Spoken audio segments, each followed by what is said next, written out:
New York City, 6 a.m. An out-of-control satellite radio show is being broadcasted to millions of Americans.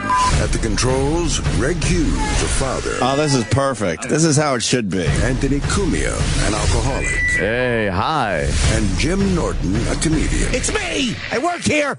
Glad I got that one out. Are we on live now? Is it happening? This is it? The three men make up the Opie and Anthony Show, a popular radio program known for its cringe style of entertainment and having very few limits. I like where this is going.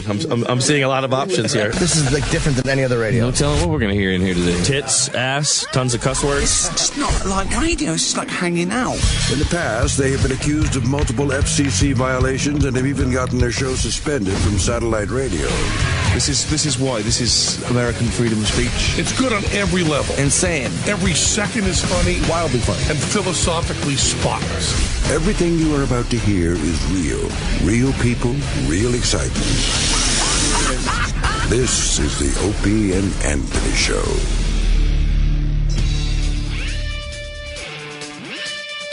That's a guy? Look at him. Look at him. Wow, that is cool. Coolest. That's how we start today. Good morning. So what was that? Over the Grand Canyon?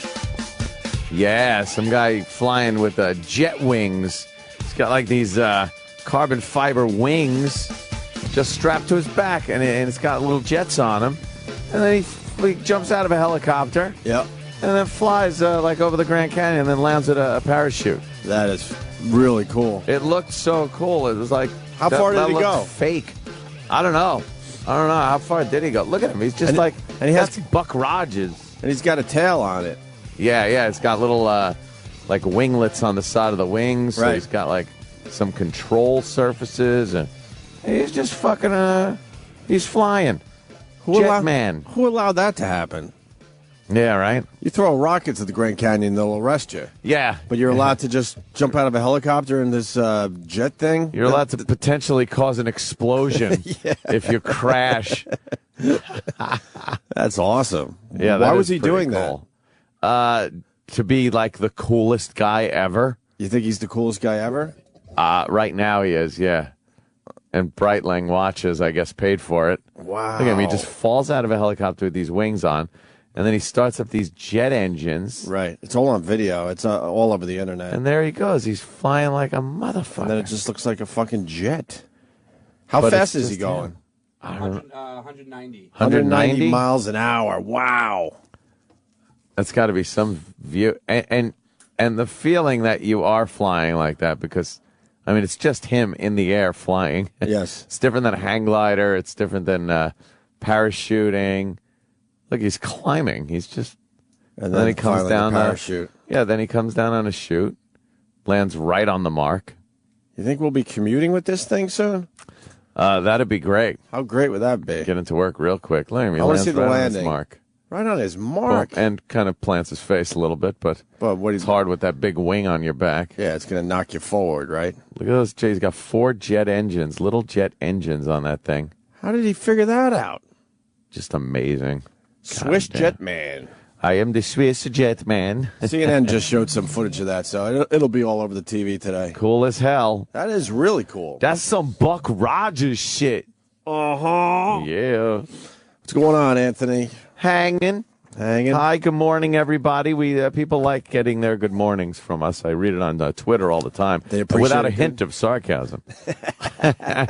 Yes. Yeah, I hear there's going to be a new Coliseum for the Islanders. Yes, a lot of people congratulating me like I'm an owner or something. Why the congratulations for you when if this plan does go through, there will be a casino virtually, actually literally 10 minutes from my house. Really? Yeah.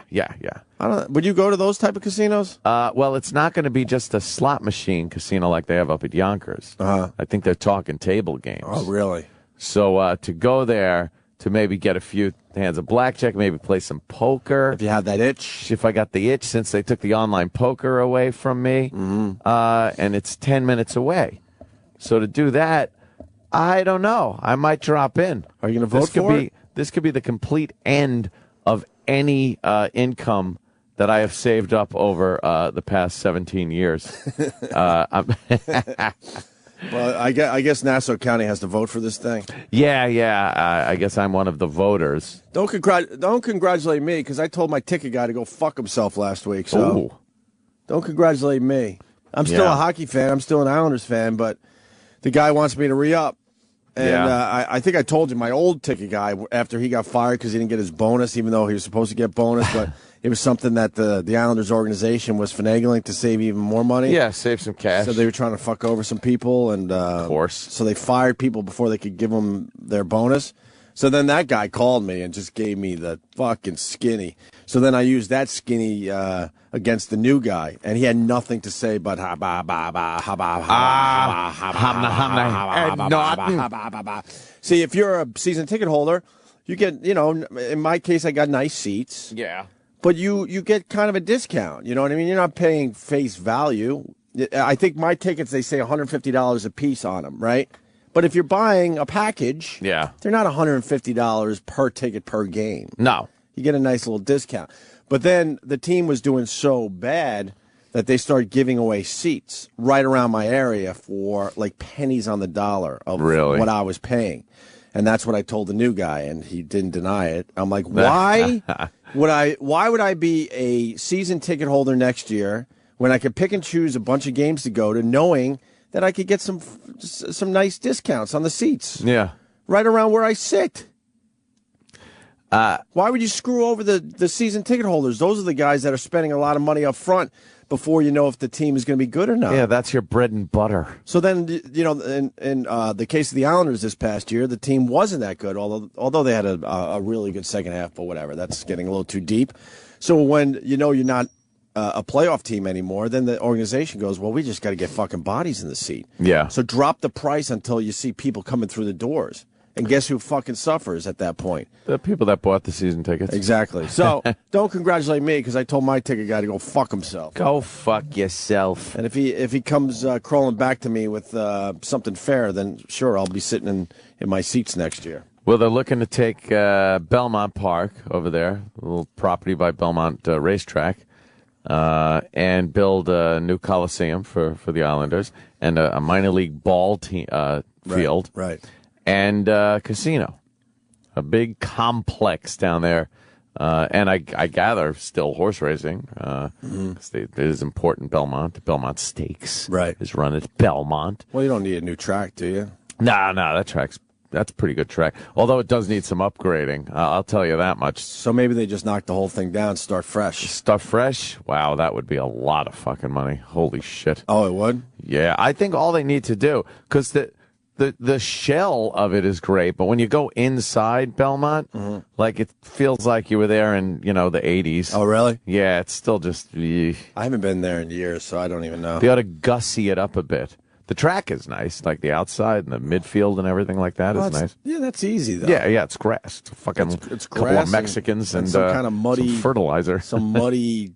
Dirt stuff, sand, whatever. The car goes around with the rake. Yeah, it's great. Yeah, it looks beautiful. Just rake it; it'll look nice. But inside this cement fucking girders and shit with old fucking guys leaning against them, pissed off that they lost every race, hitting their hand with the newspaper. Bah! Son of a bitch! I had the 1, the 3, and the 5. It came in 3, 5, and then the 8 horse, and then the 1 would have come in if all right, you lost. Everyone has a story. Yeah, right? everyone's got a story. So that's one of the big things hitting today. The Islanders might stay on Long Island.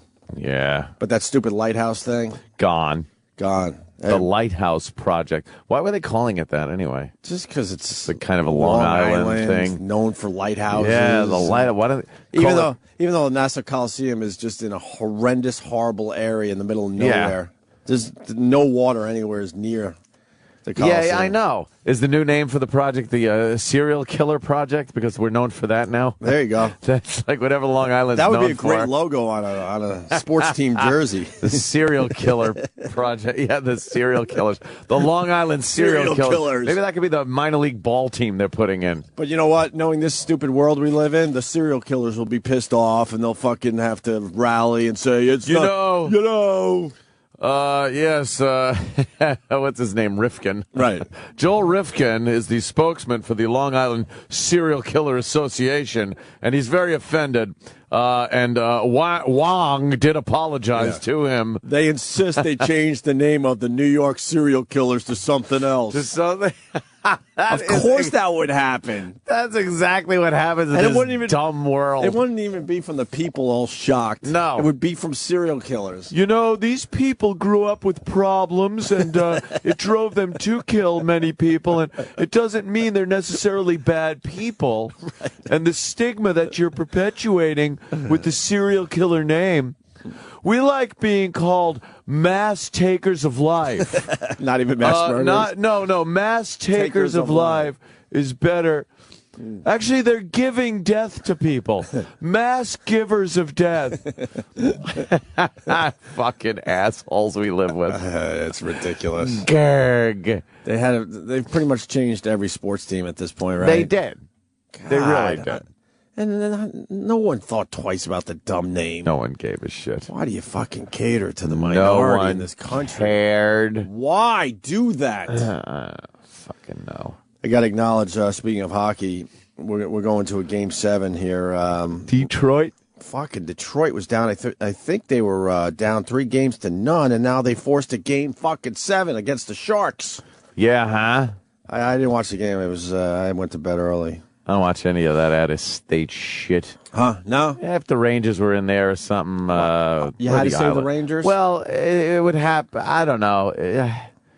I don't know. I know the Rangers are no fucking prizes, but I don't know. I would watch a good Rangers. And the Islanders, of course, but that's such a fucking just non-event that would never happen. I'm sorry. It's just awful. No, the team is...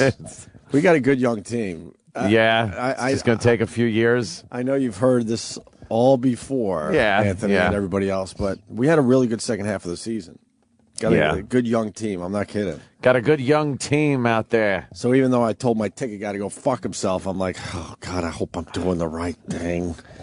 But how many young teams have they had since 1980, friggin' whatever it was? They trade everyone away. I don't know what to tell you. Yeah. Fucking Rollison is standing on his head for the Tampa Bay Lightning. Guess what team he started with this past year? The Islanders, huh? That's right. And then they trade him, and he's thinking, I'm 43, my career's pretty much over. And now he's got a Stanley Cup run. Fuck these young kids. Why don't they get Bobby Nystrom and Clark Gillies back? Have you seen Clark Gillies lately? Oh, Jesus. Yeah. Got to kick him out of F.H. Riley's.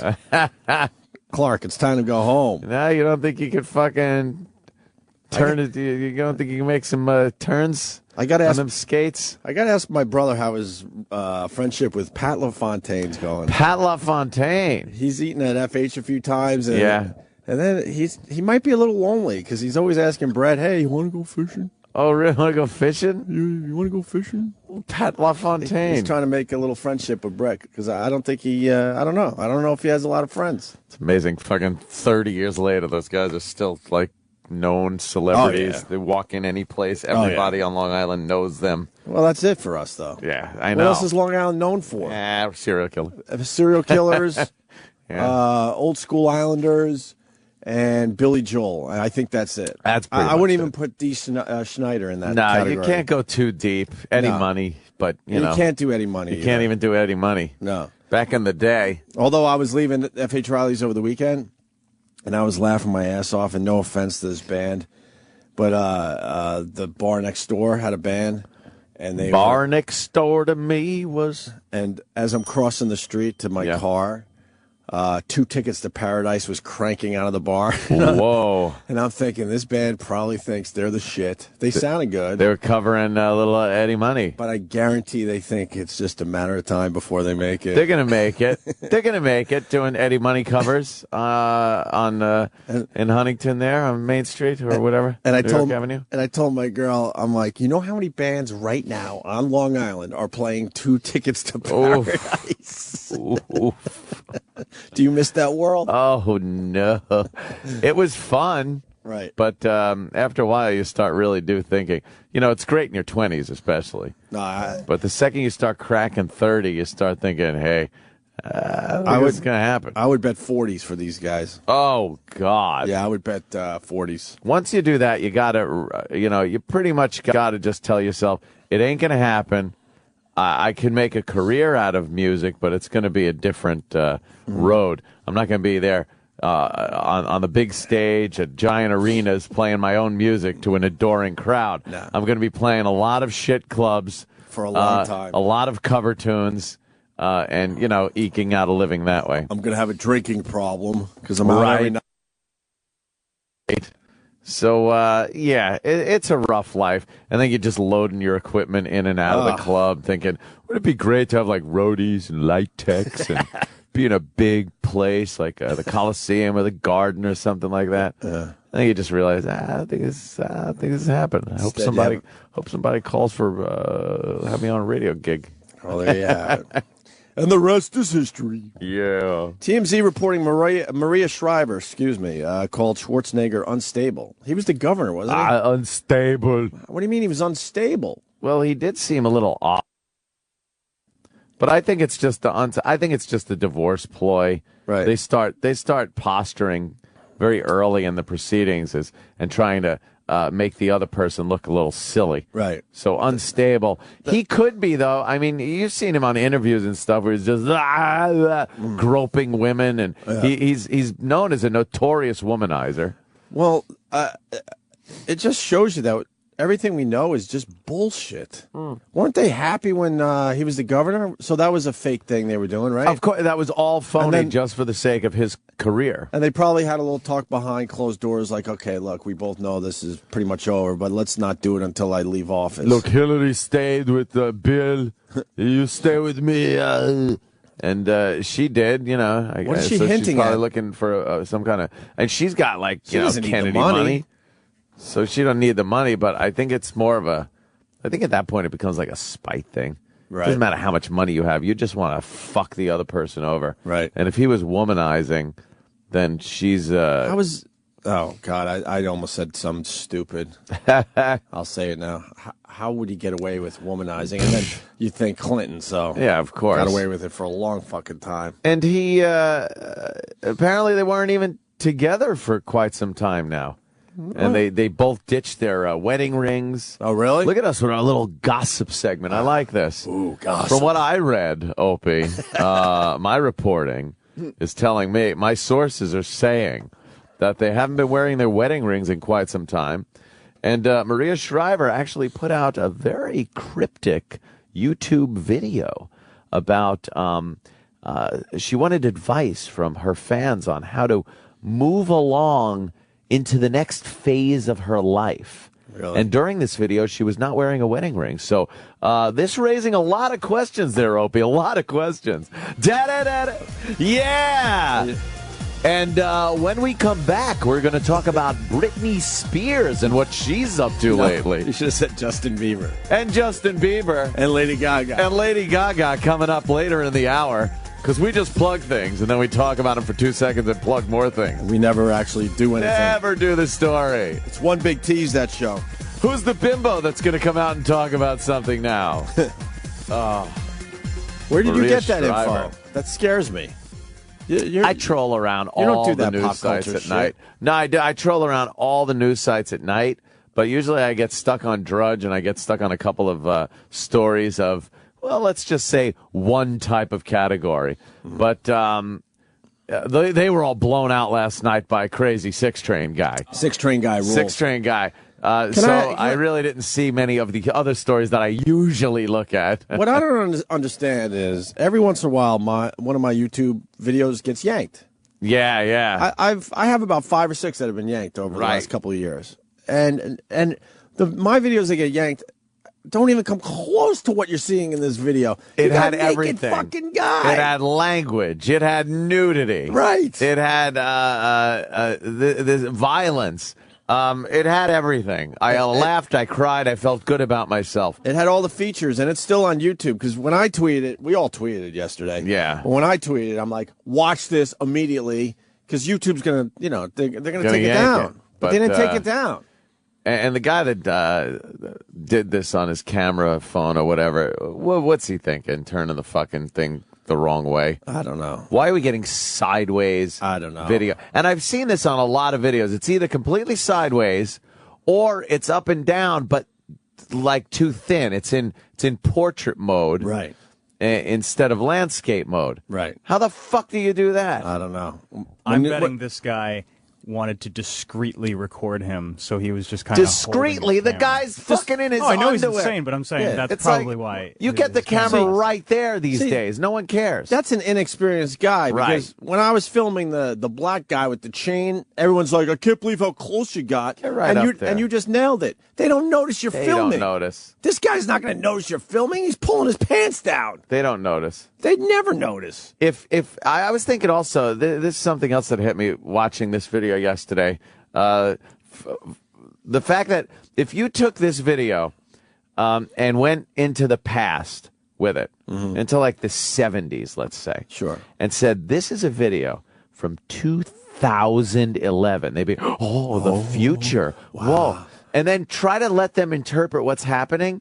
At the end, when he's on the ground and everybody's holding up their camera phones, did you see how many people were taping? They'd be like, I guess the public in the future are given like these knockout ray guns to subdue him, and they're all pointing it at him, so the police have assistance.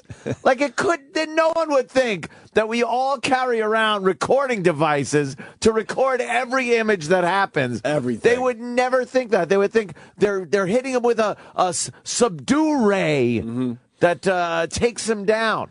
I think in another 5 years, all this is not going to matter. Really? Because at that point, we've seen everything. We have seen so it's like, everything. Oh, there's another video of a naked guy on a subway. You know what I mean? You're going to be desensitized after a while. Right now, it's very desensitized. Right now, we're in the know. Like, we're all looking around to see if we can film some shit. Fucking cool thing. But I think in a few years, when you've seen so much of this, you're going to be like, yeah, it's just life. You know what I could watch? Now we know that all that shit is going on out there. I was never able to watch that I could watch now is a lot of death. Not beheadings I can't watch. Why is Jimmy influencing you? It's not so much Jimmy. It starts off me watching like very high altitude bombing runs in Afghanistan, right? Oh, yeah. I can watch the war shit. Yeah, but then it says like also includes graphic aftermath, like photo montage. And I'm like, all right, let me stick it out. So then you see the guys in there, like, their heads are busted open. They got them wacky eyes that are dead, and maybe a limb is blown off. And then you'll see like a bombing in progress. Like, it's slowly over the years, I was brought up to speed where I could sit there now and watch people get shot and shit like that. I can't watch people cut in half and writhing around on the ground still alive. No. But the dead people that are already dead, or the high altitude infrared shots of people getting blown apart, that doesn't bother me. Yep. And it used to, I would never watch that. Yeah, I think we have gotten used to that. We're getting desensitized. Absolutely. But the beheading, that's where I can't fucking do that shit. I can't watch people really dying in horrible ways up close. I could watch a little distance. I don't mind a good shooting, maybe a good grenade through a window, something like that. Right. But you start realizing, like, hey, I'm kind of watching some sick shit these days. But that 10, 15 years ago, you wouldn't be watching? And it's not really bugging me. Like, I could sleep just dandy after watching it. So it's an odd thing that's happening. No, I thought you were going to go further with it. There are still some things I can't watch. But now, will that change over time? I don't know. I don't know. Well, what's going to change? It's still disturbing. What's going to change over time? We're just going to be, remember the Situation Room with Obama and all that? Yeah. We're going to real time. Yeah, we're going to be watching this shit. That would be kind of good. Well, we were, when you think about Egypt and stuff, we were watching real time, more or less, rioters being put down at some point. More or less. Yeah. But I mean, what we saw with the Egypt thing is people were uploading videos.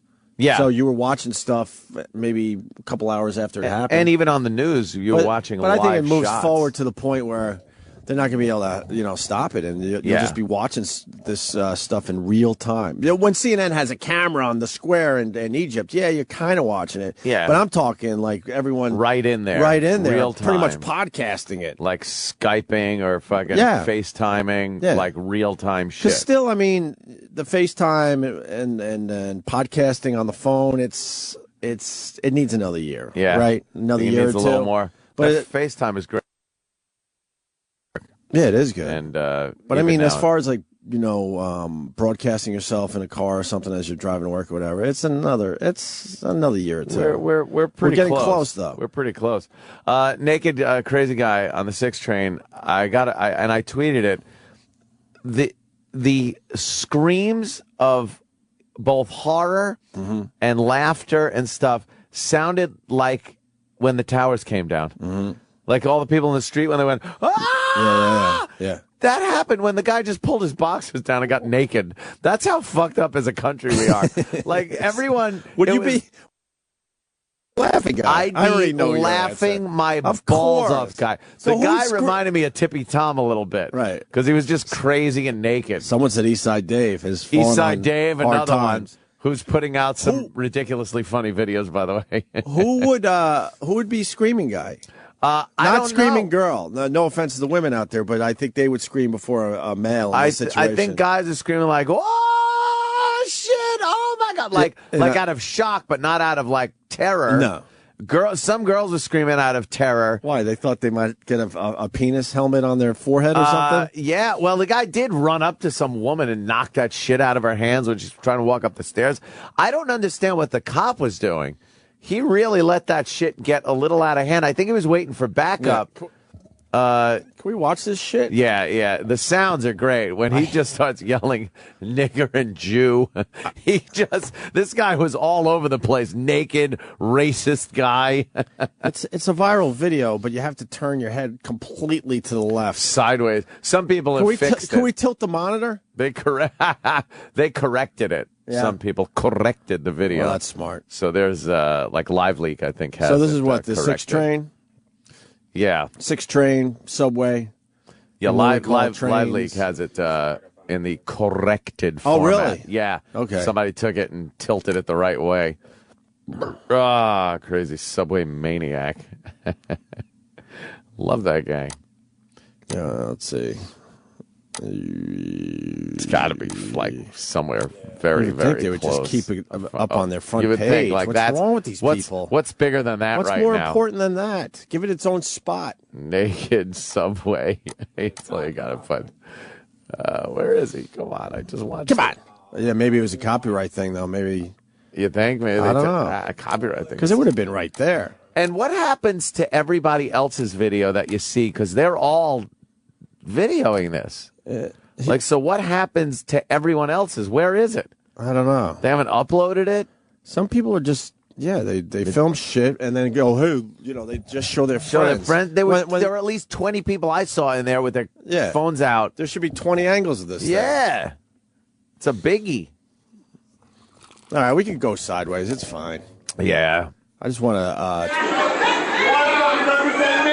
So he's slowly taking his clothes off.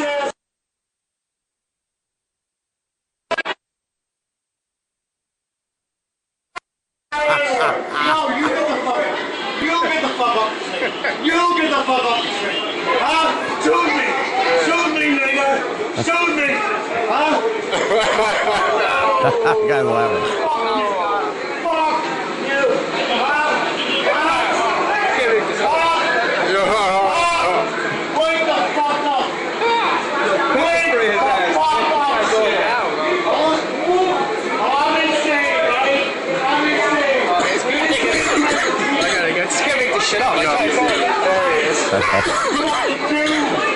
He's in his boxers.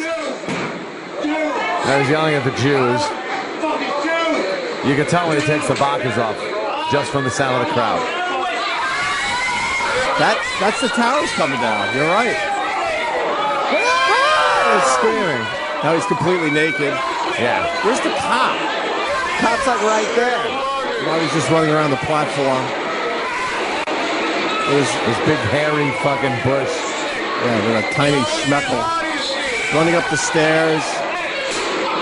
Grabbed something out of a lady's hand and slammed it down on the ground. Yeah. I was just sort of attacking people. And now he's very close to the edge of the platform. And now the cop is trying to apprehend him. And some of the bystanders are helping.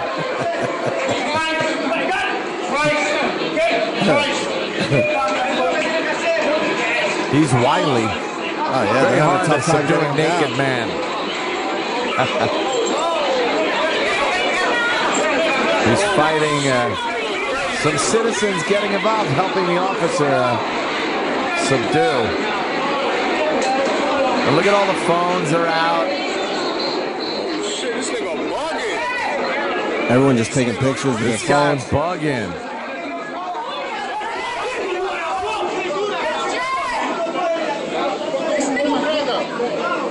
Oh, yeah? What happened? Yeah, they kind of got him cuffed, and but the cop really stood.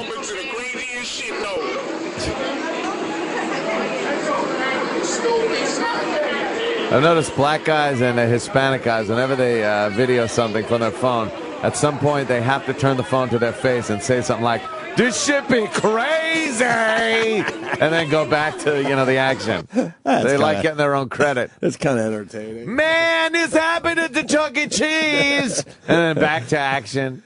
No, it's the best part. I'm gonna put this shit on YouTube, Right. and then back to the action. It's there, right on their face.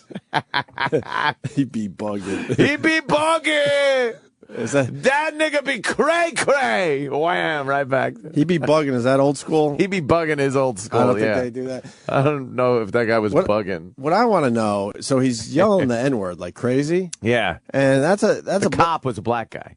But the rest of the train, that's like a black train in that area. They don't care because that guy was crazy enough. He was so crazy that Right. it's laughable at that point, right? It negates the N-word From a white guy. From a white guy when you're that crazy. Wow. Because then they're just laughing at it like one of their buddies said it. Right. See? So if you act crazy, you could say it. You could say it. But you got to act that crazy. That's the line of crazy you got to be when you could just blurt that out on the 6 train. And there's no And consequences. No repercussions Of for, course, he for that. got arrested for being naked. For being with his- naked. with his schmeckle out. Yeah. His little schmeckle. Yeah, but if he was just a businessman, right, and the door opened and there's a black cop standing there, and he just started yelling that out the door at the cop, people in the train would be going, hey, motherfucker, Yeah. what are you saying? What'd you and say? there could be a What'd you problem. say?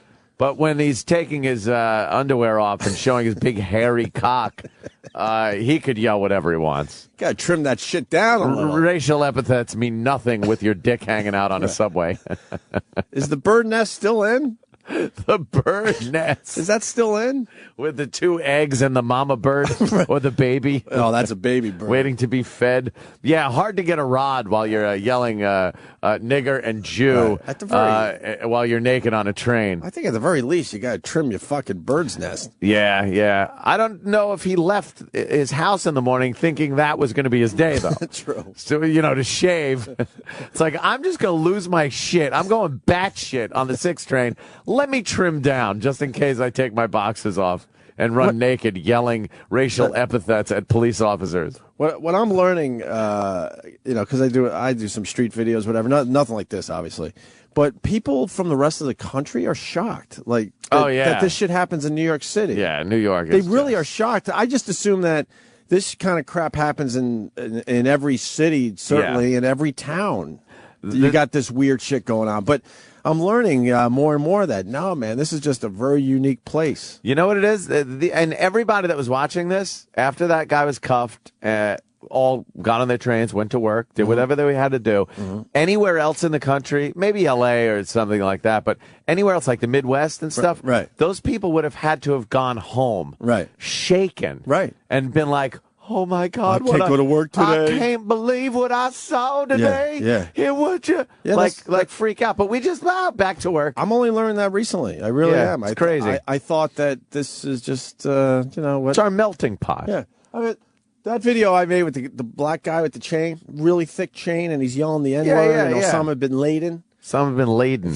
If you look at that video, fuck the action. Look at the people. That's what I study, and they're going by this insane scene that's going on, and they're just on their phones. Another guy, I think, is ordering a pretzel. Doesn't matter. Guy's walking out of Starbucks with coffee, and this shit is going on right in front of him, and no one's stopping to watch. It's just it's like, another crazy person in the streets of New York.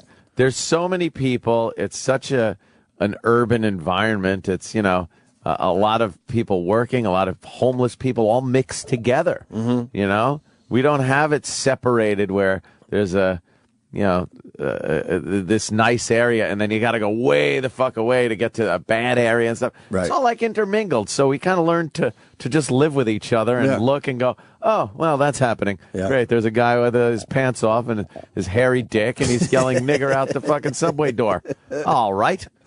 I'm just going to go grab a pretzel I should have watched that video closer. Were there people on the subway just not even paying attention? Oh, yeah. Just looking at their phones and stuff? Yeah, just people and that woman walking up the stairs was just trying to get somewhere. Right. Guy ran up. She didn't even give a shit. Right. Guy's naked. She wasn't running away. No. She was just walking, and the guy slapped like some kind of merchandise out of her hand. That is so fucking weird, man. It's an odd situation. I like to actually speak to Kenny, who just walked in, about this. Kenny, did you see the video? No, sir. I'm behind in the times. Oh, Kenny. This is a viral video that is everywhere This today. is something. Crazy naked At least guy show in the 6th beginning grade. again, so Kenny could get a little thing, because you used to be a law enforcement officer. I just want your take on how the cop handled this.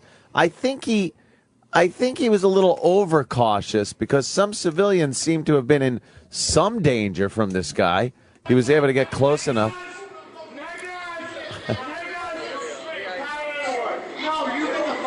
He's yelling the N-word.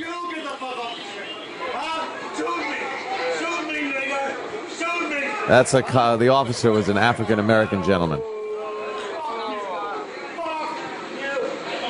See, now the officer's standing outside the train. He's in the train. Now the pants are around his ankles. Wouldn't you think that's a good time to take him down? But the cop lets him take his pants off completely. Now his legs are all freed up. Now he's yelling, Jews, Jews. And punching the subway. Fucking Jews. And then and then off come his boxers. The crowd just going in hysterics now. And he leaves the train. Now the officer's right outside the door of the train. He lets him walk out and start getting into the crowd now. And if you watch, a woman's walking up the stairs and is accosted by this gentleman. And the officer's still standing there. What is he doing? That? He should have grabbed him as soon as he left the subway, right? Now, and then he's subdued by the officer on the side of the platform with the help of many citizens. And that's pretty much it. Now, Kenny, your professional assessment of that situation, what happened there? The cop's in a no-win situation. Really? Yeah, because you're damned if you do, you're damned if you don't. You make that up? And there's too many witnesses around to do what you really need to do. Now, what did he need to do to that guy?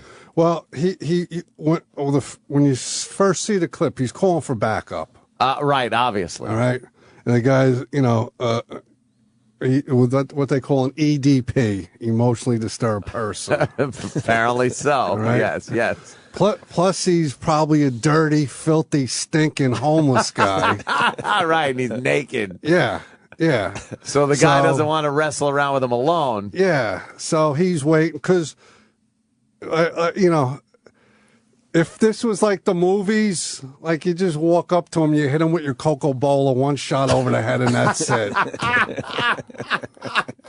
Right. But like when he went after that lady on the stairs, yeah, that he might maybe like who am I to say to second guess somebody? Exactly, but I'm thinking, especially when he went after the lady on the stairs, there were points beforehand when his pants were around his ankles and he went to take that last one off. I think the officer probably could have charged in, crossbody blocked him, and just knocked him right on the floor then with his pants around his ankles. He let that opportunity get away. Now the guy's completely naked roaming around the platform. Then when he's going up the stairs to accost that woman, you got the stairs as your assistant. He could have hit him from behind and face planted him on the stairs.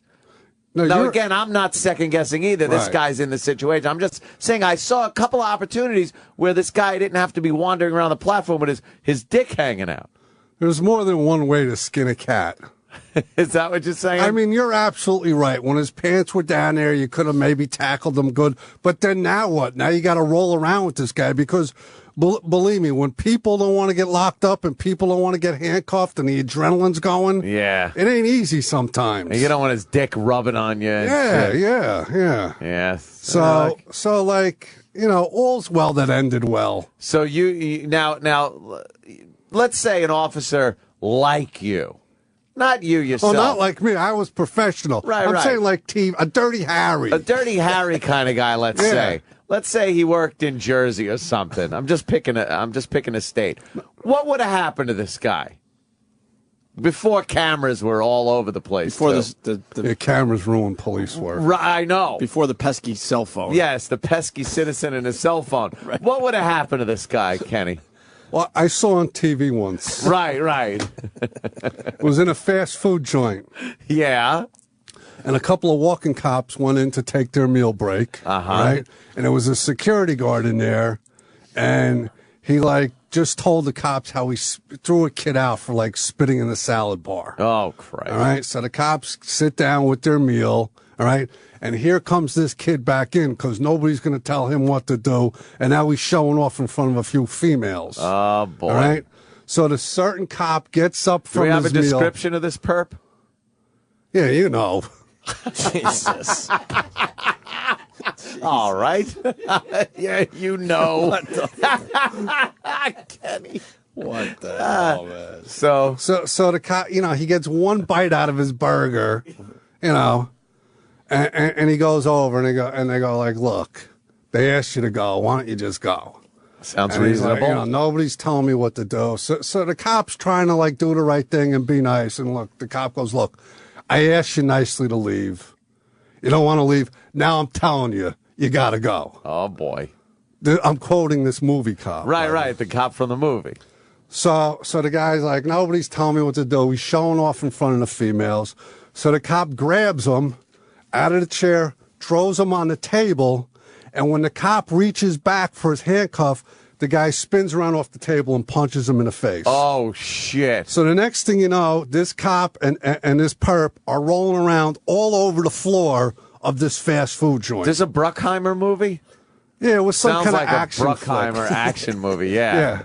Now, this cop, he knows there's a lot of witnesses around because there's other people in the fast food joint who aren't the same minority as him.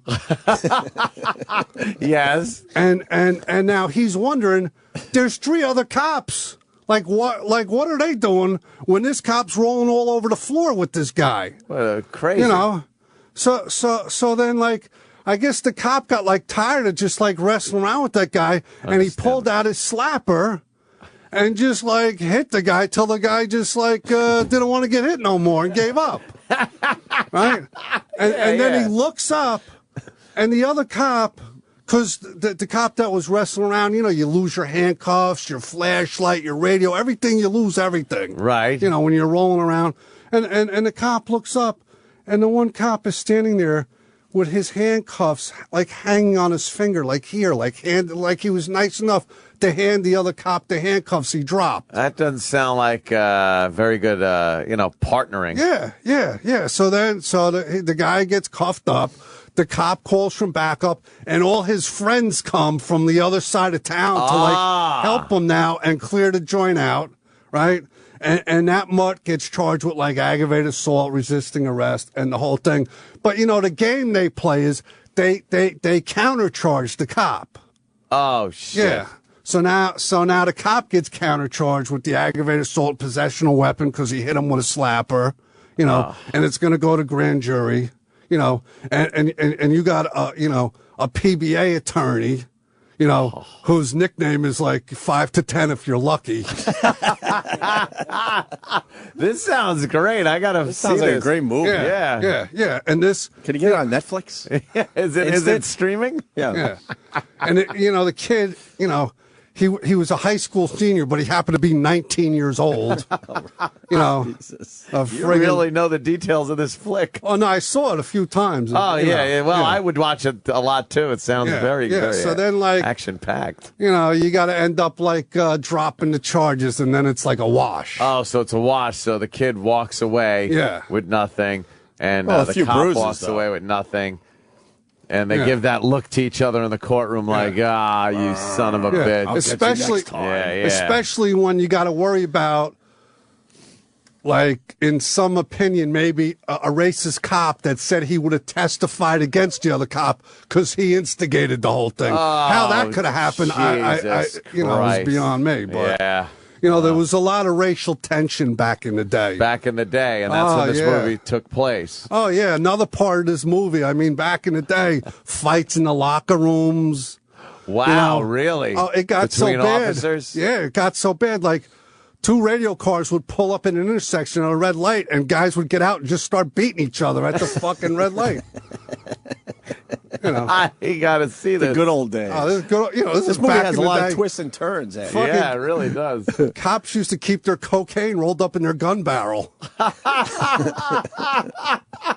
That was back before you had to study for a piss test. Who was the romantic lead in this movie? Yes, was there a love story, a love angle? Yeah, was there a love story? That's great. It was interwoven? It should be. Yeah, the love angle is, like in a ghetto precinct. Yeah. The Caucasian officers, just because they're in that environment, there's some jungle fever. Okay. Yeah. So they ended up, like, leaving their wives and screwing up their marriage. Wow. For a little brown sugar. It sounds like almost like Fort Apache, the Bronx. I saw that movie years ago. Yeah. But, hardcore. Wow, that's good. A good 2 thumbs up for this movie? Oh, yeah. Every finger. The middle finger. That's a hell of a movie. Well, Kenny's movie reviews again. I love Kenny's movie reviews when he talks about It's been a while. These old cop movies that he's watched over the years. So, this guy, he did all right for himself. Yeah. Like, he could have been a tad more aggressive. Aggressive. He could have grabbed him as soon as he got off the train. Because it seems like a few citizens might not have to have been subject to that. Right. In other news, because I know his phone is beeping, are we going to get a very angry Jim Norton? Oh, boy. Because I just read one of his tweets. Oh, boy. Well, he's 5 minutes out. Okay. Because I guess the plane pulled up.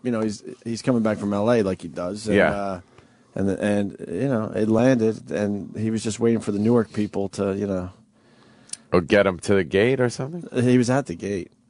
Oh, but waiting for the door to open? And just waiting for that. Oh, God, I love that one.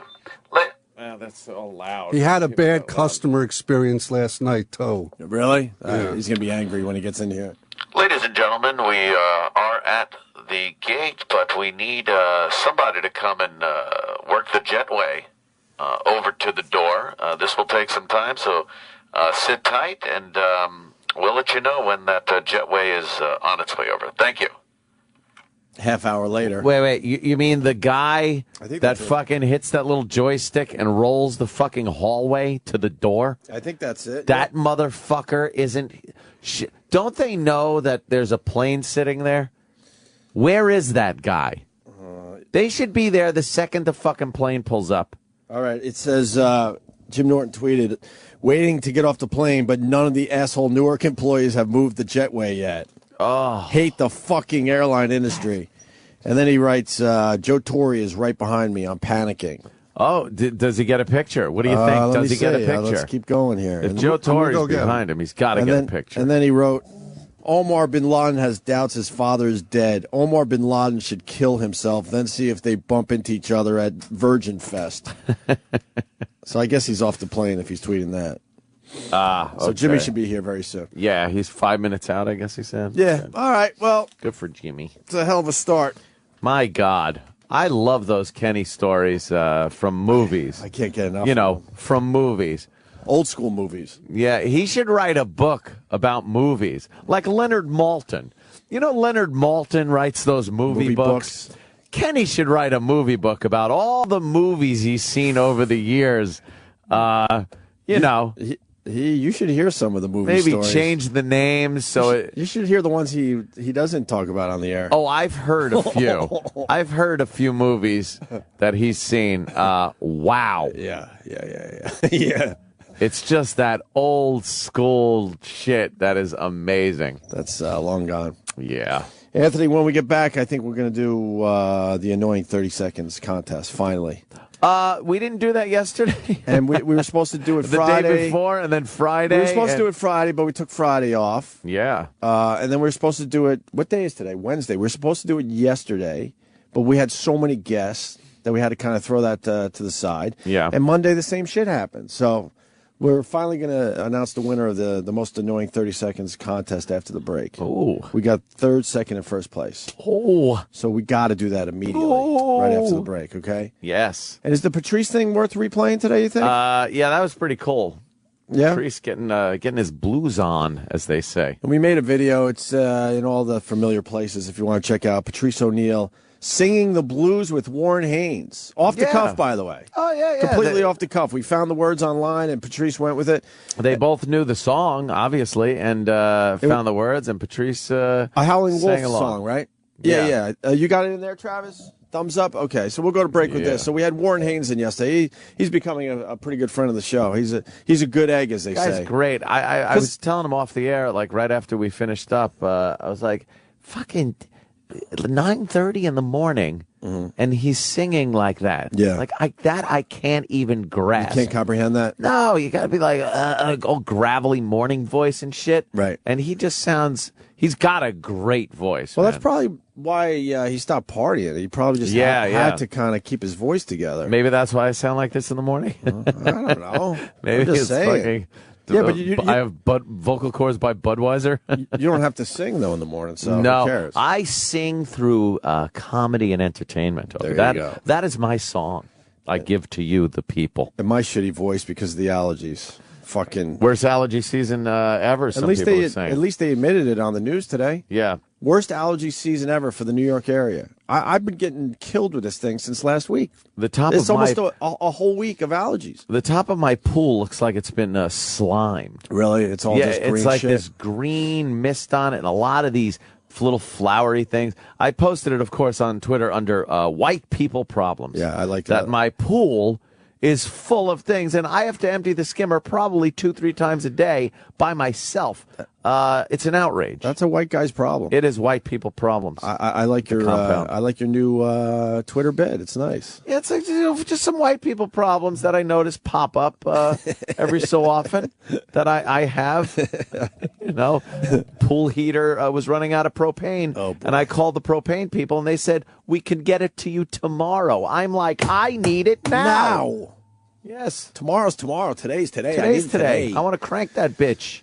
So we were goofing around with Warren Haynes, and like you said, he just goes with it, which is kind of neat. How great was it to hear him just playing riffs? Dude, I wanted to just hear him play fucking Allman Brothers riffs like the whole time he was here. Yeah. Just go off on it. Oh, yeah. And I didn't realize he's been in the band that fucking long. I know, right? That's 21 years. Something like that. 22 years. That's probably longer I did than not know that. Other Allmans have been in the band. Fuck yeah. Dwayne Allman wasn't in that band. And he was an Allman. And he was an Allman. You're right. Someone turned me on to Simple Man. He does a great version of Simple Man. Holy shit. Song about E-Rock. Oh, wait, he's not even here. Is he here? I haven't noticed. Where is he? Oh, where is E-Rock? Wait, he's not here this week? No, Eric's on vacation. Vacation? Yep, that's right. I thought he's been here and doing his job. Too. Oh, wow, pretty cool, huh? Is he out? Is he in Florida? Close to Florida. Close to Florida. He's in a place we've been. Oh, further south. He went to Cuba. Yes. He's All right, he's in Cuba. All right, we go to break with Fidel Fatstro. All right, it's a reach, but he's fat. We go to break with Patrice O'Neal and Warren Haynes getting together for a little jam. All right. Patrice singing a Howling Wolf song, and of course Warren Haynes just filling it in nicely with some blues. Mm-hmm. Check it out. Hey, we got the lyrics. Maybe these two. What's the name of the song? Going down slow. Going down slow. Maybe you guys could just play us out. That'd be kind of cool. Because I didn't realize Patrice had a voice. And Patrice, Big Mama Prods, and he's and I'm at Marco Island this weekend. Okay, very cool. Captain Brian. Do you mind playing us out with that, Warren? Sure. If we got if I'm reading, I think I definitely. All right, this is a little weird. It's going to be Patrice O'Neal, Warren Haynes. Man, this is all spoken. Man, you know I've been enjoying things that kings and queens will never have. In fact, kings and queens can never get. And they don't even know about it. And good times, great googly moogly. Great googly moogly. I have had my fun. If I never get well no more.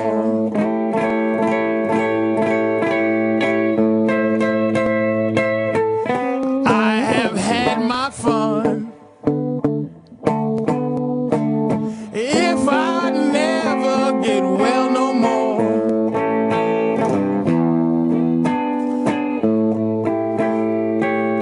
Oh, my health is fading on me. Oh, yeah, I'm going down slow.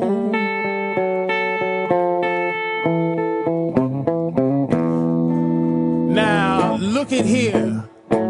I did not say I was a millionaire, but I said I've had spent more money than a millionaire. Because if I had kept all my money that I already spent, I would have been a millionaire a long time ago. And women, ooh, women, great googly moogly. Please write my mama. Shape I'm in.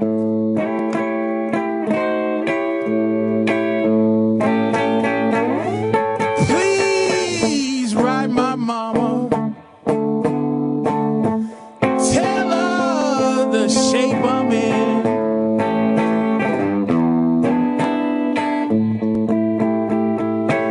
Tell her to pray for me. Forgive me for my sin.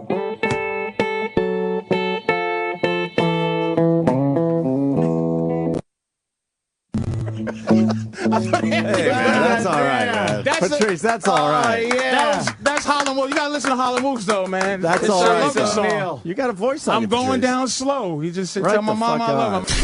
Sirius XM. Sirius XM. The Virus. The Opie and Anthony Show.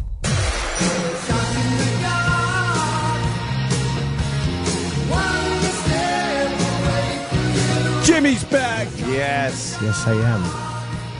Back from his big Kentucky Derby. Yes, in Los Angeles. Yeah. Los Angeles. How was the Kentucky Derby? It was cool, man. It was everyone now. It's like Mardi Gras, but it's so much tamer and everybody's nice. It's like what you want Mardi Gras to be. Like everybody's clean and there's no fucking and white violence. Yeah, a lot more white people, but even the black people that are betting horses are not. It's not like Mardi Gras where it's a free for all. You know, everybody's just fucking. It's one big party, obviously. 164,000 people there. I mean, there was a lot. It was a fucking madhouse, and we had access to everybody, to all the jockeys. Fucking. God. I see. To me, they're not a big deal. But I got to go into like the jockey where like a lot of you didn't see most of the footage they didn't show. But I talked to all 19 of the guys, and I was in the jockey locker room, which no one gets to go in. One of the cameramen came out and goes, "You guys have to know how hard it is to get a camera crew back there." Wow. I didn't care. And my friend's a fucking horse trainer, and she's like, "I would have cried if I met him." I'm like, "Really? Who is he?" You know, he's a fucking a legend. I mean, there was some of the older ones I interviewed too. Were the little guys walking around the locker room naked? No. Giant cocks on I bet you they do have big jockey cocks. You think they have big Yes. fucking jockey cocks? You know how confident you have to be so slight of frame and controlling a horse? Those horses are fucking wild, man. They have to... They probably use their cock to balance them on the horse. That's what they whip the horse with. Yeah. Cock whip its mane. Right. But people said that those horses are so fucking... Because I figured that they were trained well, but they're like, they constantly have to have their fucking head held because they just run. You see when they try to get them in the gate, sometimes they got to push those fucking things. And the wild. second they close that last gate, bang, they're off. If they leave them in there too long, those horses go bullshit. Yeah, they want to run, man. And I got very close to one of them. I didn't pet it because... How close? As close as a gentleman in Oregon? Yes, close enough to have my colon perforated. But it was fucking beautiful. This horse called Mucho Macho Man.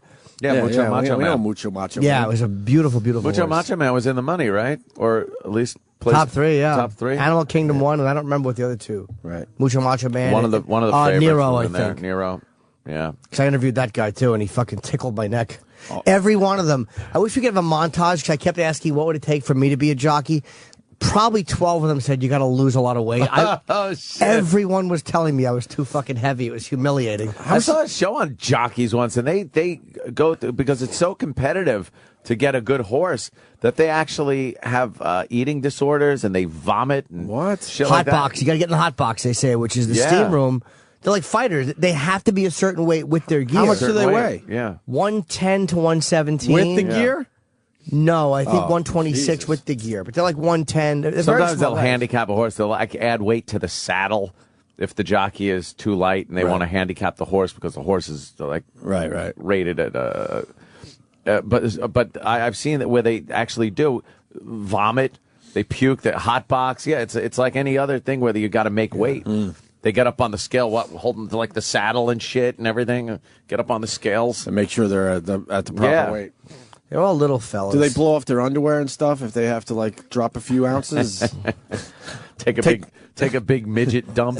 Take their socks off. What do they do? I'm sure there's some tricks. One guy had like a little dwarfism going, but most of them are just regular small dudes. They're not midgets. Guys. Yeah. Yeah, and they're all fucking ripped. Every one of them is muscle. Solid muscle. But I think if you're under 5 foot, you're considered a midget, though.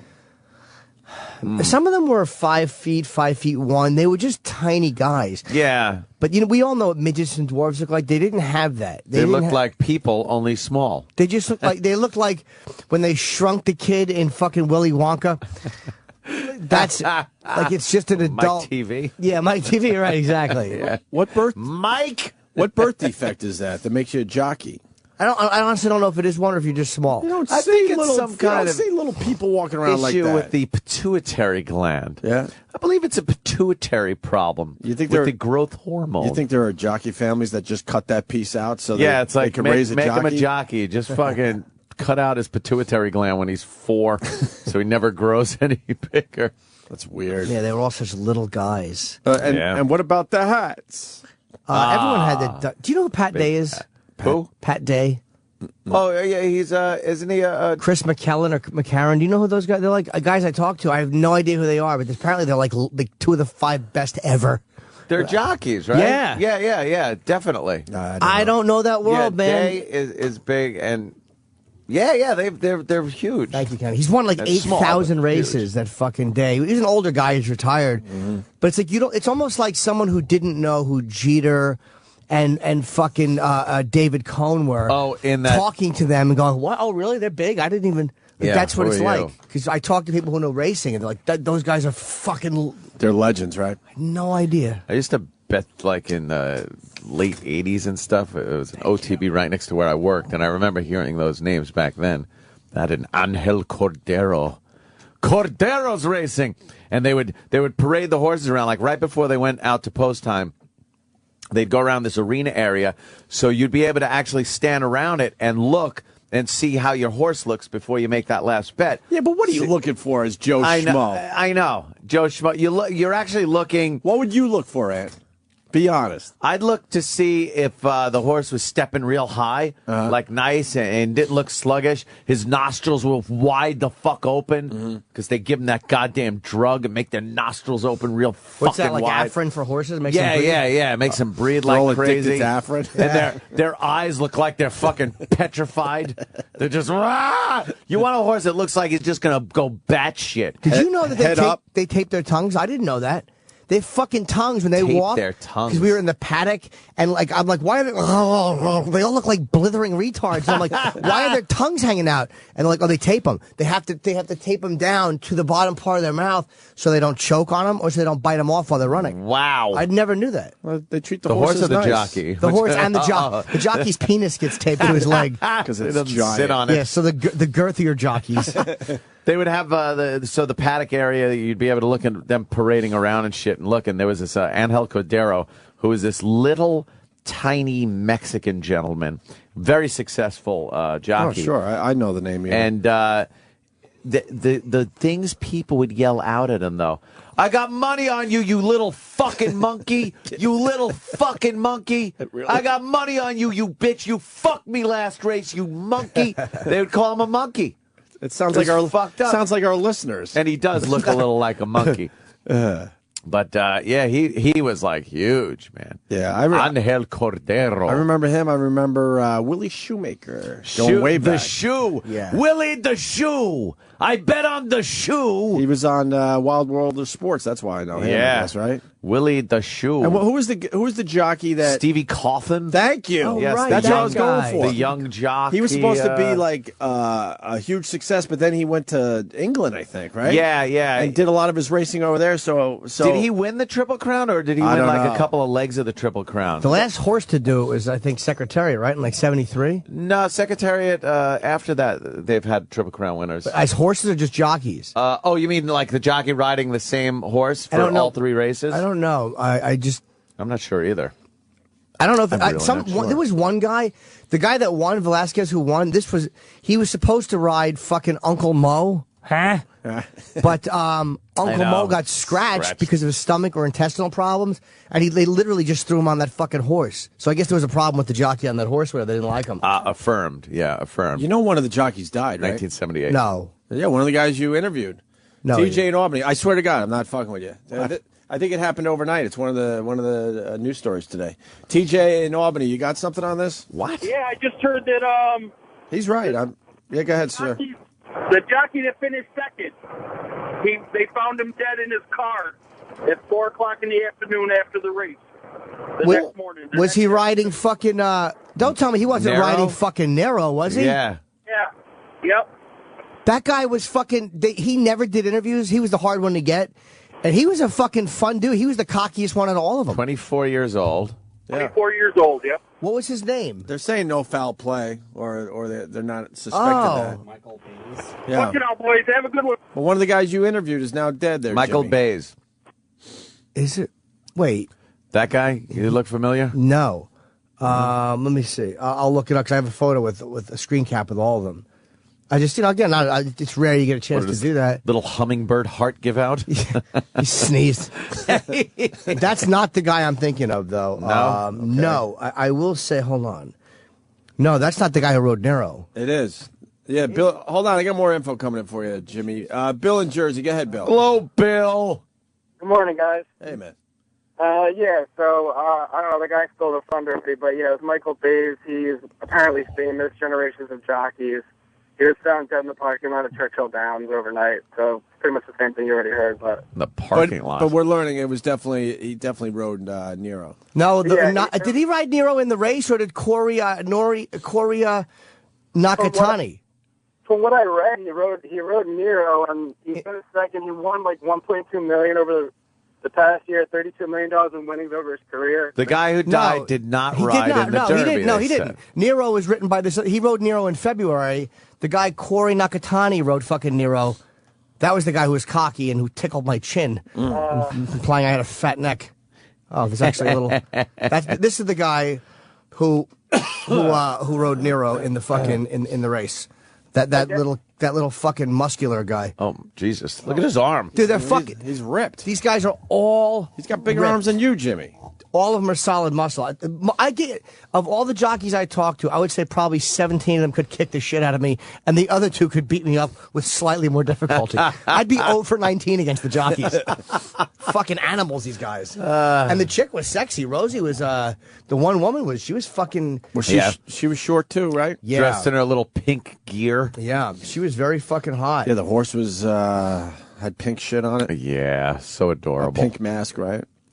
Oh, did it? I don't remember. Yeah, she was. Secretary was the one that was the last Triple Crown winner. People are saying. I'm saying that. Yeah, from 73. Affirmed was 78. What about Seattle Slew? Seattle Slew. I think that he was supposed to be one, right? I think that was before 78, right? When you said affirmed, I really thought you were saying I was right. Oh no, I meant the horse affirmed.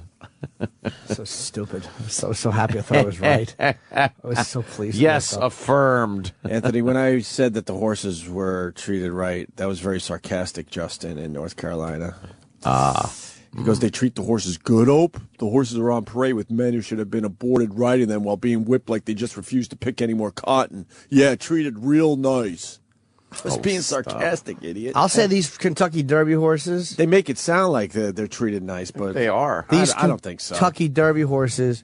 If you're taping down your tongue, you're not being treated well, nice. just so you don't bite it. Just for the race. But the rest of beautiful the time. coat and the fucking health of these horses. You see the muscles on those Dude. fucking things? Like now you know why they're called thoroughbreds. They're amazing. You look at a regular horse, it's like, all right, that horse, even a strong horse, you go, wow, that horse is in good shape. Mm-hmm. A thoroughbred is a whole nother class.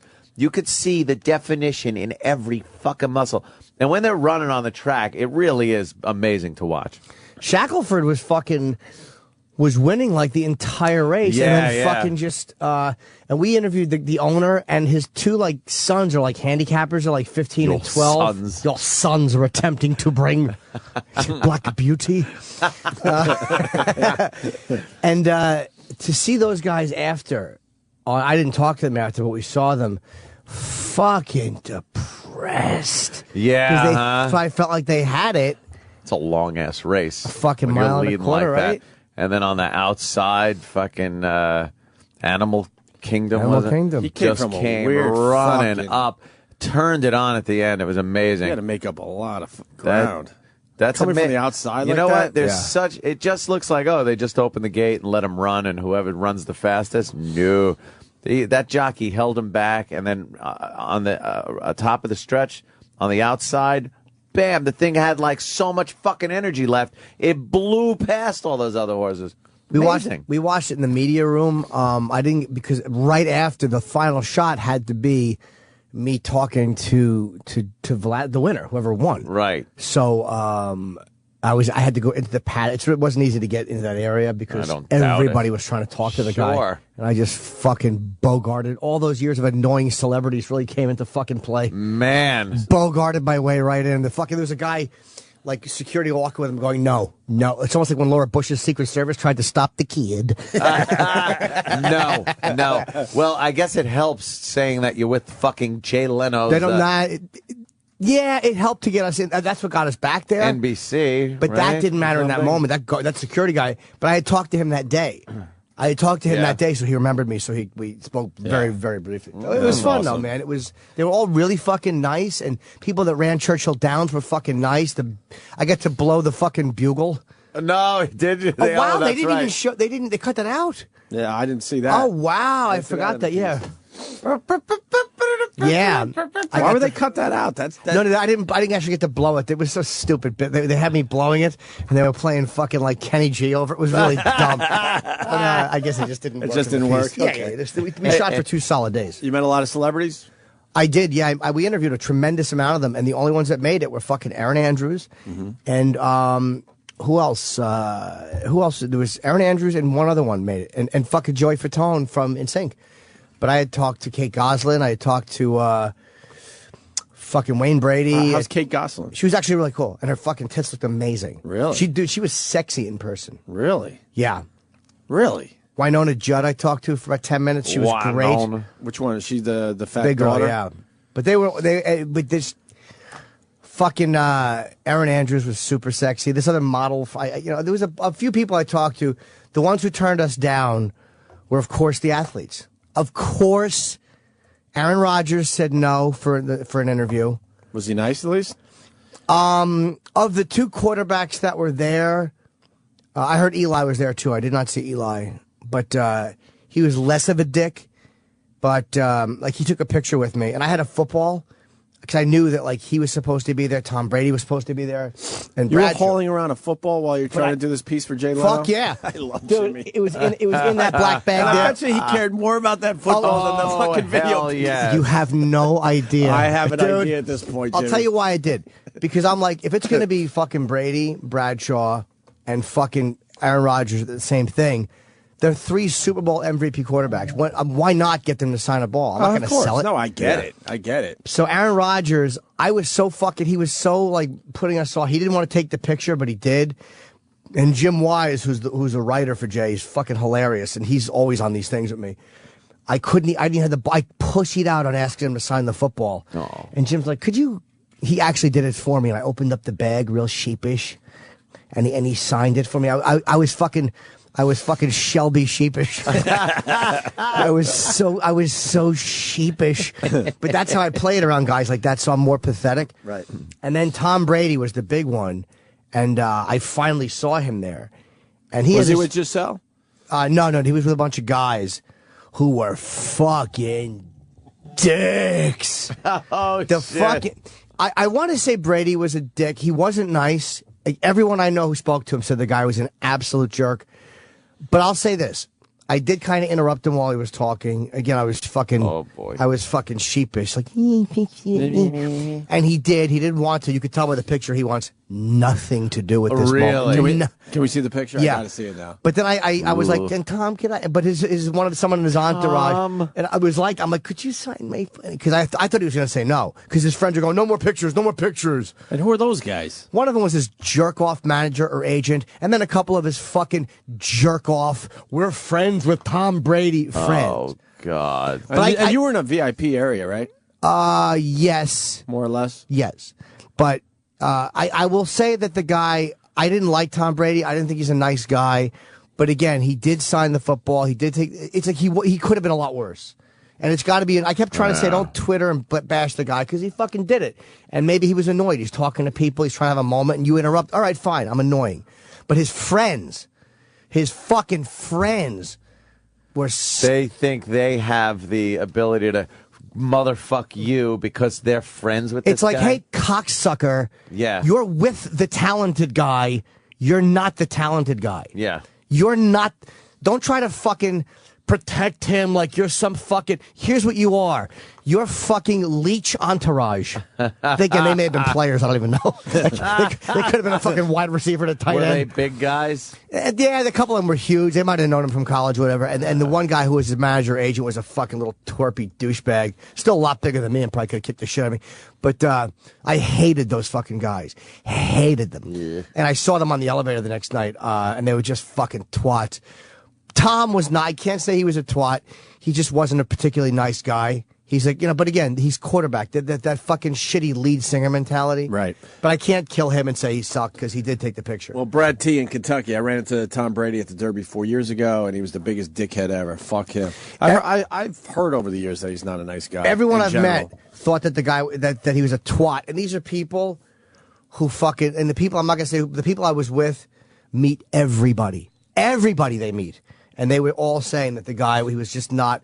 But he did kind of, the picture, he was actually friendlier in the picture than I thought. Like, he did give me the dumb half a smile. It's like he wasn't that bad.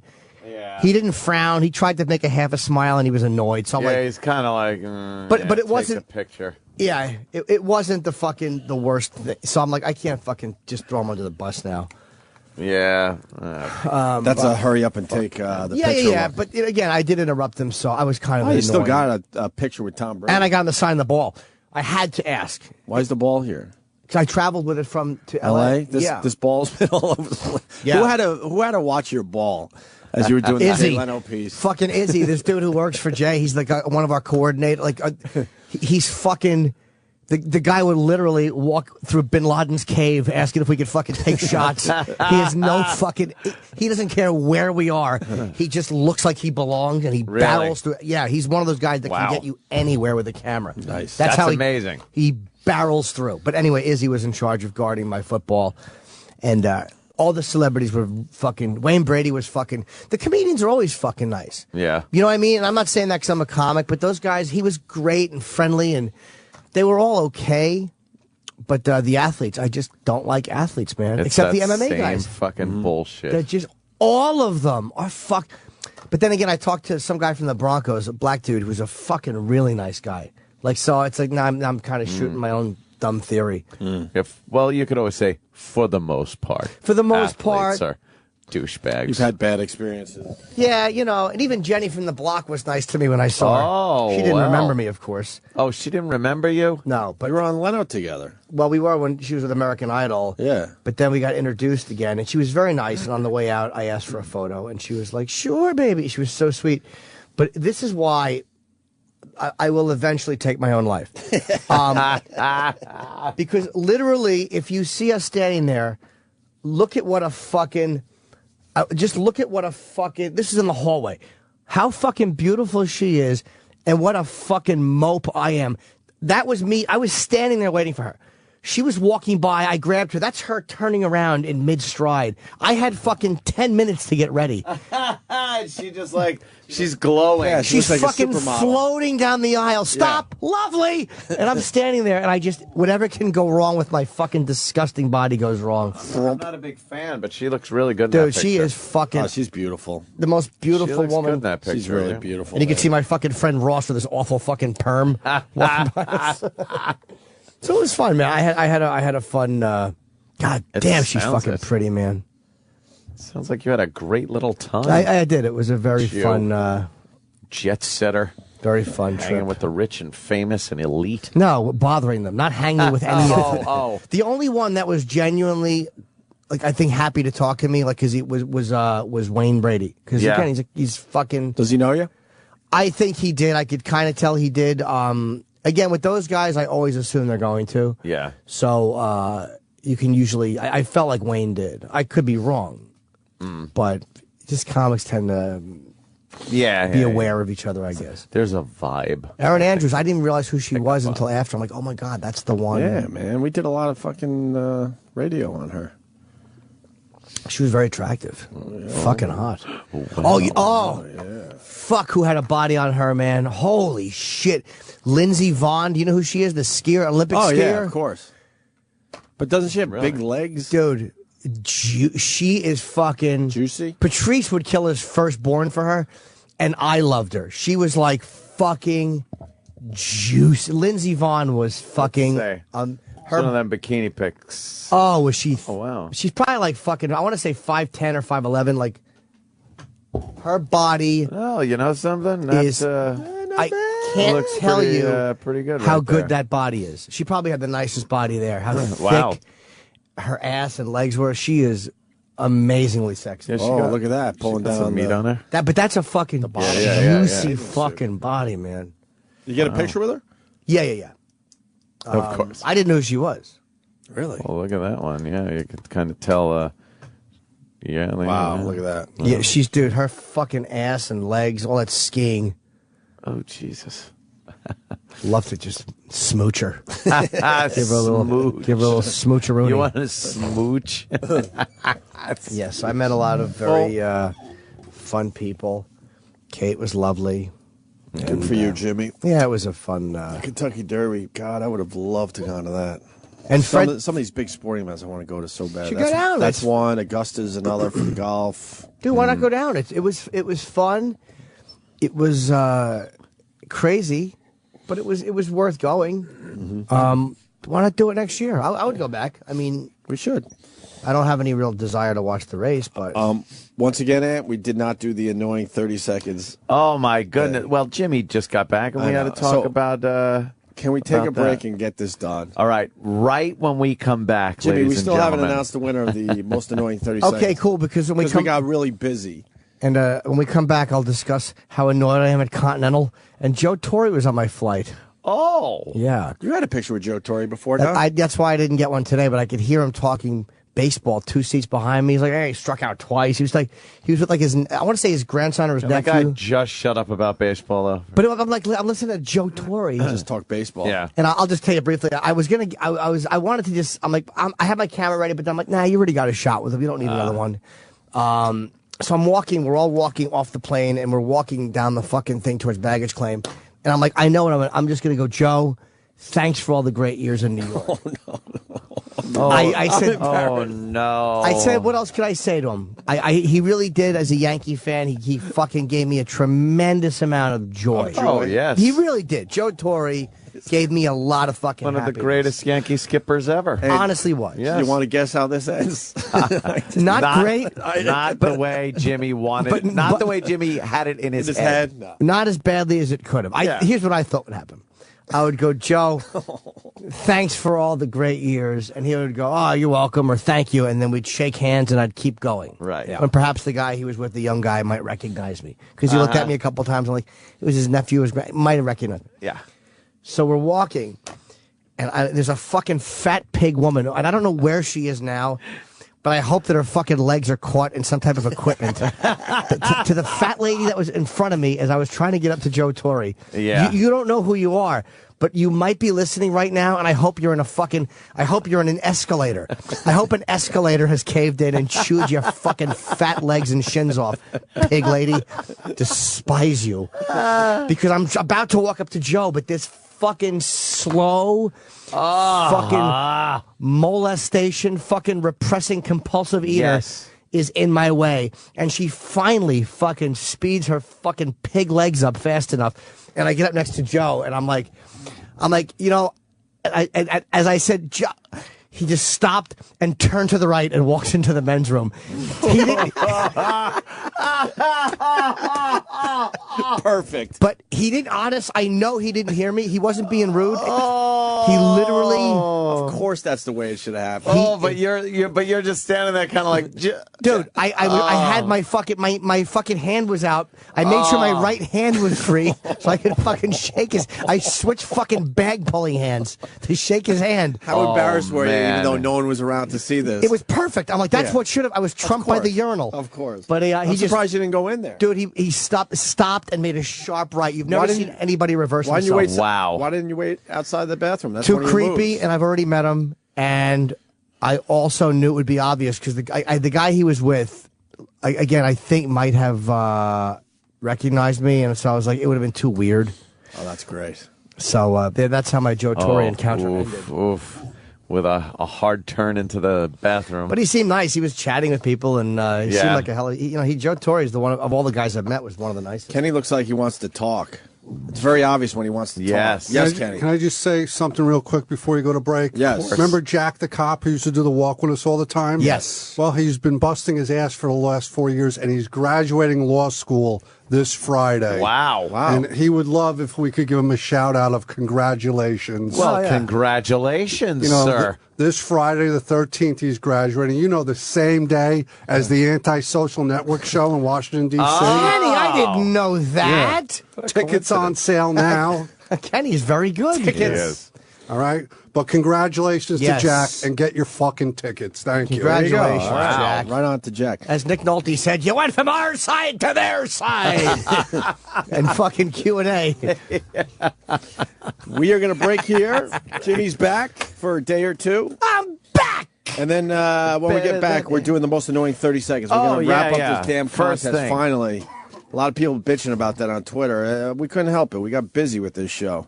Busy. And then remember, Vic Henley, he's stopping by today. Yes, he has a new Really CD. funny Southern comic. I like Vic. He's from Alabama, I think. And who's Paul Bettany? I don't He's know. An actor. Did we all okay him? I don't know how that happened. It's another one. It's another, that can't happen. Slip through thing. Who's Paul Bettany? Did you okay him? I don't know. I don't know him. What project is he doing? I don't know him. I know who this guy is, but it's like. What's he doing? Oh, here he We is. approved this guy. What happened? Huh? Oh, yeah. Oh, a favor. All right. Roll This that is favors every once in a while. This guy was in A Beautiful Mind. He was the imaginary friend. When's he? Oh, yeah. Oh, good. We hard copy. He looks like Anthony Michael Hall a little bit, right? And that, but he doesn't really in real life. Oh, okay. He's kind of tall, and his IMDb picture makes him look like Anthony Michael Hall. he was also in The Da Vinci Code. Was he in? Beautiful Mind. He was Master and Commander. Wow. Well, yeah, he's been in a couple of movies, but I mean, he's in Priest now. Is that the movie? Yeah. Is Priest good? I don't know. You see Priest? It's not out yet. All right. Well, we'll get excited for Paul Bettany. But he is one exciting thing. He is married to Jennifer Connelly. Really? Oh, okay. Yes. So what are we going to do? Smell his fingers? I mean, what do you... I don't know. How old a gentleman is he? Late 30s, 40s? 40. Yeah. Born in 71? That's 40. So 40. Let's see. Okay, so that's not that weird. I was gonna see if he watched Jennifer Connelly in Labyrinth. And, you could ask him that. And then, was like, oh, the chick's kind of cute, and then ends up, Wow, this just brought the energy right the fuck out of the show. No! The fuck? Still right here. All right, most annoying 30 seconds. We'll announce the winner next.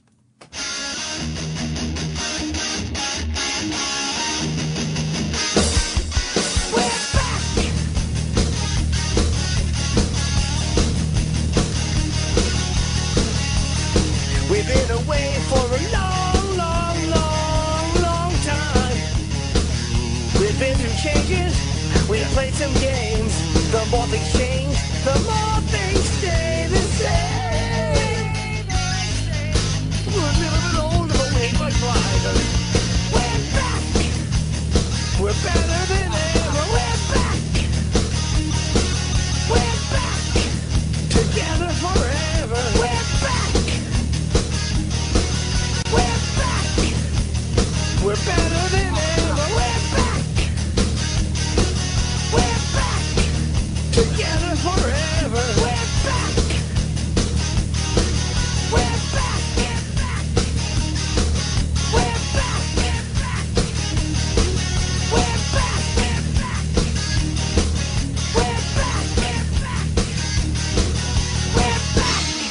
Sirius XM, the virus. Hey, this is Nick Swartzen. Hey, this is Dimitri Martin. Hello, it's Ricky Gervais here. Yes, hello. This is not Kevin Pollak.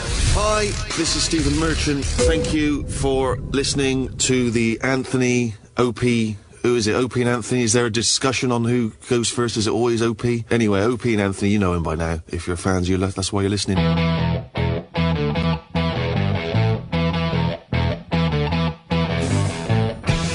Let's do this. Most annoying 30 seconds. Oh, we haven't done that already? No, we have not. Sorry it took so long, man. That just means we were busy. Very, very busy. And it builds suspense and intrigue. 'Cause we really like this contest. Yeah. We want to make it an annual thing.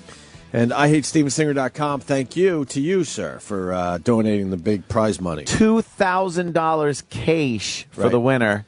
And then I think we got like $250 gift certificates. Yes. For Steven Singer Jewelers. Yeah, we got down to the three winners. Yeah. So the third place winner will receive $250. Second place, certainly another $250. And then grand prize of, what did you say, $2,000? $2,000 cash. So it's not even like, you got to spend it on Steven Singer stuff. Oh, really? You can. You can. Oh, I thought these were gift certificates. Well, the $250 thing is gift certificates. Oh, okay. But the big $2,000 prize is just cash out his pocket. Oh, that's right. it. He took some of that gold-plated rose money and forked it over here, let me tell you. I saw one of those roses over the weekend. I got one in my house. It's just sitting up on a shelf somewhere. I use it in videos. Do you? Oh, yeah. I saw one, too. Yeah, it was a prop. I was dumpster diving. Just kidding, Steve. Just teasing. The one I saw was a red one on display, nice, in a little glass vase, a thin glass vase with like red stones. It's amazing. See, they last forever, apparently. So coming in third place in the most annoying 30 seconds contest. Third place. This is third place, everyone. And this person will win $250 gift certificate. Yes. Yeah, $250 gift certificate from IHateStevenSinger.com. Here it is, third place. What the fuck is this? You can die on the way to the elevator, on the way to the elevator, but it's all I want to do now. All I want to do there. The fuck is that?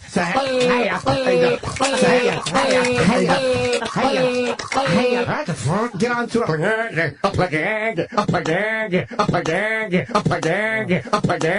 Plane. Hey, E-Rock. Just to a annoy the listeners. There you have. I do love annoying them. Wow. That is annoying. Yeah. Third place, though. Yeah, that's third place annoying. That was titled Jimmy Callis. Jimmy Callis. Jimmy Callis comes in third place. Do you like Charlie Calisay, honestly? Oh, I hate him. He's awful, isn't he? Oh, he's terrible. Dead. He's dead. Good. He's not going to be annoying anyone anymore. Good.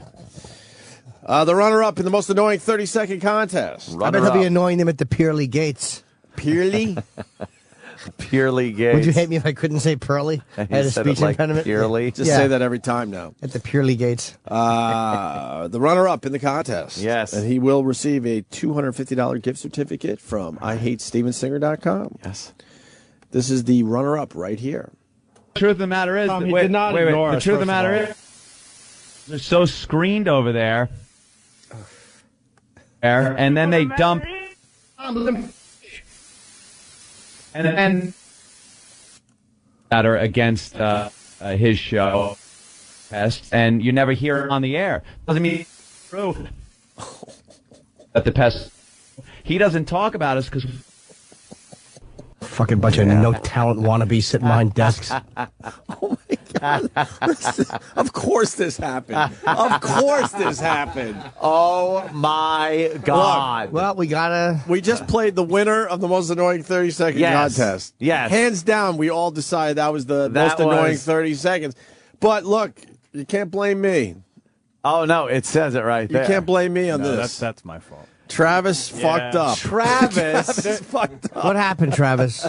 When you throw files into Nero, sometimes they switch around The track order. The track order, and I must. Oh my God! So we don't even have the big build-up to the winner. The big build-up after days of postponing this. That's the O&A twist. Of postponing this and the results of this contest. I could try to save it if you want. Are you ready? All right. Yeah, save and now, in second place. That was the winner that's because the winner. It was original in its annoying. It wasn't just annoying sound-wise with repetitive noise. It was annoying because people actually thought their radios were fucking up. And were pissed off that they couldn't hear the most annoying 30 seconds. So that made it the Not winner. realizing that they were actually listening to the most annoying 30 seconds. Right. So that was supposed to be. All right, this is what we do. Make believe you didn't hear that. Just make believe you never heard that. All right, make believe you didn't hear that. Okay. Never heard what? Exactly, Jimmy. Exactly. I catch right on. How did E-Rock fuck things up all the way from the Bahamas? Can we call him? Is that where he is? Yeah. Can we call him on vacation and tell him that he fucked up? That he fucked up. I would take pleasure in that. We were discussing that yesterday, maybe in a meeting. Maybe just. Why is he on vacation? Isn't that what he does here? He goes from staycation to vacation. Can you imagine what he's eating? Yeah. On vacation. Yeah. Like thinking, hey, I'm on vacation. It's all right if I eat. Not that he doesn't eat shit all the time, but on vacation, it's like. Now I could just do it guilt-free. He's the only guy alive that should be going on working. Yes, I'm going on working. He gets 4 hours of working a year, and he's taking one of those weeks right now. I'm taking a 1 week work, and here's what he's doing right now. He's laying on his side on the beach, and his stomach is in sand, and he's eating an ice cream sundae that's melting all over his fat fingers. All sticky. Yeah, and he's falling asleep, he's dozing off. There's fruit flies on his ice cream. Fucking tropical animals. Thank God you took that angle. For a second, I thought there was a Greenpeace thing about to happen. Oh, no. Thank God you didn't go there, Jimmy. Not what a whale is? Of course you didn't. Yeah. Here is the runner-up in the most annoying 30-second contest. Yeah. All right. We're up to the runner-up in the contest. Which is second place, by the way. Second place, and this person wins a $250 gift certificate thanks to IHateStevensinger.com. Yeah.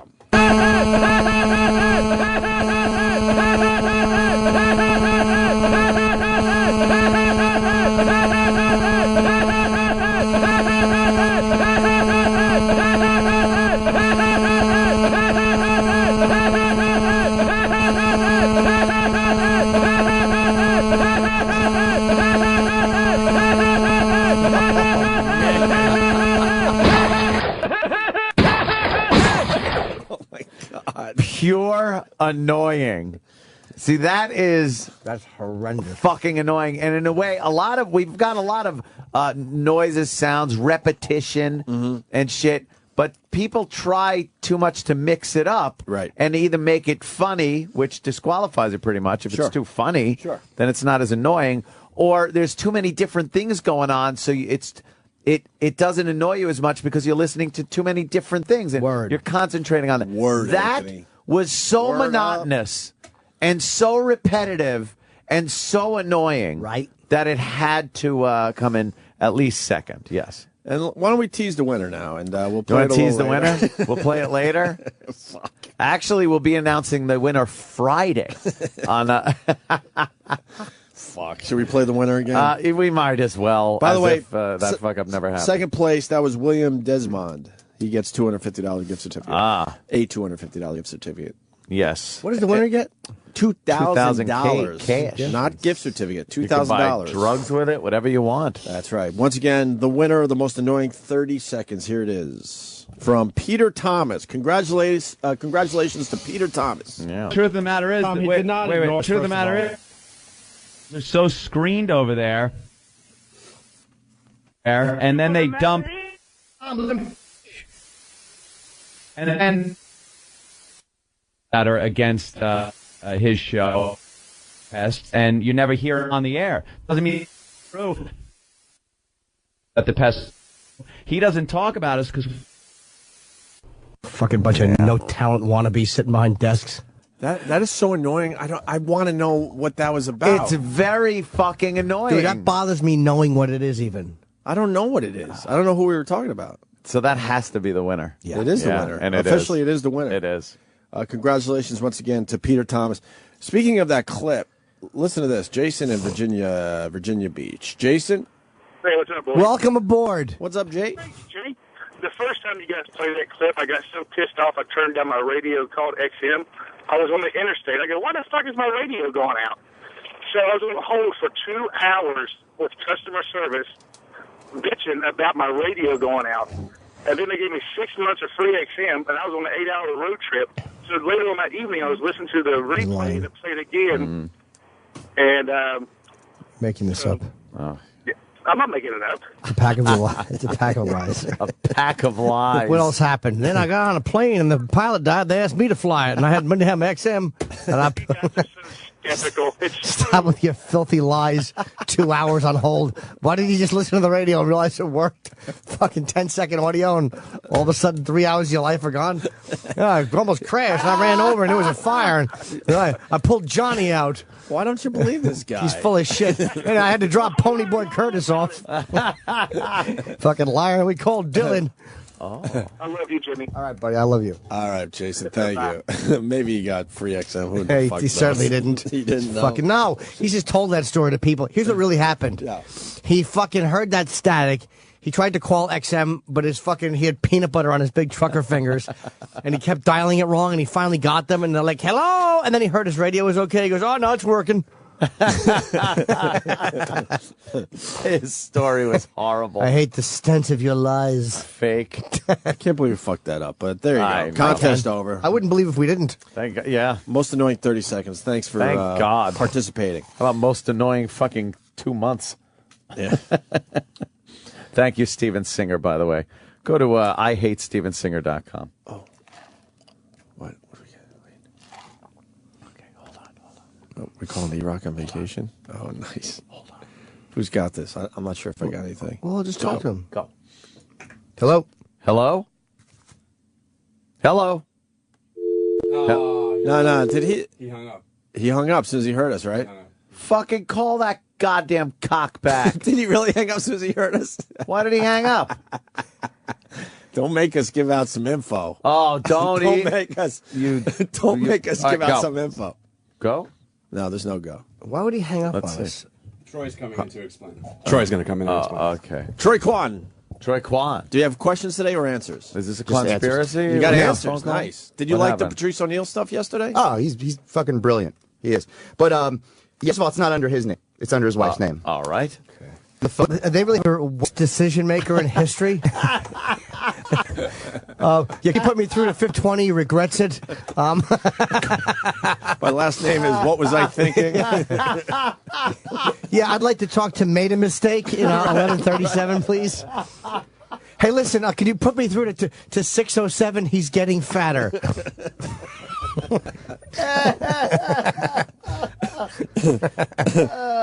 Yeah, So then I was like, hey, what's up? Good morning. It's Troy. And he's like, oh, Do you what have do you a want? last name? Yes, I do.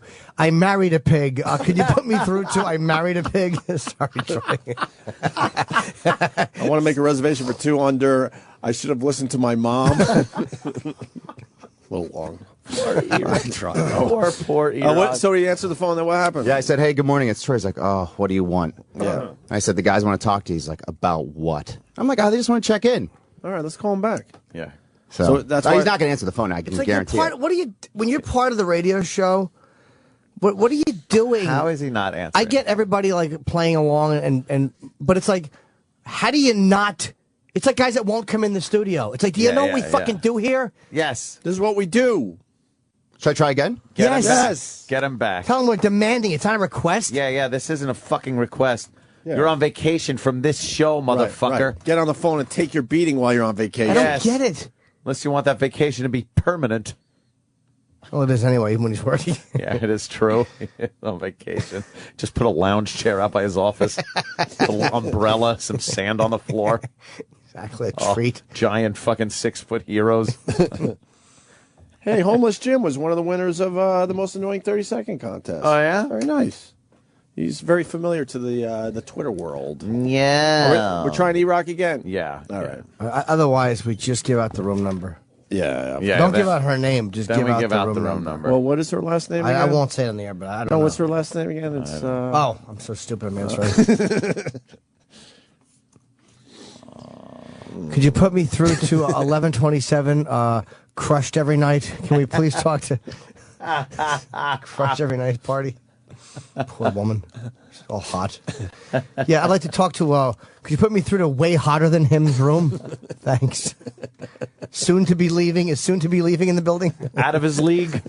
Is out of his league there? That could be any one of us, isn't it? True. How do I get the hiccups from laughing, I guess? Yeah. But how do you not get on the phone? I don't see this going to a position where we can answer it, unfortunately. What do you mean? Look, I think he's trying to convince him. Is he? I don't know. He's on with the operator right now. Oh, he's just on with the operator. How does he not get on the fucking phone when you know we're doing a radio show? I don't understand that mentality. I love E-Rock. Hello, we would like to connect you, but he's always calling room service. Yeah. We'd like to talk to. Is this about the ice cream sundae? We're going to, but you got too many bowls in your room. We can't open the door. All of the carts. All right, here we go. All right, here we go. Hello, E-Rock? Eric? Yeah. Hi, how are you? How's vacation How's the going? vacation going? Fine. What's the matter? Why you sound. Did we wake you? Yeah, what's the matter? What's wrong with you? What do you want? Don't you want to get up early so you can hit the beach early?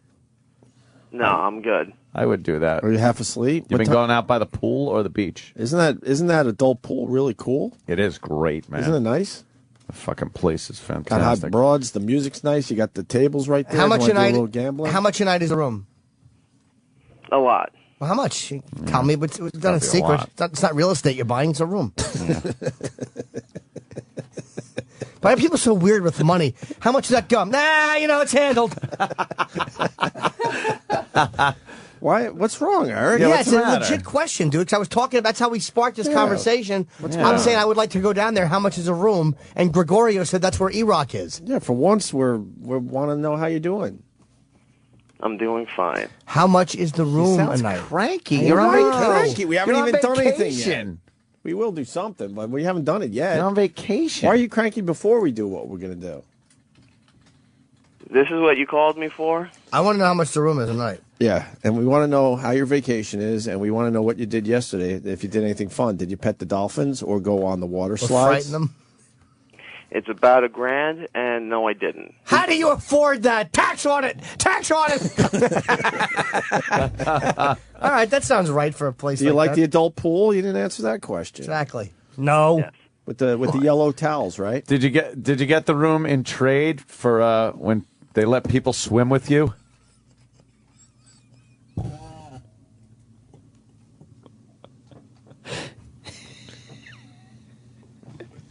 You're not going to answer Eric. that one. Fair question. Eric. That was a good question. E-Rock. Travis made a mistake today. Yeah, so we wanted to call you so you could kind of, laugh at Travis's bask mistake. in that. Yeah. And you didn't realize that, and you think we were going to make fun of you. Yeah. Exactly. So you kind of fucked it up. Are you still on there? Your own. Yeah, he's there. E-Rock. Yeah. Oh, okay. The most annoying 30-second contest got all fucked up today. Remember that? And we were ready to play the runner-up clip, and what happened was we played the winning clip by accident. Travis had it. Fucking up the whole energy of the big announcement. Yeah. So we were like, here's the second place winner, and it was the actual first place winner. And They had to be there. And there was no excuse for it, and we couldn't rag you for it or anything because it was Travis's fault. So we got on Travis a little bit, but then decided to call you. Yeah, we thought you'd appreciate that, but I guess not. Yeah. Oh, that's great. What'd you do last night? Anything fun? Yeah, tell us how it's going. What have you been doing? Might as well talk to you while we have you on gamble the at all? phone. You gamble? No. Well, what are you doing? What did you do? What did you do? Went out, drank, hung out at the beach. Yeah. Did you check out the fish tanks? No. Why? That's kind of cool. You didn't check out the dolphins yet? Where'd you go to? Did you go on the water slides? Yeah. Yeah. Oh, you did? With the lazy river? What were you going to ask, Aunt? This is seriously what you called me for? Yes, well, you're relax. on vacation, so Don't worry we're like, about what's it. E-Rock Yeah, doing? Honestly, don't be so paranoid. We're just trying something a little different. Relax. Can't we ask you what you're doing on your vacation? Yeah. And what were you going to say? I was going to say, I've been there, and it's great. I've been there, too. Did you try the krill?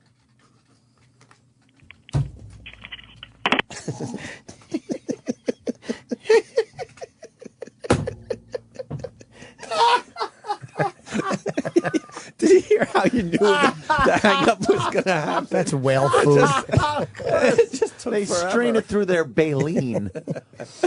Did you try the grill? He doesn't want to be woken up to be called a whale on vacation. No, he doesn't. He's in the Bahamas just being called a whale on the radio. Trying to relax. It's 8 in the morning, and he's getting all fucked up. Did Troy call him back? Because you Yeah, didn't call answer him the back. question. I don't know why you wouldn't answer that Oh, question. shit. I mean, we could probably say what hotel he's in, right? That's not bad. He keeps asking for the garlic butter saw. Every time we open the door, we knock bowls with ice cream juice in them on the rug. The man just laying there with his body, him look like the end of Raging Bull. His big stomach.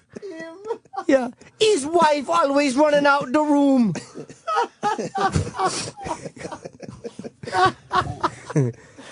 He tried to walk into the gymnasium. He was like a vampire going into a house uninvited. Him couldn't do it.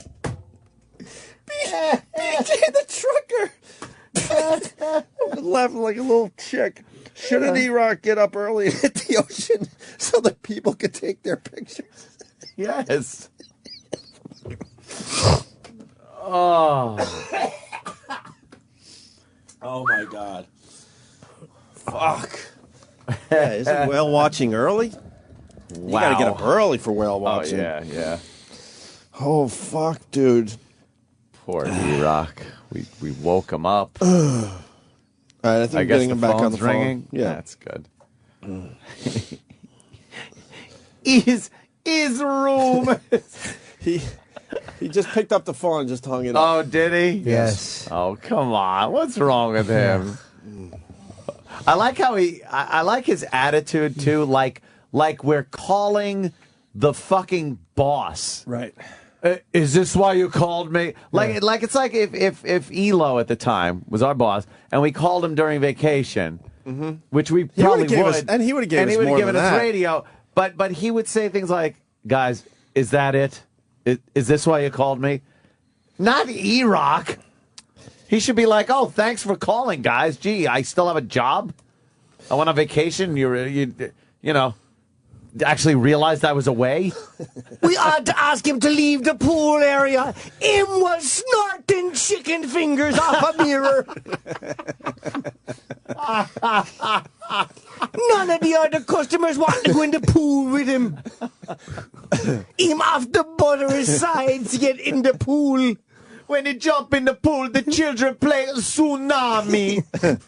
All the water go into the lobby. Let's say hi to Scott in New York. Scott. Hey. Hey, you know, the guy gets 1 week off from you assholes. You don't give him 3 days before you call up calling him a whale? No, he's not on vacation. He's on work. He's on work. That's on what he work. does. Right. How the fuck is he working in fucking Jamaica? Well, how the fuck does he work around here? Him trudge along noisy in the hallway, waking everybody. Him walk heavy, even fatter than he is, if that's possible.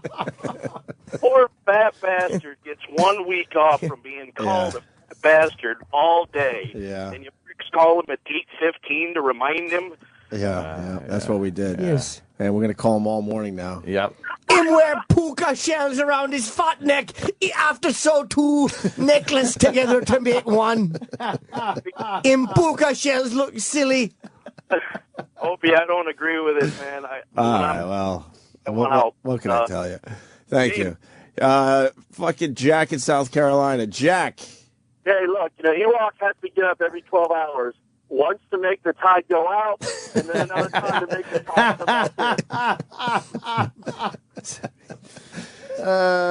back in. Peter wants a little fame today. Peter in East Rockland. I guess you're the winner of the most annoying 30 seconds. Huh? Oh. How you doing, gentlemen? Congratulations on winning the contest. You got $2,000 courtesy of Steven Singer and IHateStevenSinger.com. What are you going to do with the money? I think that perhaps I will...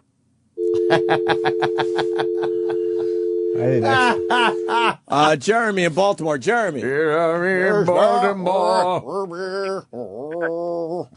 heard that one before, and happy birthday, Jimmy. What's that? I said happy birthday. I heard you. Oh, you son of a... God, E-Rock just gets us all excited. He really does. It gives us a nice boost of energy, doesn't it? His name really is does. Heavy Feet McGillicuddy. That's what everyone calling him. Heavy Foot McGillicuddy, trudging along everywhere, walking fat. Him eating all the desserts in the hotel. Customers eating celery. You think the fish people down there are just following behind him with big nets, waiting for their opportunity for the big one to come in? He ordered meatloaf with a straw. We don't want him here. Hey, if Troy's not calling back, I don't know what to say to Troy. Hey, if you listen to Jimmy and Ant, you think he's in Jamaica, but if you listen to Anthony's accent, it sounds You're tripping all over yourself like E-Rock running to the last dessert. Yeah, and I'm not even attempting the accent. I don't do it as well as Jimmy. No, but Ants is more accurate to where he is. If accuracy counted, we wouldn't be implying that he was actually a whale.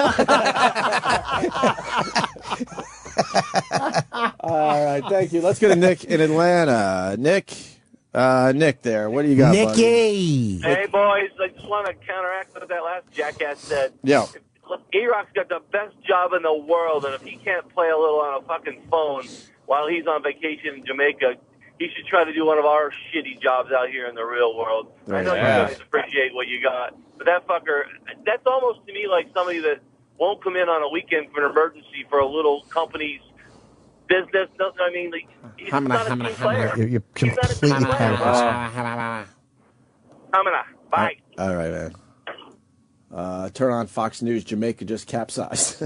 Hey, good. Peter's calling back. I don't know what happened there. Oh. Peter, you're the winner of the most annoying 30-second contest thanks to IHateStevenSinger.com. You get $2,000 cash. What are you going to do with the cash? I feel like Doc.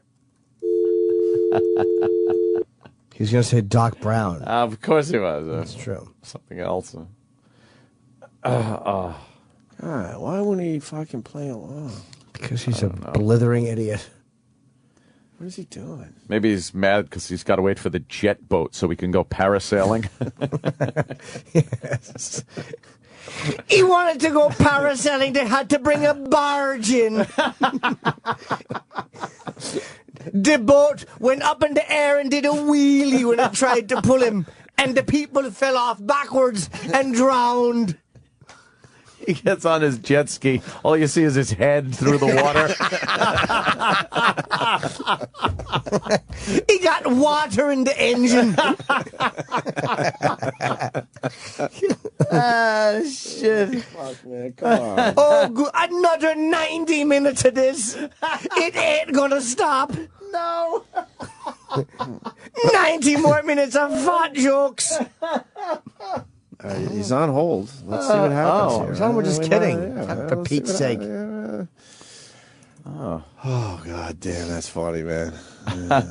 Jim, keep it up. It's awesome. Is he on hold? Levy Roccoloni can only sleep for 20 minutes, then he needs to come up for air. It's Jim in Chicago. Come on. Well, we still have a shot at it. Somebody is talking to him. We'll just wait. We'll just wait. Where is he? Troy's Come on. Troy's being connected to the room right now. Okay. Oh, my God. I want to listen to Troy. But Troy's saying he's not picking up. He's not picking up? Nope. What happened? He's not picking up. What do you think happened? He might be on to us. What the fuck happened, you think? Then you know we're not diets.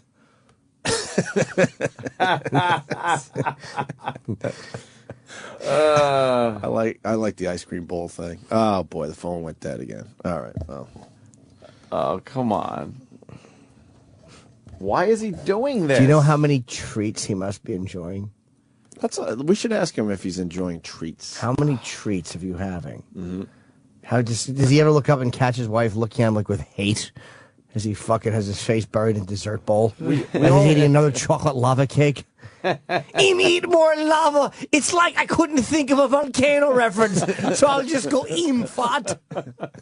He's eating all these delicious treats. Every time he orders a dessert, she wants to fucking brain him with a hammer claw.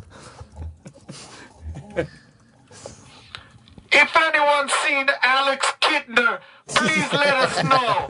He disappeared after Iraq went in the water. Water. That does sound Italian. What am I doing? Hey, the man break wind and a license plate fall by the pool. Maybe I think he might be hiding from the locals. Matt in Atlanta, you got something on that? Hey, you know that hotel's probably feeding that fat fuck to get him ready for the luau. Gonna shove an apple in his mouth. Fuck. I don't know what's wrong with that kid. I don't know. Hey, we had Larry King on, Jimmy. Another thing we've been teasing for a couple days. Yes. Sam got to talk to Larry King after our interview in the hallway because we weren't able to ask about the skateboarding thing. Yeah. I want the original clip, but remember that skateboarder? What was it? Just like a oversized fucking half pipe, remember? Uh-huh. And he ended up, about 60 feet in the air. Oh, it was crazy. And then smashed down. Yeah. Smashed down and broke everything, basically. Yeah. And Larry King was talking to that guy, and he asked the kid, how important is the board as far as skateboarding goes? How important is the board? Another clip we've played a lot on this show. Yep. And dissected. Well, Sam, because we ran out of time with Larry King, he was able to... How long did you have him for?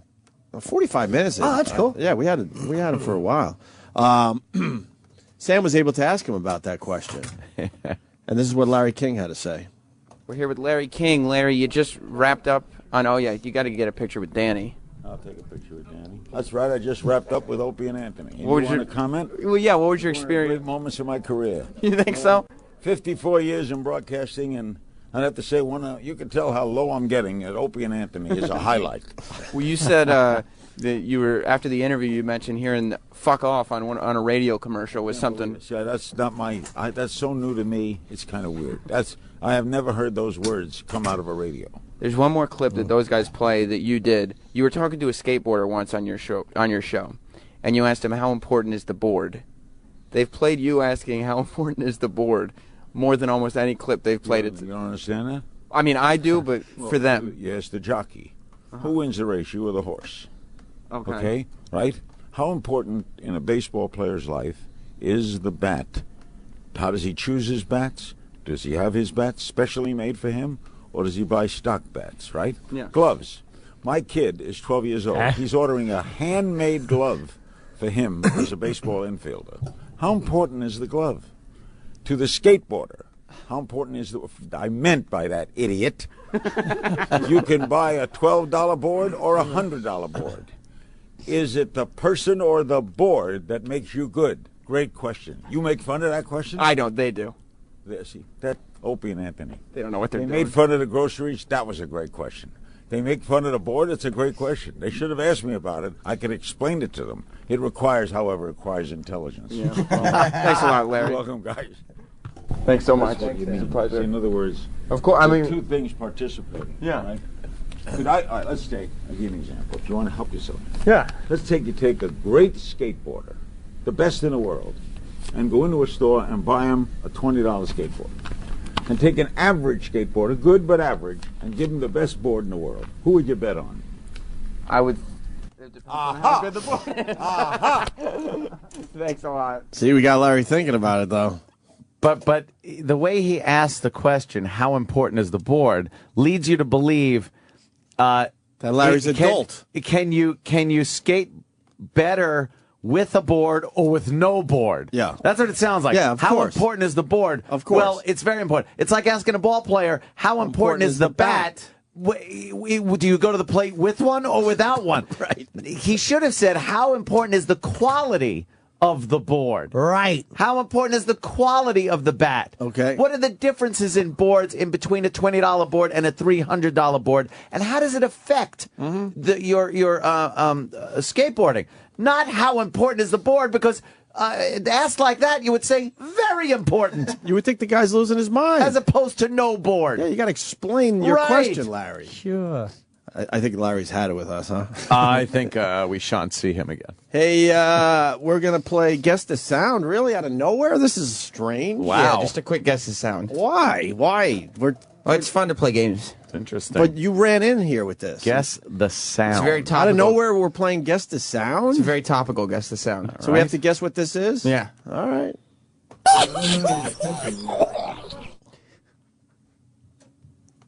Hear it again? What are you doing? What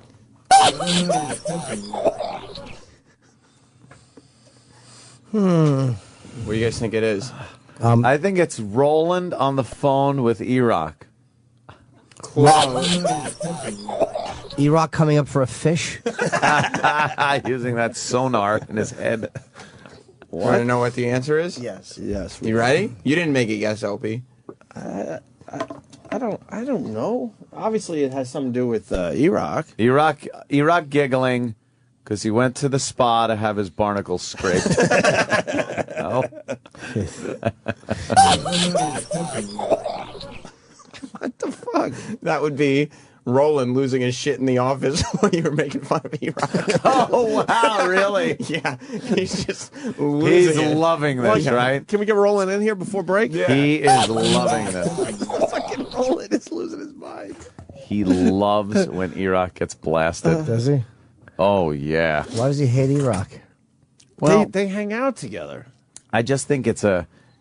He Oh, likes my God. seeing him getting pounded. Eric and Philly, we should fucking order some desserts for E-Rock so they have to bang on his door or room service. Oh, my God. Why don't we do that? Kurt, because we want him to enjoy his vacation. Yeah. He loves, I will tell you this, he loves treats, he loves being indulgent, especially on vacation. Do you think he's eating poorly? Oh, for sure. There's no way he's eating anything But he's going to have nutrition. a quandary. Like, he's going to be woken up again because room service is going to be banging on his door. Yeah. He's going to open the door and go, what? And then there's going to be all these delicious desserts on a tray. And then he's going to go, who the fuck ordered this? And then the guy has to say Opie and Anthony. And now what does he do? He'll be happy. Because he loves desserts. He'll eat it. You want to bet?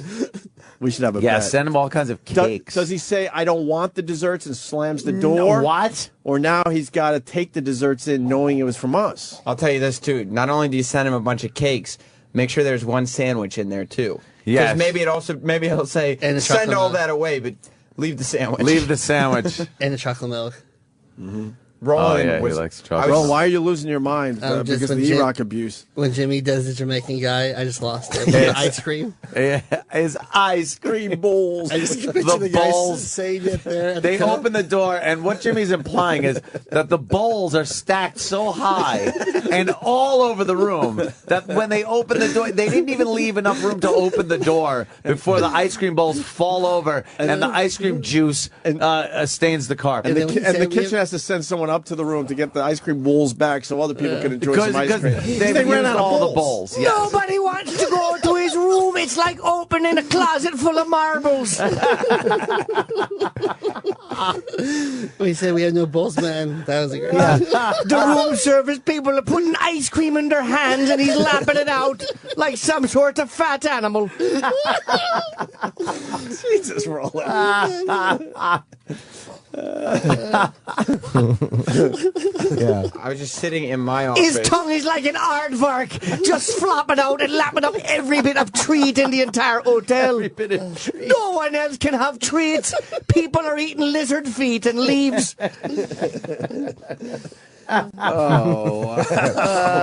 See, it would have been over for E-Rock if he would have just fucking played along for a couple minutes. Oh, I know. But now we're going to talk about how his girl has to apply the sunscreen like a hot mops on a rooftop.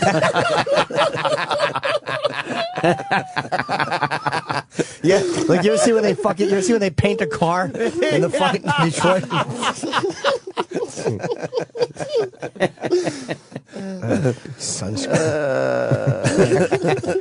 Roland goes out to lunch with E-Rock all the time, but nobody likes an E-Rock is fat joke more than Roland. Oh, no. He loves it. Oh, because they're great. Phil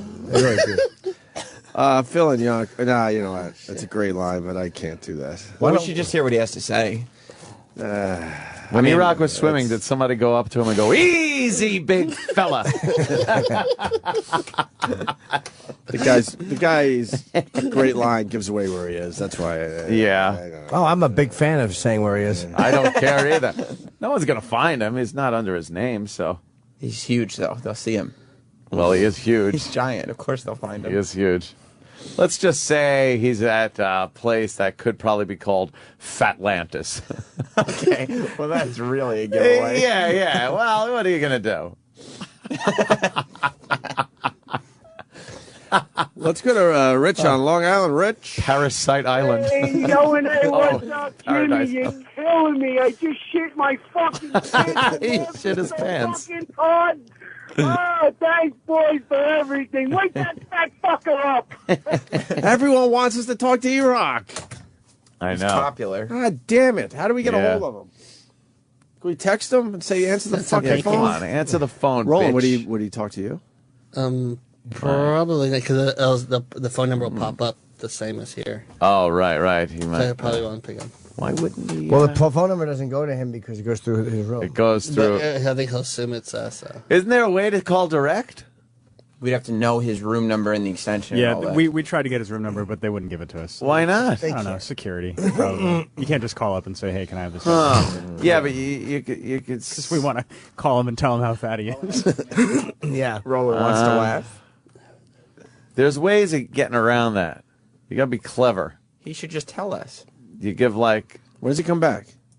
He's there all week. Yeah.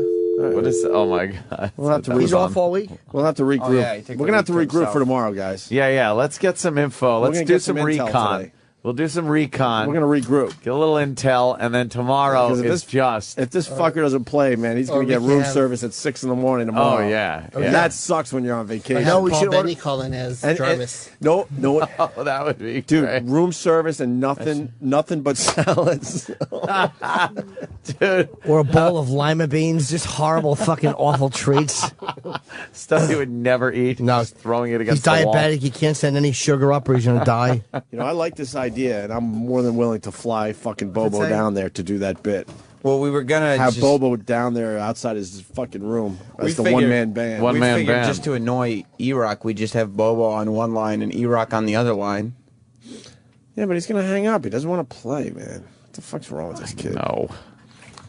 Maybe if he knows how much Roland's enjoying What's up, it. Vic Henley? Yeah, look at that. How you doing, man? Hi, Vic. There he is. We're ready to go to break, and then we're going to talk to you. Yes, we were just harassing one of our vacationing employees. Yeah. Oh, wow. What lucky spot are they in? But he doesn't want to play along. Sean in North Carolina. Sean. Hey, boys. If you want to get a hold of E-Rock, I think I can get a message to him. Hang on a second. All right. Your phone cut out, dude. It would have worked, too, if you didn't do the wah-wah-wah. Jimmy, I've listened for 4 years. It didn't cut out. Sean, you should have had confidence in that. That would have worked. Wait, Ant's trying to call E-Rock.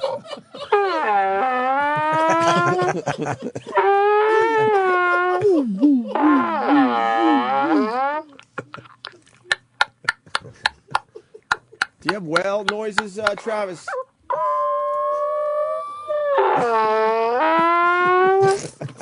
You should be calling any minute. I don't know what this is, but it's awesome. Oh, it's we're making fun of our fat coworker. Right, anytime you can come in to see mammals talking to each other. Yeah.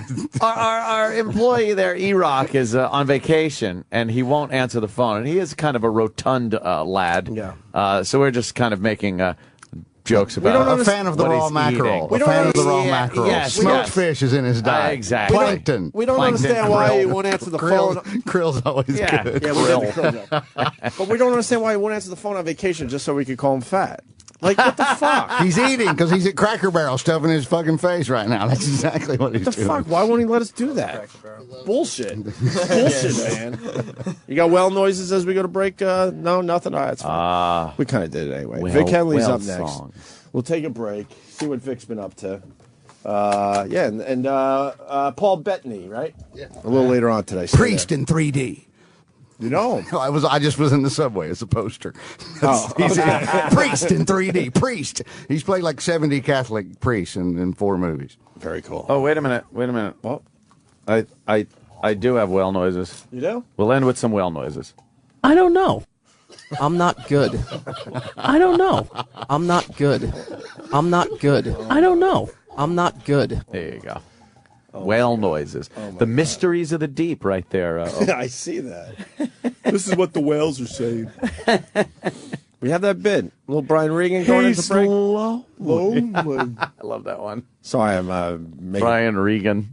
Travis is scrambling because we're thinking of 4 or 5 different things at this same time here. Yeah. Well, it would work here. A little Brian Regan at the break. Oh, of course. That's perfect. It really is. That E-Rock. I can't believe he's being so negative. He really is. You know, it's when you're with the show, you're like a police officer. You're never really off duty. That's right. If you see the opportunity to be made fun of and called fat, whale, pig, barnacles attach themselves to you. You can't jet ski without only your head sticking out of the water. You need a rocket ship to go parasailing. You eat so much ice cream in your room that they run out of bowls at the hotel. For the rest of the resort. Yeah, you eat krill. You don't pay for your room. You're traded. Where people can swim with you. Don't forget the suntan other tourists lotion. can swim with you. The suntan lotion. Manatee with feet. Yeah. Motorboats are striking your back. Oh, it's great. And then chunks out of your flesh. Rumor has it he was so cranky because yesterday when he went down the water slide tube, it ended with a guy at the end with a giant plunger trying to clear the tube out. Like in very difficult. In Willy Wonka when that fat thing got stuck in the tube. Yes, he's Augustus Gloop in the chocolate tube. It's supposed to be a water slide. Oh, and then the lazy river thing, they just renamed it after him, the E-Rock River. See, because he's lazy. Thank you for clarifying. I didn't get that. Yeah, I was a little muddy. Yeah. A little muddy. All right. Let's do this. A little Brian Regan. Oh, that's not fair. Whoa. He went snorkeling and pilot fish attached themselves to his underbelly. Pilot fish. That's good. Pilot fish are great.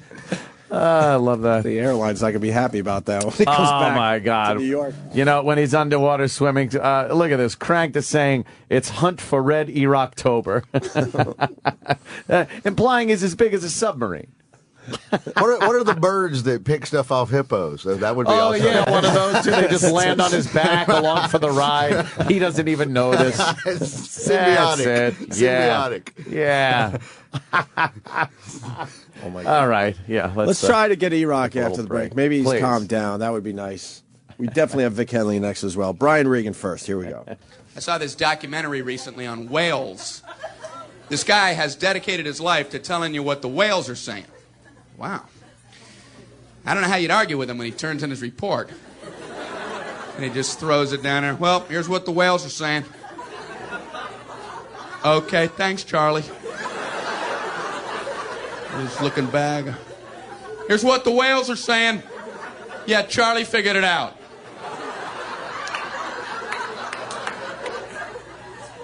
They show how he does it. He's out on a ship, he's got a pencil, and he deciphers the whale noises as he hears them. You know, he'll hear like... You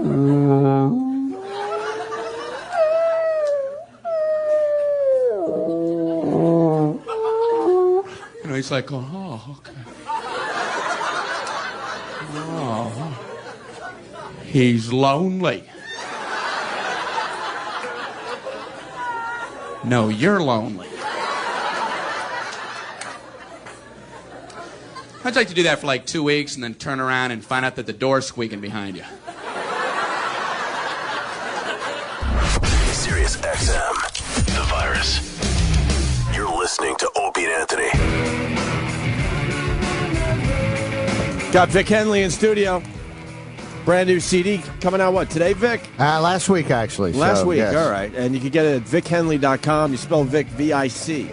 Henley, VicHenley.com. Lose Cruise is the name of the CD. It's the Lewis Black Comedy Cruise last fall, so. Right on. I had no idea that they recorded anything, and I cleaned it up and made it as good as this show. I'm a little distracted because I saw on the hotline they were trying to get E-Rock on the phone, and yeah, we got another hang-up, so that's your update another there. hang-up? What the fuck? Just talk to us for a couple minutes, man.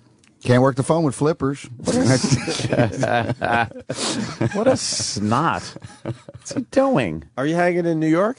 Yes, totally. I've been out. I just got home like a week ago. I'm about brain dead from back and forth planes. I was in Nebraska. I was in St. Louis. I was down in Florida. Wait, you live in New York? I've lived here for 25 years.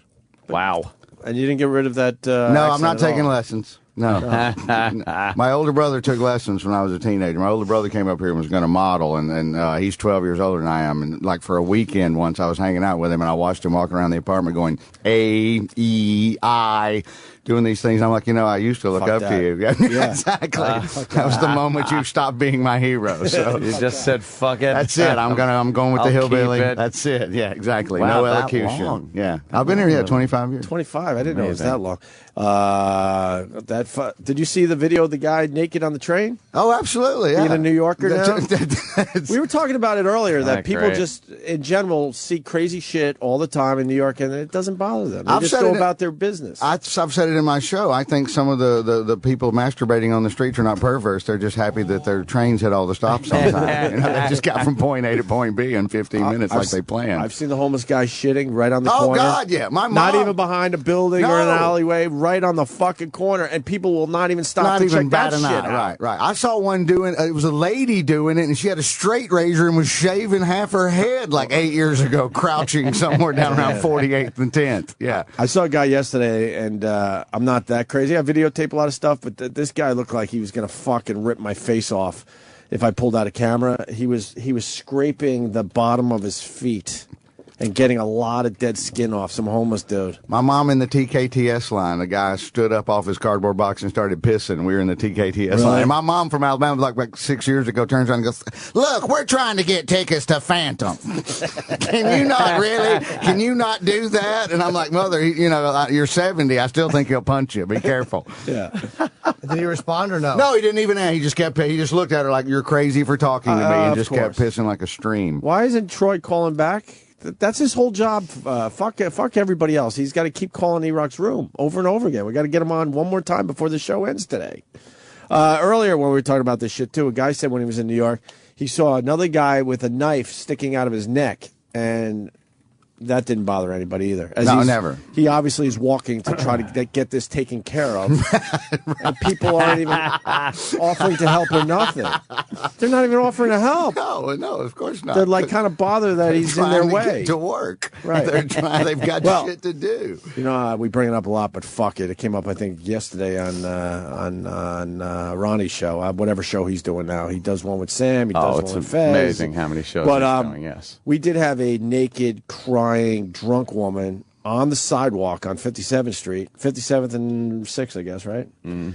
And people were just going into the building, to start their workday, and they didn't stop and wonder or ask questions. Sure, right. They're just like, oh, even with this that is show, normal. even with that ABC show that's kind of popular, what would you do? Even with the setup that this could be a trick, right? People are still going, no, don't care, doesn't matter, doesn't matter. Having an abortion don't matter in the elevator, naked, and the one guy, naked abortion, crying, doesn't matter. And the one guy who did stop raped her, right? Because he's old school. He's very old school. He's already crying. What else am I going to do? Well, we might have him. We might have him. Hey.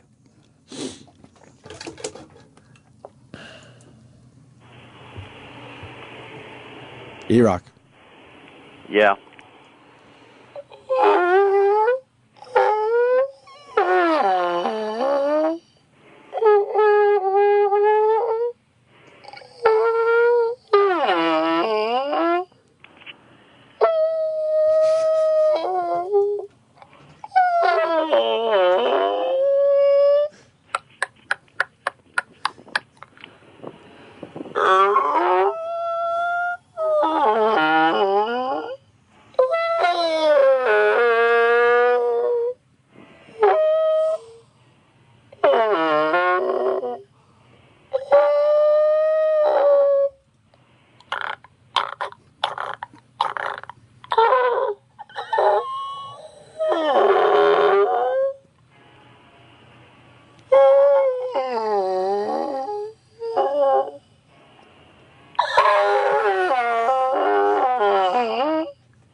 I'm not good. I don't know.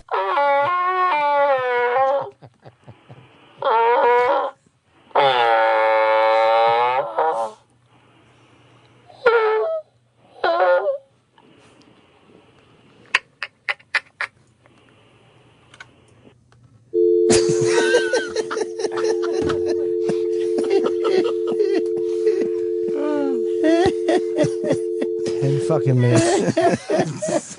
He just wants to enjoy his vacation. He's in another country. He needed a passport. 10 minutes of just fucking whale sounds. Spencer K. in Boston. Moody dick. It's actually very soothing. Very soothing. Yeah, it was. It's very It's soothing. relaxing. I feel like I could take a nap right there. Yeah, and no one would blame me. Go to sleep. Wonder what I was saying to the E-Rock. I don't know. He didn't want to respond. No. I needed a response. Yeah, we definitely need a It's response. like Star Trek. I got to bring him back and... You fucking can't even go with the bit. No. What's wrong with this kid? The one time we don't want him to, we want him to hang up, he won't. Right. The bit might have. The bit still killed, though. He was. Fuck. He was hanging in there. oh, that E-Rock. All that to get him on the phone just to fuck him. He'll never come on the phone now. Never. He just wrote all of us. Oh, really? Glad you got a segment out of this. Heard it all, assholes. Come on. Yeah, what are you going to do? Rock. Yeah, well. Lighten up. Yeah, man. I mean, lighten literally, lighten up. Jesus. Have a Something. salad. Treadmill, anything. Lighten up. Oh, yeah. Kevin in Houston. Kevin.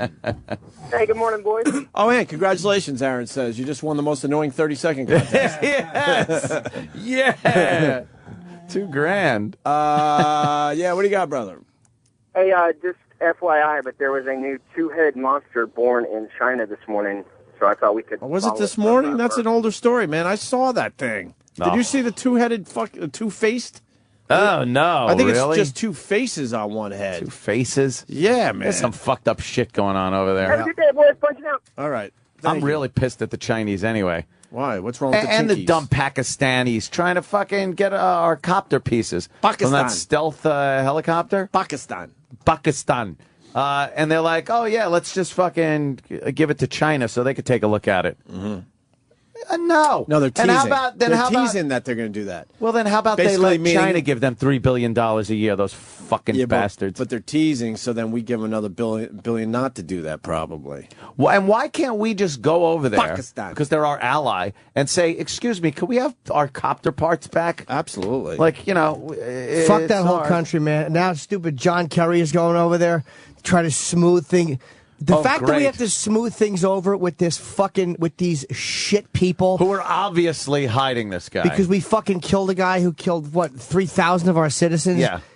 Literally, here's who doesn't like that we killed Bin Laden. Bin Laden's family, Noam Chomsky, and Michael Moore. Fucking scumbags. And Rosie. No, Rosie, too. Rosie No, she really? jumped on the Even bandwagon. really? No kidding. She wanted Really? a trial, she, too. She said that he deserved due Yeah, process. yeah. He got it. He got He got due 10 process. years of fucking people giving him up. 10 years of it. Yeah. Fuck him. Yeah, we Due try- process. Nuremberg, they still hung him. Nuremberg, they Yeah, still yeah. hung him. If you're going to go through due process, Well, you're hanging him anyway. Hitler Go was, ahead. was Hitler ever put on trial? No. So then why do we always say that Hitler did this, Hitler did that? If he never got due process, we have to stop saying that Hitler did it. Yeah. Don't be fucking assholes, Oh, people. that's true. Well, I've been trying to say that for years, Jimmy. No one listens. This was one of our best things. I've said this forever. We were really good at the super sneaky shit that we just pulled off here. Yes. Every now and then we are really good at that. Come Every now and then, on. Jimmy Carter, the planes don't crash, and we Yeah, fucking yeah. get the bad guy. And it actually works. Yes, I have no problem with that ever. No. And even Bin Laden's son has said that he should have been put on trial in front of a jury. He said even Saddam Hussein was tried. It's like, yeah, and then look what happened. It's not like he walked away, It was a drive-through. walking down the courtroom steps, going, "Yeah, yeah." I'd like to say to the press, Right. I want to thank my attorney for getting me off of this. Wasn't law and order. When did ultra liberals in this country become so fucking far away from everybody else? Like when does America ever do the right thing in their fucking I'm not saying we're not wrong a No, lot. it doesn't matter what we do. But when do they ever agree with the fucking military? Ever? If he was taken prisoner and put on trial, Holy I think the shit. liberals would have come out and said something like, "Oh, do you know how dangerous this is? We should have just left him." Oh, yeah, it would be like, the other. It would be, have been they'd the other flip-flop. way. Oh, why did Absolutely. they Absolutely. They'd flip kill him or yeah. something. It's Right. like, yeah, this country can never do anything right. Do we in their ever eyes. get it right? Like I was fucking. We did this time. I think we really did. I do yeah, too, I but did too. like Noam Chomsky is such a cunt. Like, and I was blasting him on Twitter. Yeah, I know he's a brilliant guy, but you're not as brilliant as everybody thinks. If every fucking time your answer is predictable, if you're that driven by an agenda, and every time I can pick your response, you're not that smart. Yeah. Because then everything you do, you're trying to kind of shoehorn into your Yeah, philosophy. it's based on his bias. God, it annoys Everything. me. Yeah, and Rosie was saying that too. She got on and said that he was should have had due process of the law. It's like, no, this is a situation where it's an enemy that obviously there was a war declared on us on September 11th, at least, even before that with some of the other stuff, shenanigans he was doing. And and he got what was absolutely coming to him. You're right. I would have danced naked and gotten into me. I would have made Abu Ghraib look like a tea party. I would have had my balls on his head, a T-shirt.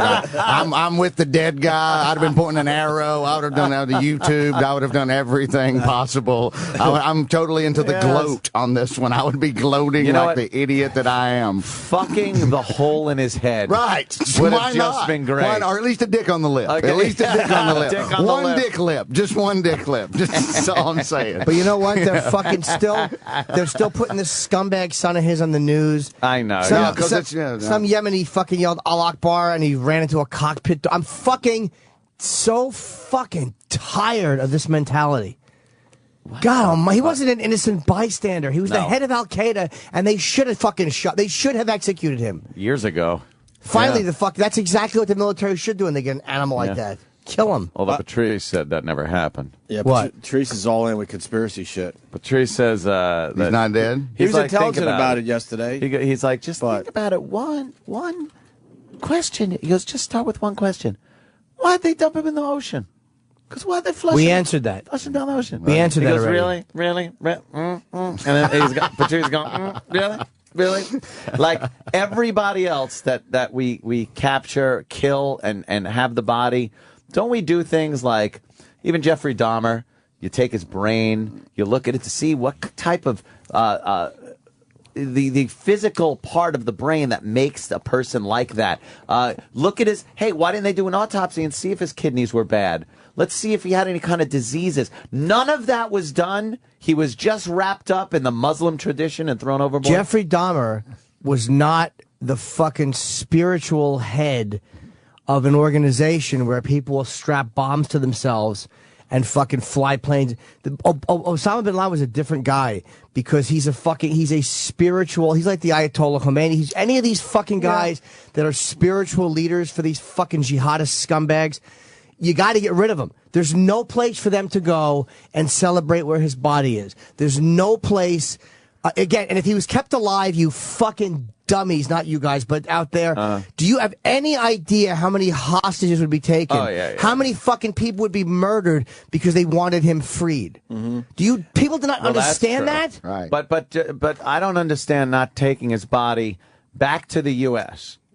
You take him and just do a complete workup on him. Couldn't they do that on the ship? Take his brain. Abnormal. I don't think so. Abnormal brain. This is abnormal. You don't think they could have done an autopsy before they dumped him in the ocean? They could have done an autopsy, probably, but not that real studying. Really just studied everything?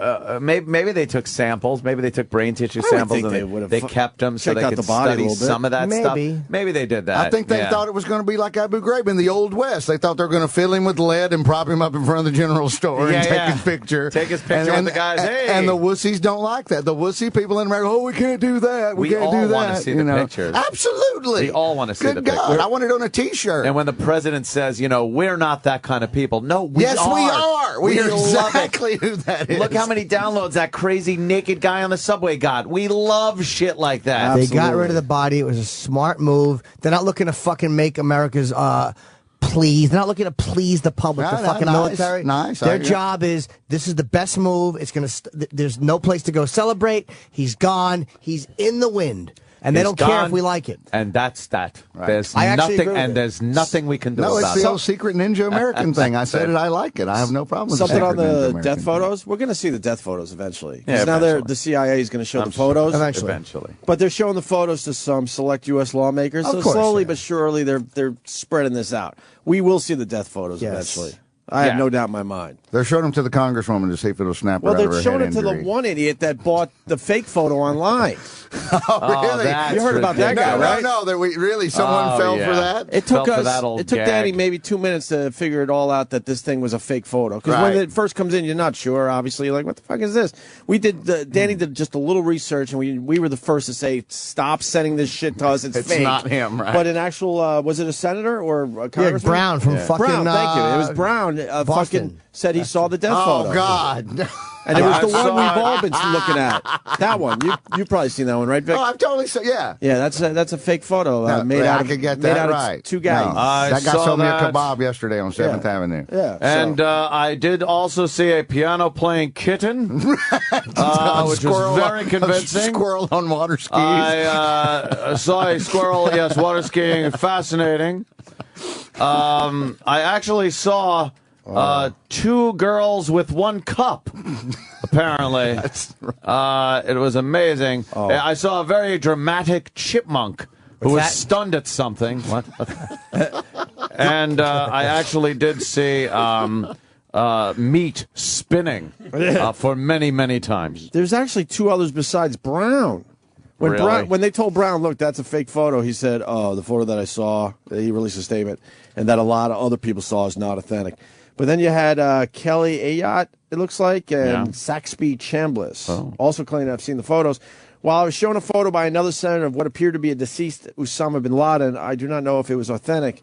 Ayotte, I guess that's how you say your name, said in a statement. However, I do believe a photo of the dead Al-Qaeda leader should be released. All right. The photo I saw was shown to me by somebody who represented to me as bin Laden after he was shot. He said it looked like it was official. That was the other guy, Chambliss. Is he the Georgia guy? Is Chambliss, Georgia? Sounds like maybe. I don't know. Yeah. I thought he was Saxby? Yeah, I think I remember him Saxby Chambliss. Yeah, when he beat the Royals with that home run in 76. That was a wonderful. I'll never forget that scene.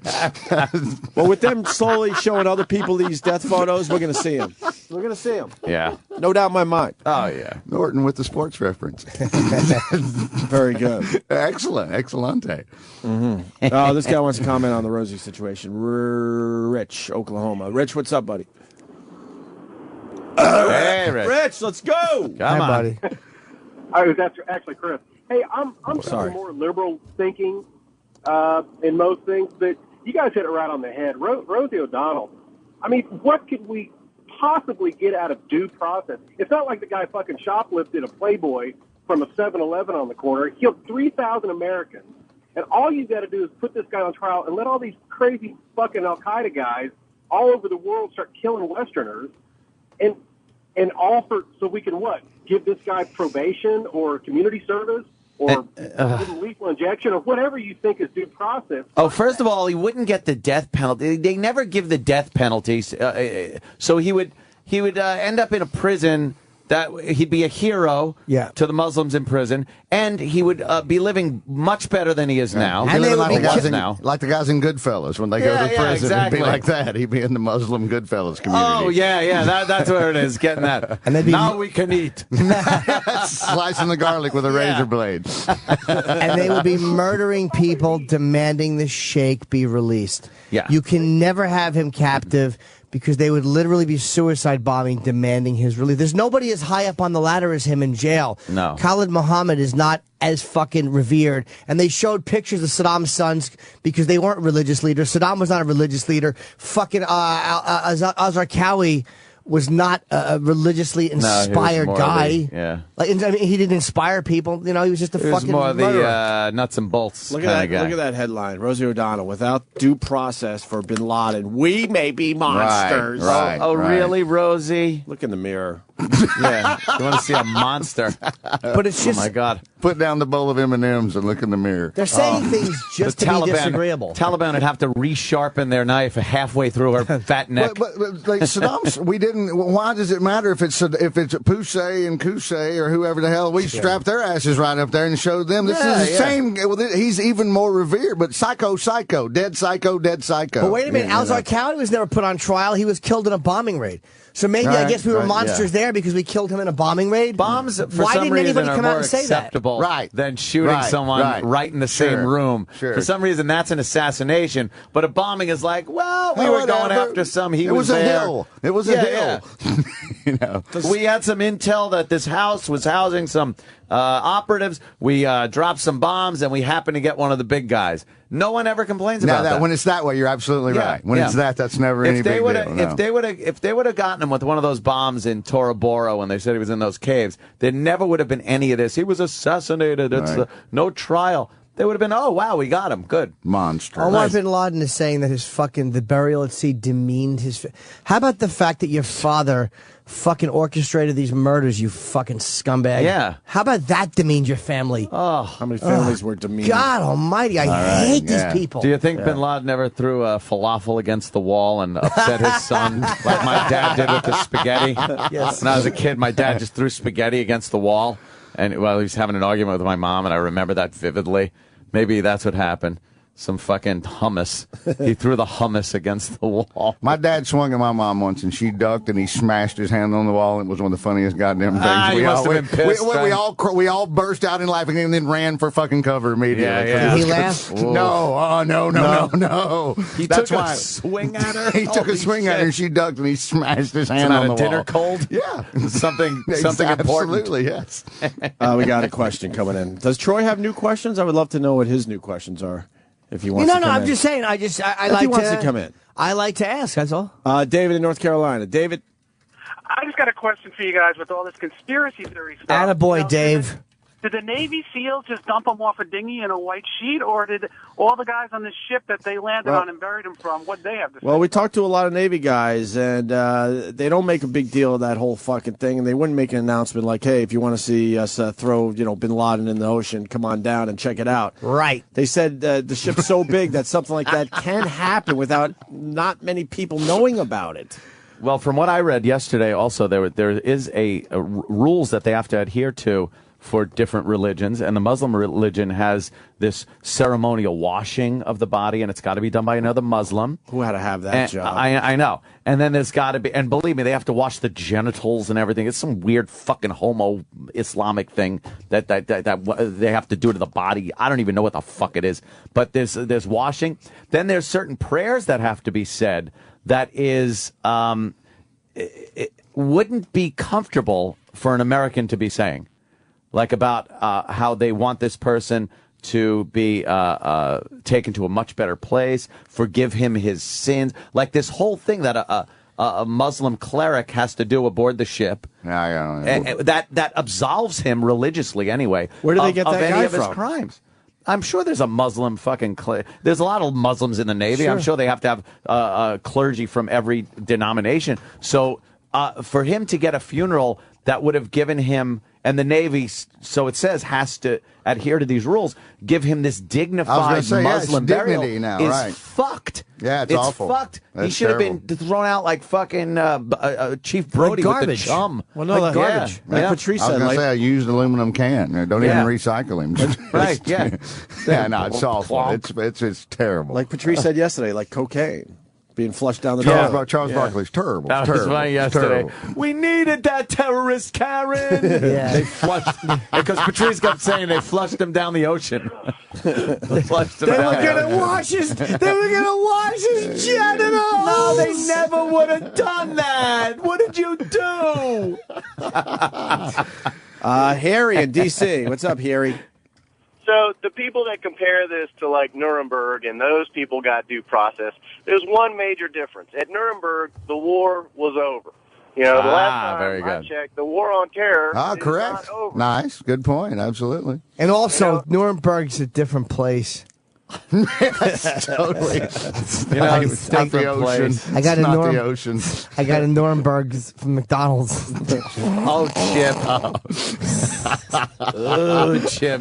Hey, Vic Henley's here. He's got a new CD available at VicHenley.com. It's called Lou's Cruise. It's live. The Lewis Black Comedy Cruise. It's live from Lou's Cruise. So That's awesome. That's why I named it that, because I was VicHenley.com. Fudging off his coattails. And we really got to take a break here because we got Paul Bettany waiting. Yes. Priest in 3D. Priest in 3D. In theaters Friday. We'll talk to Paul next. Stay there. The Virus.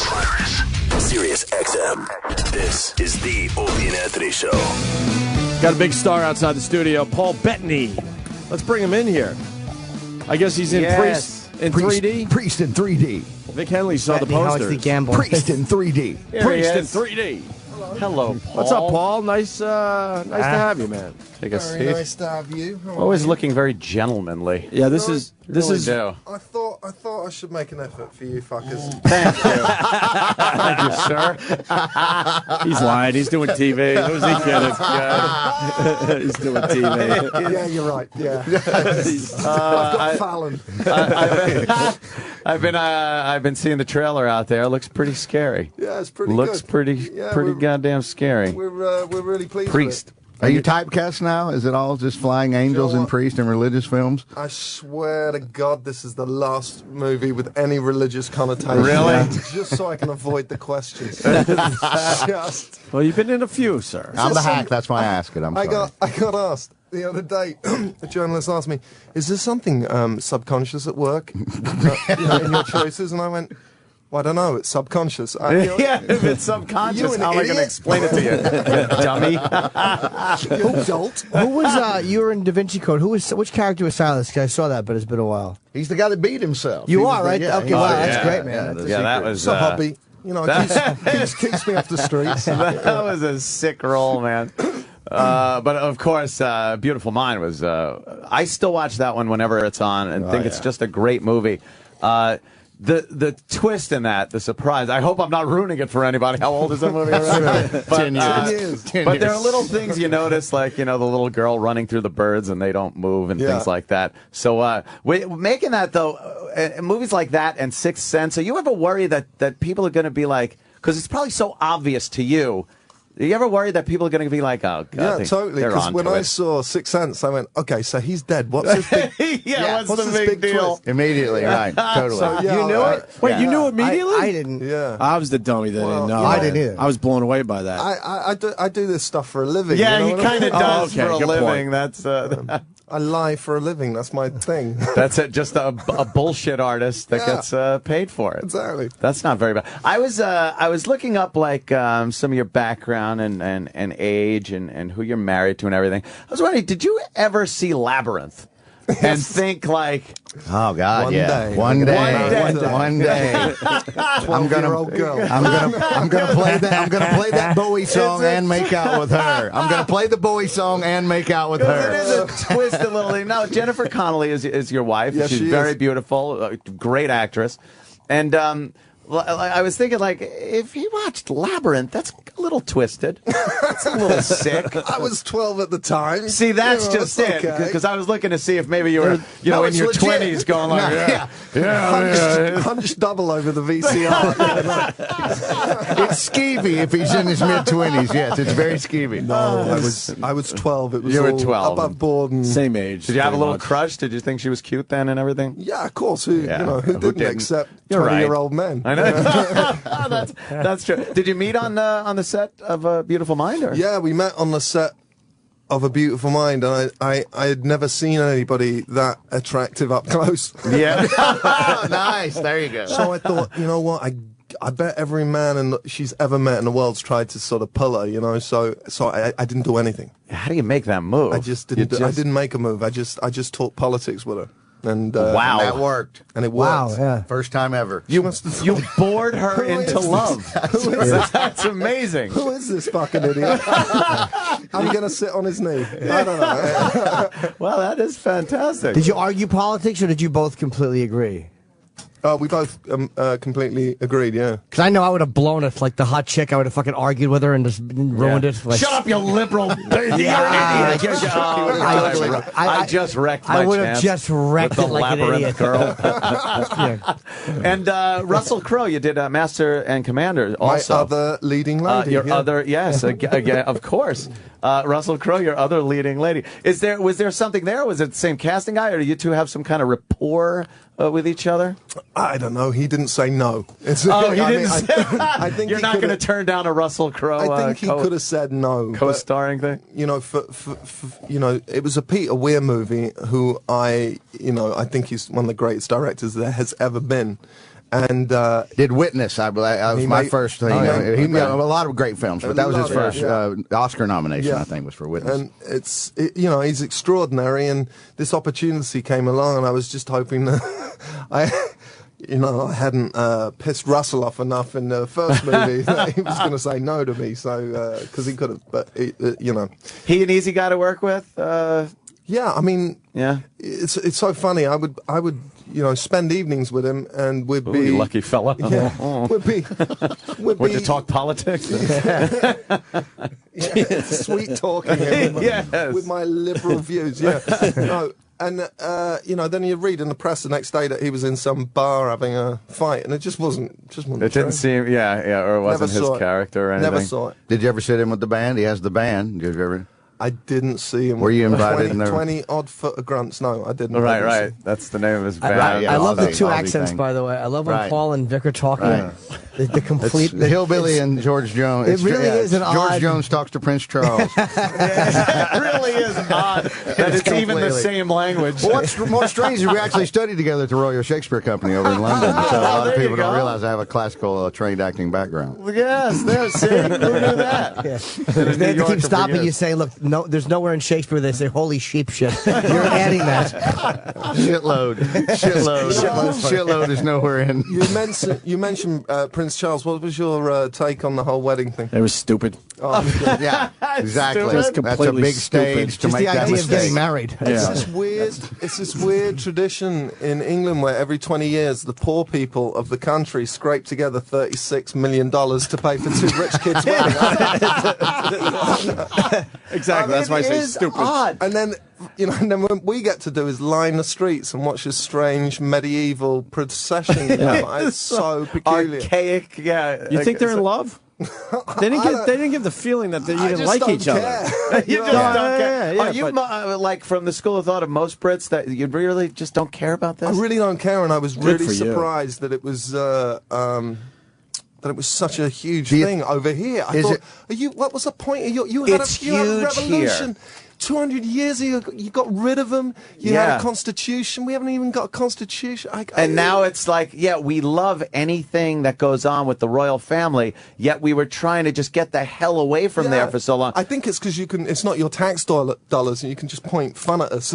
Well, that's 50-50? True. Yeah, that's when I used to go there and work, it was at least 50-50. I would crack some jokes, and I would get 50% royalists, didn't like it, and they'd get angry, and the other 50% would laugh and cheer. Do you think it's more than that now? That was probably 10, 12 years ago. I read somewhere that it was like 30-70. Wow, that don't care at all. Just don't what care. the fuck are we doing? Feel like, why have you?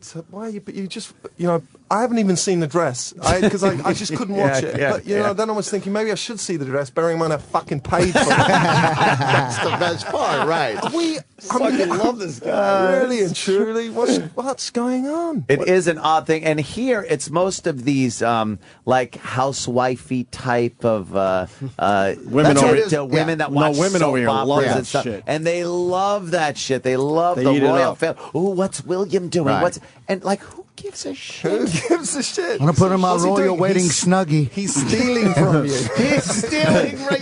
He's stealing from you. But what about Pippa? Pippa was hot. She has a great fucking dumper. Oh, man. She's got a nice hiney. She does. What an ass on Pippa. Love to talk politics with her. Yeah, that's right. So, who did you... I don't know. It is an odd thing. I want to get back to the movie, though. What's Priest? What's the gist of this one? Well, it's there's a priest in 3D. It's a great big sort of science fiction action movie which has a sort of revenge plot, and he's trying to save his niece, played by the beautiful Lily Collins, and he has to defy authority to go and save.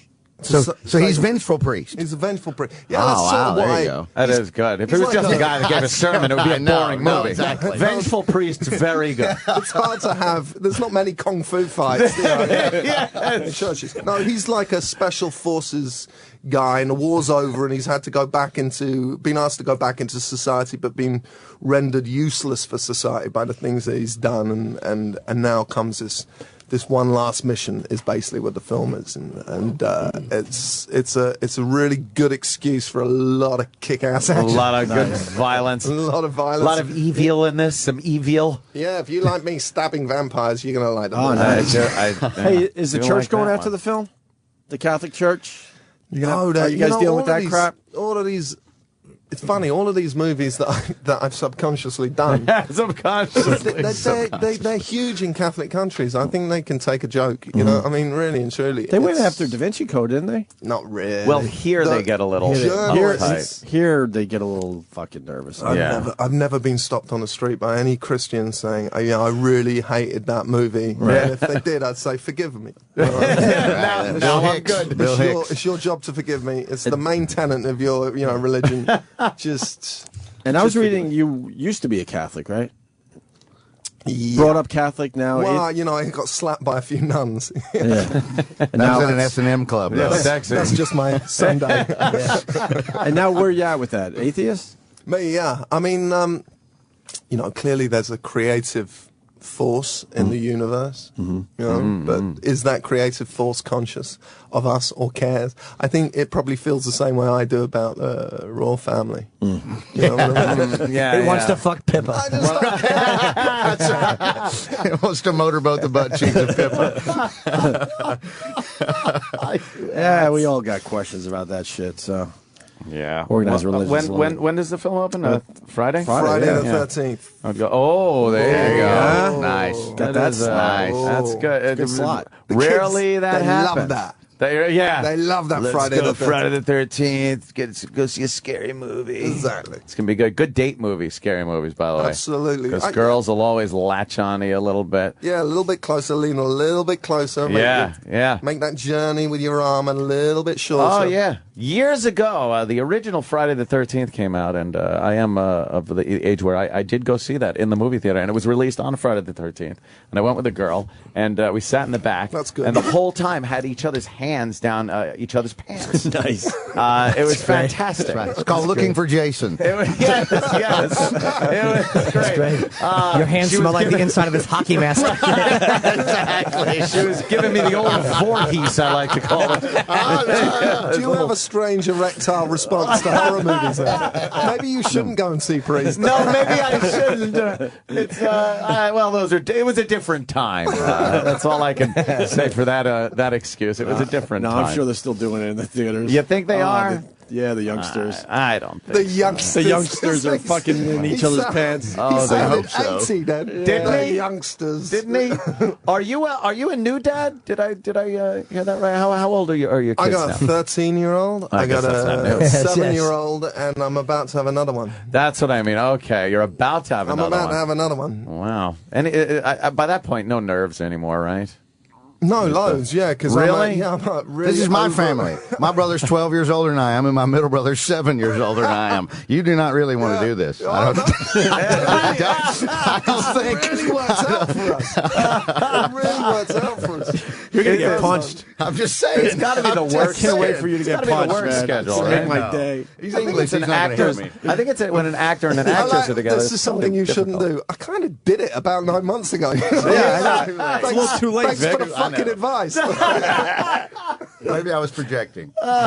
It's a little too much. Is it hard, a working actor and actress, to raise a family? I mean, it just seems something. Not really. You just choose not to work all the time, Otherwise, sometimes you regret not making a movie, but in 20 years' time, I look back and somebody else has raised my kids. I'm going to fucking... I'm not going to be able to hold my head up, so... That's got to be a rough decision, though, because what if you see a really good script and you're like, fuck, I really want to do this, and then... You just look at your kid going, Dad, I want you home, and you go home, I mean, it's really simple. But I can't do Wimbledon, too. If only. Hey, do you get jealous? We had Sandra Bullock's ex-husband here, and he said that when she kissed people on screen, he's not an actor, he would get very jealous. Do you get jealous if you see your wife kissing another guy on screen, even though you're in the business? Is there a party that's like, ugh, it's fucking, I hate watching that? It doesn't actually worry me. I mean, we never talk about work. Ever. Really? Wow. I don't know any actors. I mean, I really don't. I don't know any actors in New York City. I live here. I've lived here 9 years. Nobody I know is in the business. That's actually really good. That's amazing. Yeah, because actors suck. So this guy's probably. I really think they suck overall. Thank you, Paul. There you go. Exactly. Really Validation. A large number of them really suck. Yeah, there's not a lot going on usually. Does it bother you though? Like when you watch that, you won't get uncomfortable. You're totally. I just think of the change coming in. You know what I mean? I'm like, yeah, that's a bunch of dough. Yeah. You know, Actors I mean- are assholes, though, and my girlfriend can attest to this, because first I heard something, and I thought it was you at first, because she was living out in L.A. for about 5 years, doing modeling and acting and stuff. She's in New York now. And she said, yeah, this guy from Beautiful Mind sent me an email and just was being a real dick, trying to just fuck her. It's pretty much what it was.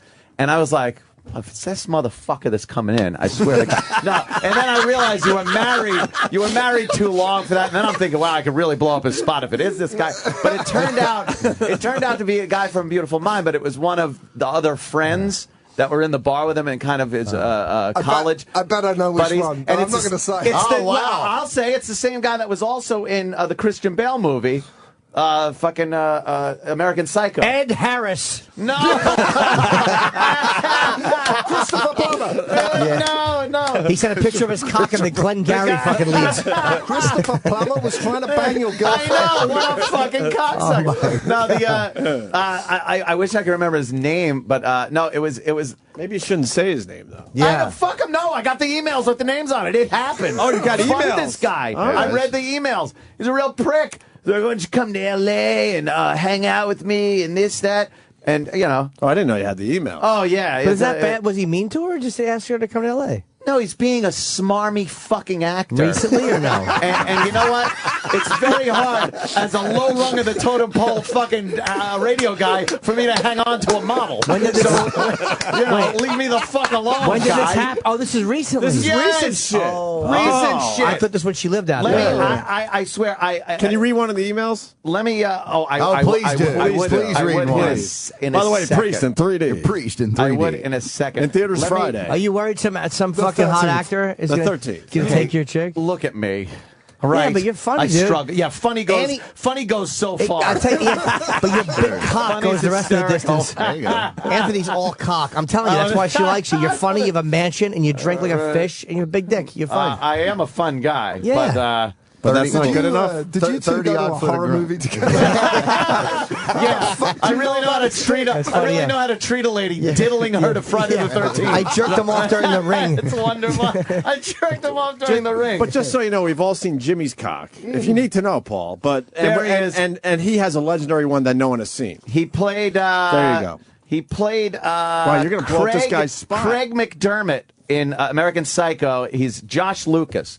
You know Josh Lucas? Oh, I kind of know that guy's name. Yeah, He's sort of Josh nerdy Lucas. looking. Here's his picture. Let me see. He's kind of nerdy. You If know it's the this guy I think it is, it's a nerdy looking guy. You know this guy. No, he's kind of a handsome fucking guy. Oh, that's not him. I don't need that shit. No, you mean Josh Lucas? He was the Paul coach. Newman. Yeah, exactly. He looks like a young Paul Newman. You're in motherfucker. fucking trouble. That's intimidating. I know. Fuck his emails. Fuck you and your emails, Josh Lucas. You're in fucking trouble, man. Lay off, I am prick. shocked. I am Jesus, shocked. all I got is 3,000 miles of fucking countryside keeping my fucking relationship How did he intact. meet her, though? How did he get her email? And he said, "Oh, somebody sent it." And she goes, "You're being a fucking asshole, and I want to know who sent it." And apparently, it was her ex-boyfriend's friend. That was his chick. Hooked him up and was like, "Yeah, I think you'd like this girl." And instead of being like, kind of break the ice thing, it was, "Why don't I fly out to L.A. and stuff?" And then I started thinking of my email, which was, "Why don't I fly out to New York?"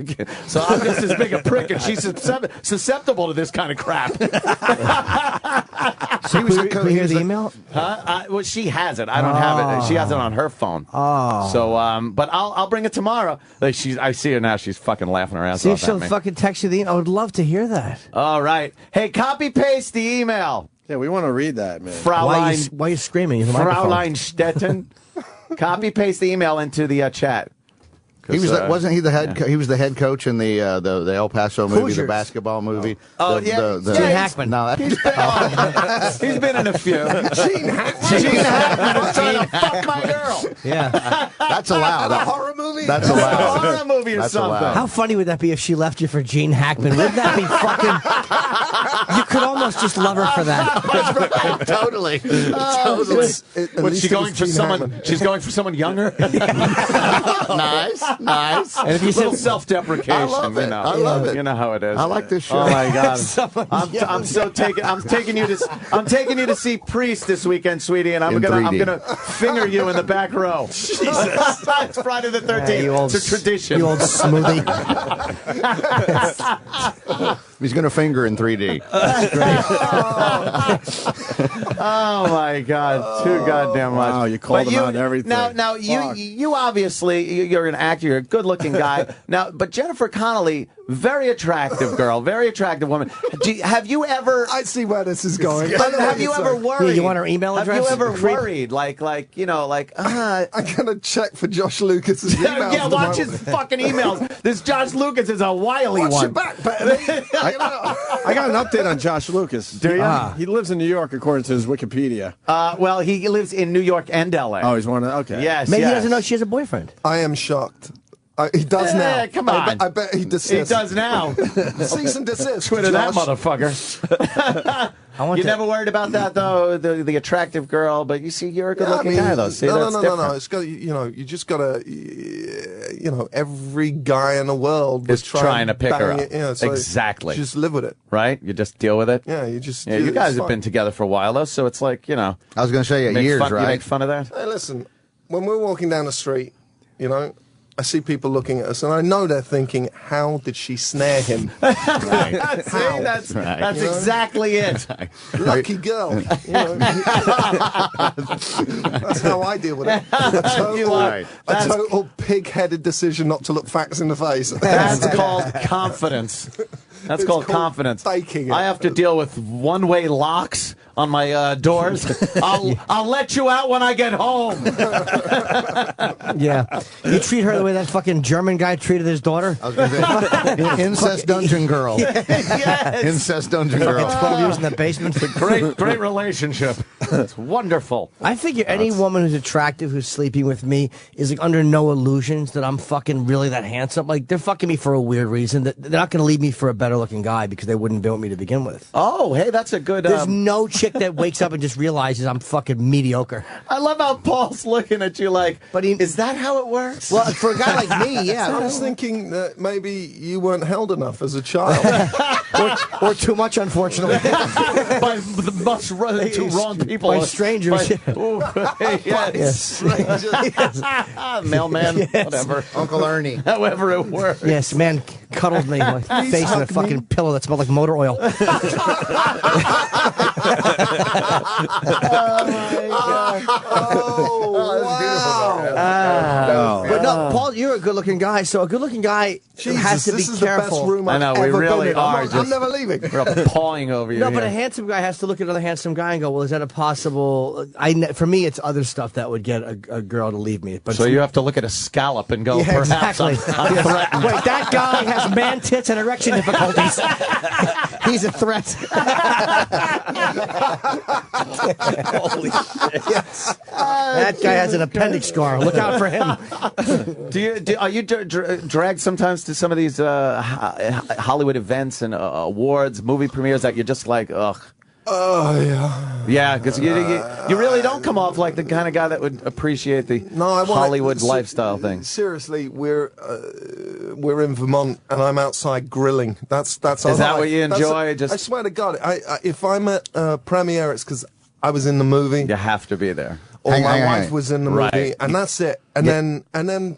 You don't really get much. What do you guys like to do for fun? Because it's odd for the layman to think of A-lister Hollywood couple. What do you do for fun? I like to I like to play guitar. I have a place. The place up in Vermont. We have a music room. I have a PA system. Everybody comes up and we jam. And I go home with the most beautiful groupie every night. It's kind of great. And my wife likes to hike because there's no fucking paparazzi up a mountain. And if there are, I could kill them and bury them, and nobody would ever fucking know. Do they hassle you, the paparazzi, like when you're out together? How enraging is it? If I've got a movie coming out, it gets kind of... I kind of tend to look quite different in the movies I do, so I don't get, as bad as my missus, and she. But when she's got a movie coming out, it's pretty fucking tough. But you know, you got a fucking movie coming out, and I don't mind. But these motherfuckers are outside my kid's school. Now, in England, if your kids are there, they can't take a picture. Yeah, you come out and you see them, they go, oh. Really? Yeah, it's against the law. It's against they can't the law. do it. Yeah. And what other world? Wow. What other world? If That's great. I'm a dad, That's wonderful, right? I'm a dad. My kids didn't chose it. I come to pick them up from school, and I see some guy in a fucking hoodie taking pictures of my children. Wow. You want to fucking kill him? No shit. What other dad wouldn't? You know, and I'm supposed to suck it up and go, oh, it's all right. There's this pedophile taking pictures. And if of you weren't an actor, you could probably get away with punching the guy in the face and in court going, hey, this guy's Regular taking pictures person, of my sure, kids. sure. But for some reason, that's like A public your fair figure. game. No, they want you to. They want you to smack them. Oh, of course. Yeah, they want to sue you. Yeah, they do. Hey, Mike Epps is getting sued. The fucking comedian. I just heard he got served with papers on stage. Holy shit, what a heckler. That's a heckler. Wow. Worst heckle ever. Finale, that was worst heckle ever. Oh yeah, he gave Thank it you, to her ladies and too. gentlemen. You white bitch. You know, there was something with a paparazzi that happened. I don't know what it was, but apparently like gunshots were fired. That's just what I heard. I hope that's true. That's wow, that is taking it. But I heard a lot of those guys have fucking. I heard a lot of those guys are fucking. I want to say Brazilian, and a lot of them have guns and they're here illegally. Like a lot of those paparazzi for the one Jesus, group really? have. Make it sound like a cartel, the paparazzi cartel. They've never seemed so menacing. No, I've heard that some of them have guns in 3D. because one of the groups, one of the big paparazzi companies or whatever is named after. I think the gang name or the jail name or something. My manager. That's a little intimidating. Yeah, okay. I got one of them real good one time, which I can't go into because I don't want to get sued by the fucker. Because I saw his other guys all around, and I got him behind a building before anybody could, take pictures. All of his other guys could take. Oh, I got him so fucking. What, you hit him? You hit him, or punched him, or shoved him down, or made him stumble? Really fucking. Just look at his face, Vic, and figure it Oh, out. nice. Okay. All right. Oh, yeah. How did it feel? It felt so good. Yeah. It felt so good. It happened another time when one of them, my little boy was really little, and he was, I had him strapped to me, not in a weird way, not with like, duct tape or anything. Not like Norton's childhood. Yeah, not like your childhood. No motor oil was needed. I just had him in a, what do they call them, Baby Beyond thing. And this guy is trying to get a picture of my wife, and he pushed me out of the way by putting his hand on my kid and pushed me like this. So he's pushing my kid. Hand on the baby on the chest. And he's got the camera to his face, and I went like that with my. I don't know what happened. His evilness went into me. Your Honor, and and he went down to the ground, and I don't think he knew what happened because the camera was here. So he felt maybe I walked into a bird flew into your camera, dude. Wow, you okay? Don't know what happened. That's a paternal instinct, the Elba. That's good. Oh my God. Good. Fucking vultures. They man. are the most. Vultures. I know. That's awful. And they serve a purpose. And I know a lot of times celebrities text them and tell them where they're going to be.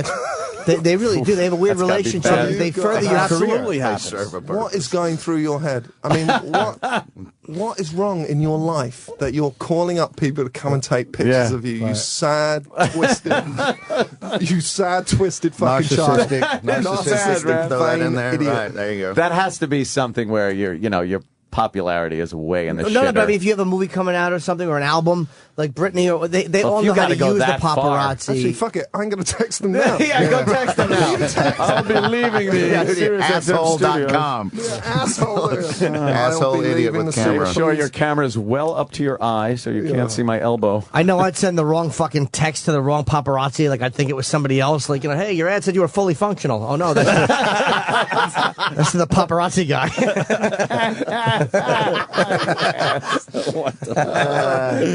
Yeah. Well, that's what the hell? Yeah, look at it. Time flew, man. Sure that's did. You're a very fun guy to hang out with. Thank you very much. I must say, Priest 3D. Priest in 3D. It's this Friday. in Friday the 13th. This Friday the 13th. Take your girl. Do whatever you want in the back row, but enjoy the movie. Wow.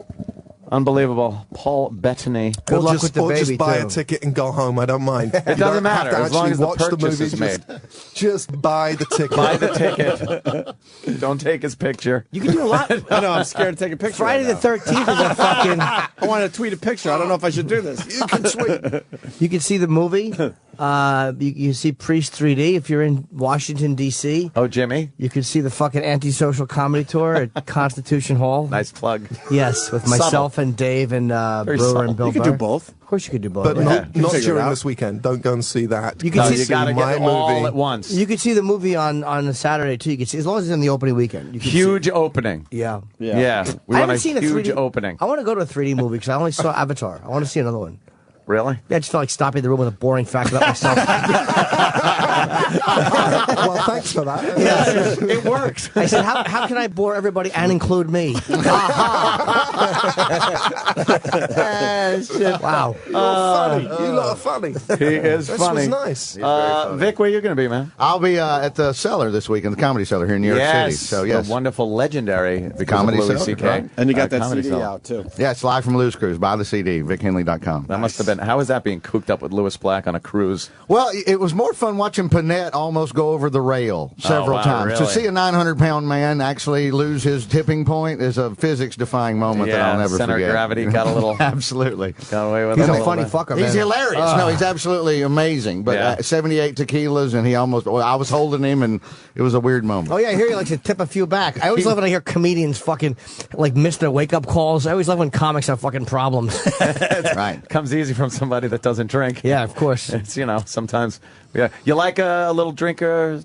every so often? I would be lying to you if I said. Yeah, I like a little bit of, Yeah.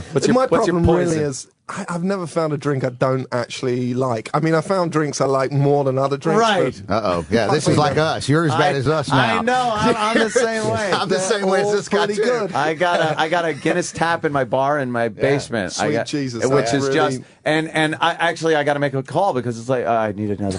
Like, back in the 80s, it was like, could you bring over a gram? I need a gram or an 8 ball, whatever the fuck you got. Now it's like, yeah, I need a keg of Guinness. I need it now. I'll pay extra, please. I have the same thing with the fucking wine store.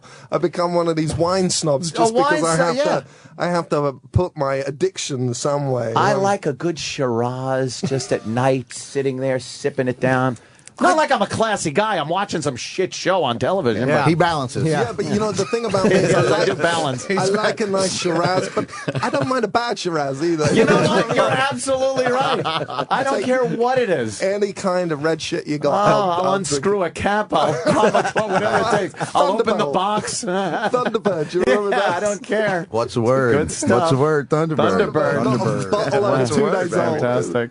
Oh, my God. Well, Paul, thanks for coming in, man. Just a pleasure. I've nice enjoyed this was fun. watching your movies for years. It's very 3D. Cool. Priest 3D, Friday the 13th. Yes, sir. Very good, man. Let's get the fuck out of here. Yeah, we'll see you again, Paul. Thank you so much. Be Paul good. Bettany, everyone. You're listening to Opie and Anthony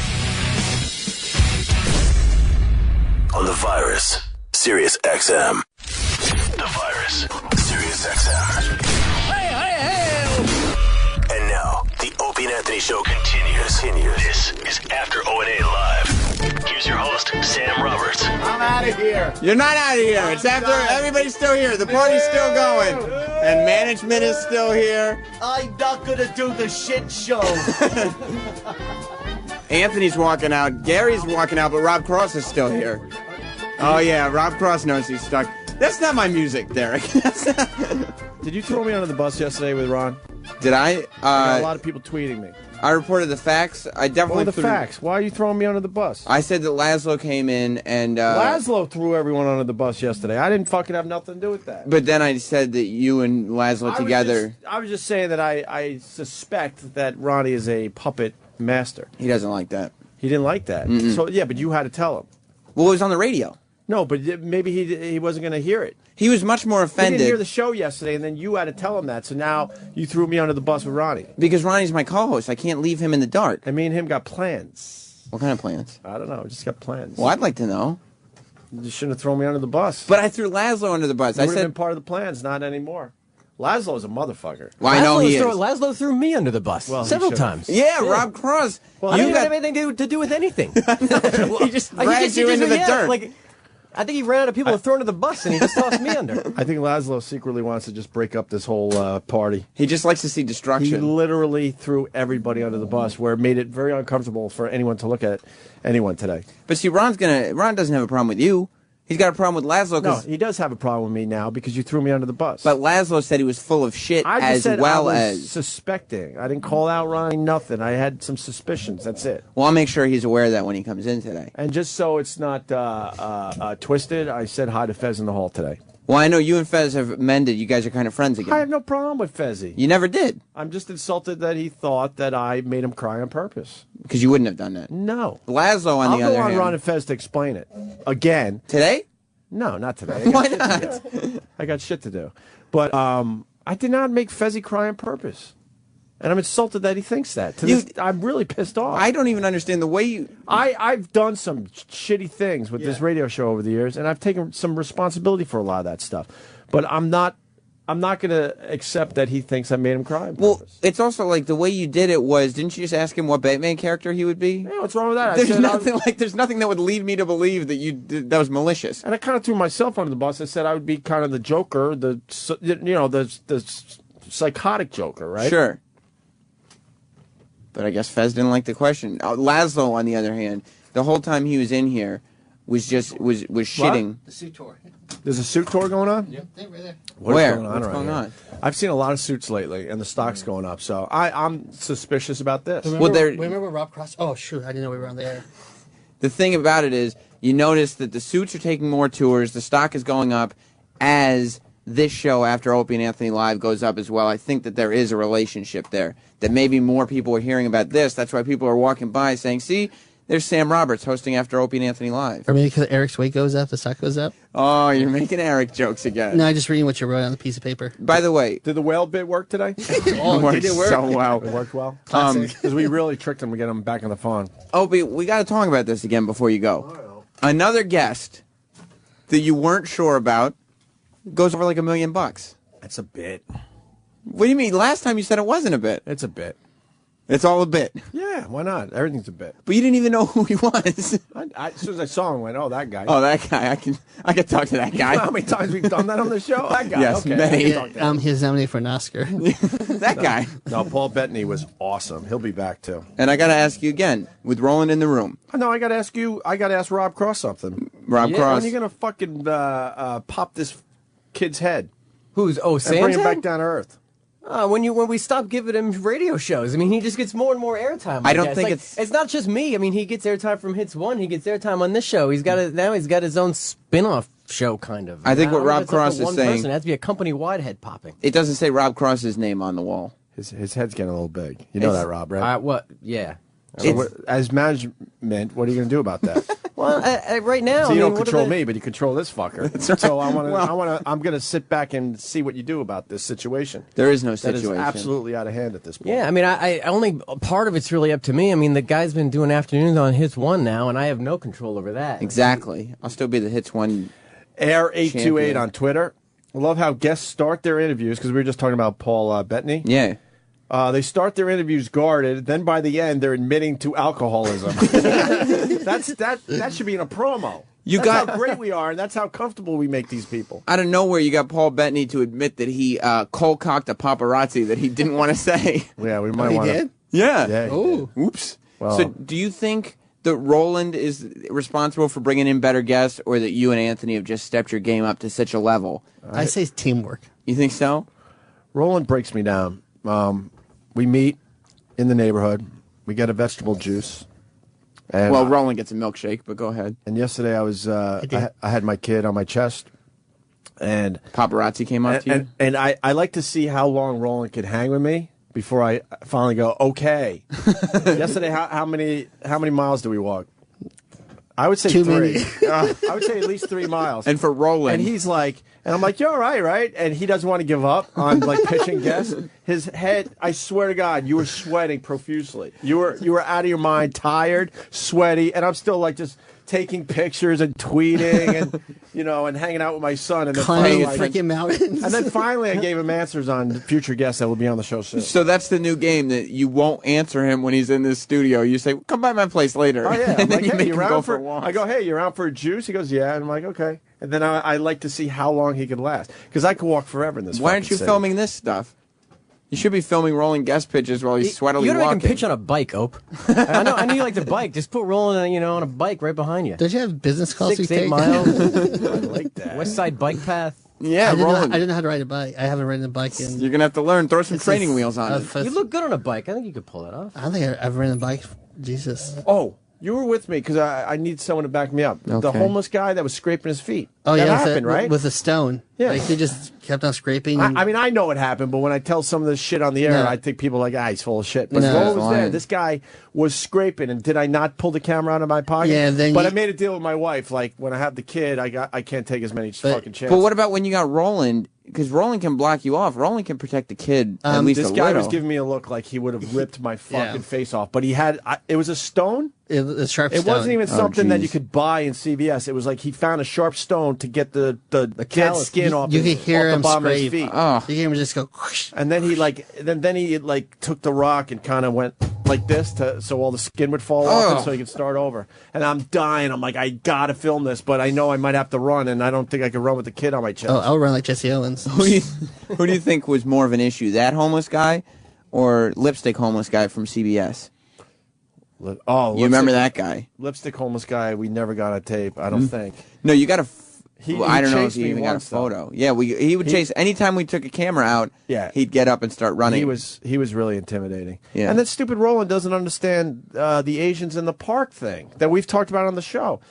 You go into Central Park any day of the week, you'll see Asian couples getting their picture taken as a bride and groom. They look miserable. It's fake. It's for some kind of fucking magazine somewhere. Scam. It's a total scam. I don't know what they're doing. You but don't know it's what the end every result day. is? You would think they would have enough photos of Asians walking around Central Park as bride and groom. Is it the same people, or you can't tell? Nah, that's very racist. I'm asking. I was just a question. I could tell because they have different haircuts. So they're very racist. Well, that's true. Asian people. Is that it? You're leaving on. I mean, that's a good note to leave on, I guess. Rob, thanks for participating. It's my pleasure. Well, Rob added a lot. Yeah, well, two things. Listen. The bike pitch. The bike pitch was nice. The bike pitch is good. Yeah, and he's done more on Roland the air in than shape?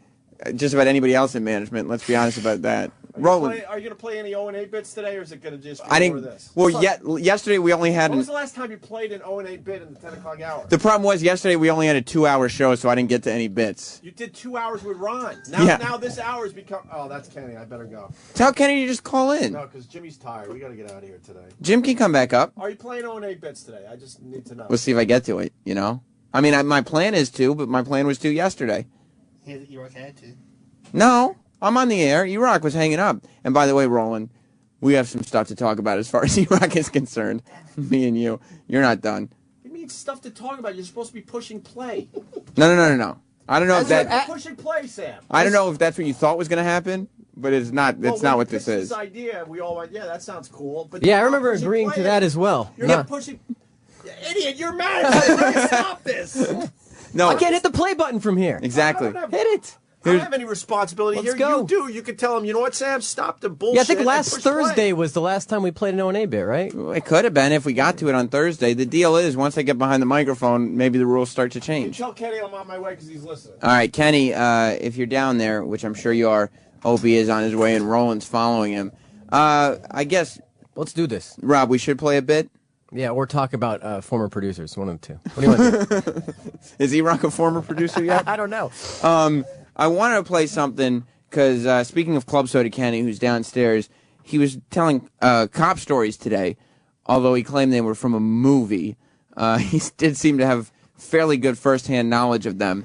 Club Soda Kenny's done a lot for this show in the years, and I was going through some of our favorite Club Soda Kenny moments. And if you didn't hear Club Soda Kenny's cop stories, by the way, you should listen to the replay. Just play it. It starts at 3. See, I just plugged that, Rob. Did you hear that? It's a radio thing. Rob Cross has left the building. But it was the day that Club Soda Kenny never drinks. He doesn't. I've never seen the guy drunk, and I've seen him socially and at work. He never drinks. He decided to drink once while members of the show were around him, and he ended up singing Secret Agent Man. This is the story of Club Soda Kenny and Secret Agent Man, just for you, Club Soda, because I know you're listening in the car right now as you wait for Opie to come down with Roland, who's pitching guests as we speak.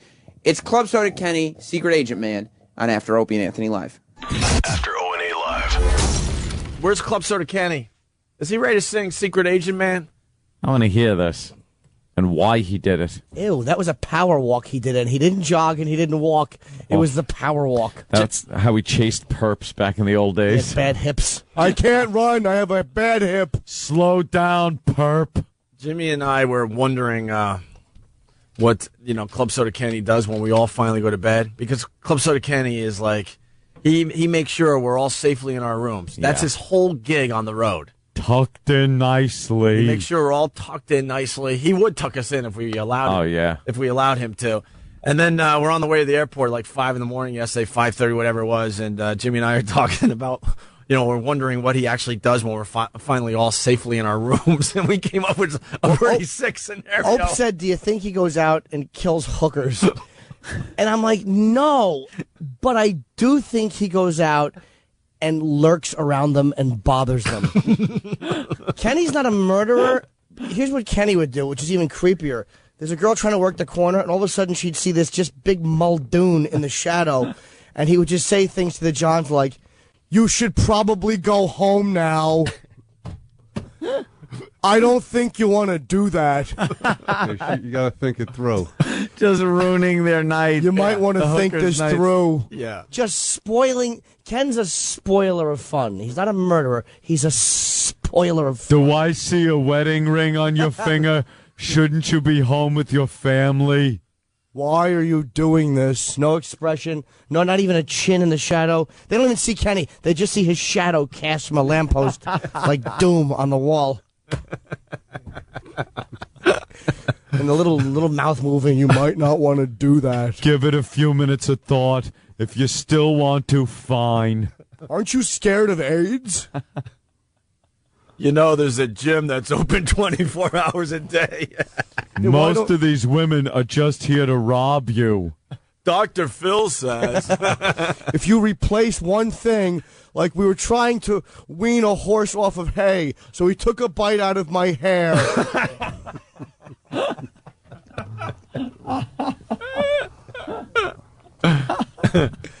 Yeah, it was a great scenario. Oh, we had a lot of chuckles. It made us laugh on the way to the airport. Just knocking on windows and just blowing up everyone's spot. Like the son of Sam with no gun. Right. That just parked and he just raps on the window. Could you open the window? And the John gets paranoid, kicks the hooker out. The pimps watch it from a doorway somewhere like, great. Robert Just Kelly's wrecking here. everyone's time. Huh? Oh, is he here today? Yeah, don't you want to talk to him now? That's pretty funny. So Friday night, we go to the Foundation Room at the House of Blues. They treat us like freaking rock stars. They were great to us. They were very nice. It was a lot of fun, and we're all hanging out. And we talked Kenny into getting a couple martinis. Not one, but two. Wow. I've never seen you drink. I must have been sauced. GH told me to have a cocktail, so we figured it was time for him to just loosen up a little bit. Yeah, but even if he tells you something, you're like a sleepwalker. Whereas if you tell a sleepwalker to walk off a building, they usually won't. They won't do something unnatural. That's what he's like. Whereas if Ope tells him to do something that's completely unnatural, which will affect his guarding ability, yeah, he'll still do it. He won't do it. No, I've never seen him drink. Even with Dice Allergy, I never saw him drink. He had two martinis, which just put him over the top. Oh, no. He was off duty. Don't worry, Kenny. You're still a perfect employee. Jesus. And then we go back to the bar. He was kind of singing Secret Agent Man on the sidewalk. Then we go back to the hotel bar, and he's having another cocktail. And then talking about how he used to drink back in the day. Uh-oh. But I haven't drank in 18 years because why? Because babies don't understand hangovers. When my kids were little, they'd be waking up and jumping on your head 7 o'clock in the morning because they want to play. And, you'd be all hungover, so I chose to stop drinking so I could spend quality time with my family. What OCD? Sweet. He put his alcoholism aside for a couple of decades, and now he can resume it and enjoy it as the boys are older. He's probably just counting down the days until his youngest is through high school. Imagine a hungover Kenny picking somebody up and arresting somebody, and then them giving Kenny a hard time. What he must have done. Yeah. Like, you don't even understand. Shut up, or I'm gonna beat you again. He's horrible after 10 hours of sleep on Christmas morning. Can you give us a few verses of Secret Agent Man? I don't know if you can recreate the moment. I think you can in this case. I understand that. We think you can. I'd love to hear it. We all would, Ken. All the guys want it. One of my favorites. You want from some the music? older music, days. Kenny. No, like, you know, we're walking back from the House of Blues to the hotel, and you know, the Cleveland's like the day after of a nuclear bomb. It's all deserted, and you know, downtown, no people, no traffic. Yeah, downtown, it's just a mess. But they're building everywhere else. And I don't know what happened, but, you know, I just started singing Secret Agent Man to be entertaining, I guess. Did you? Yeah. All right, give us a verse, will you? All right. If you have to, close your eyes. Don't be shy. All right. There's a man who leads a life of danger. Everyone he meets, he stays a stranger.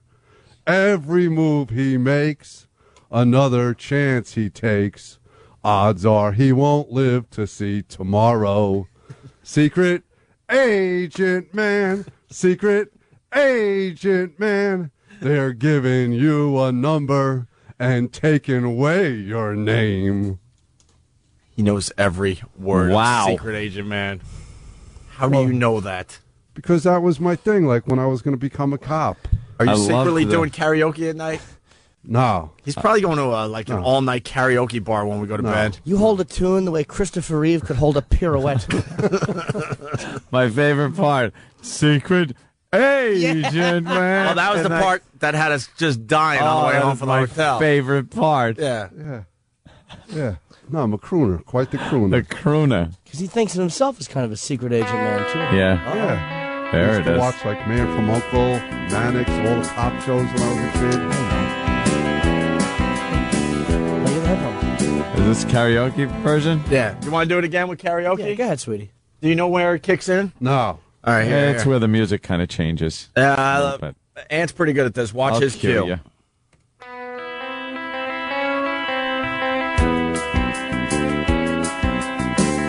There's No, a not man, yet. There's a man who leads a life of danger. To everyone he meets, he stays a stranger. With every move he makes, another chance he takes.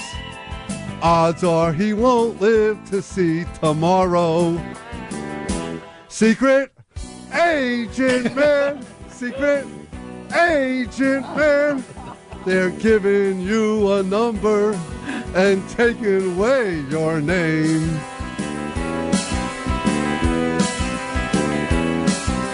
Beware of pretty faces that you find. A pretty face can hide an evil mind.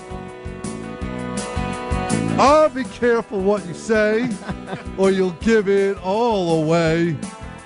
Odds are you won't live to see tomorrow. Here he goes. Secret Agent Man, Secret Agent Man, they're giving you a number and taking away your name.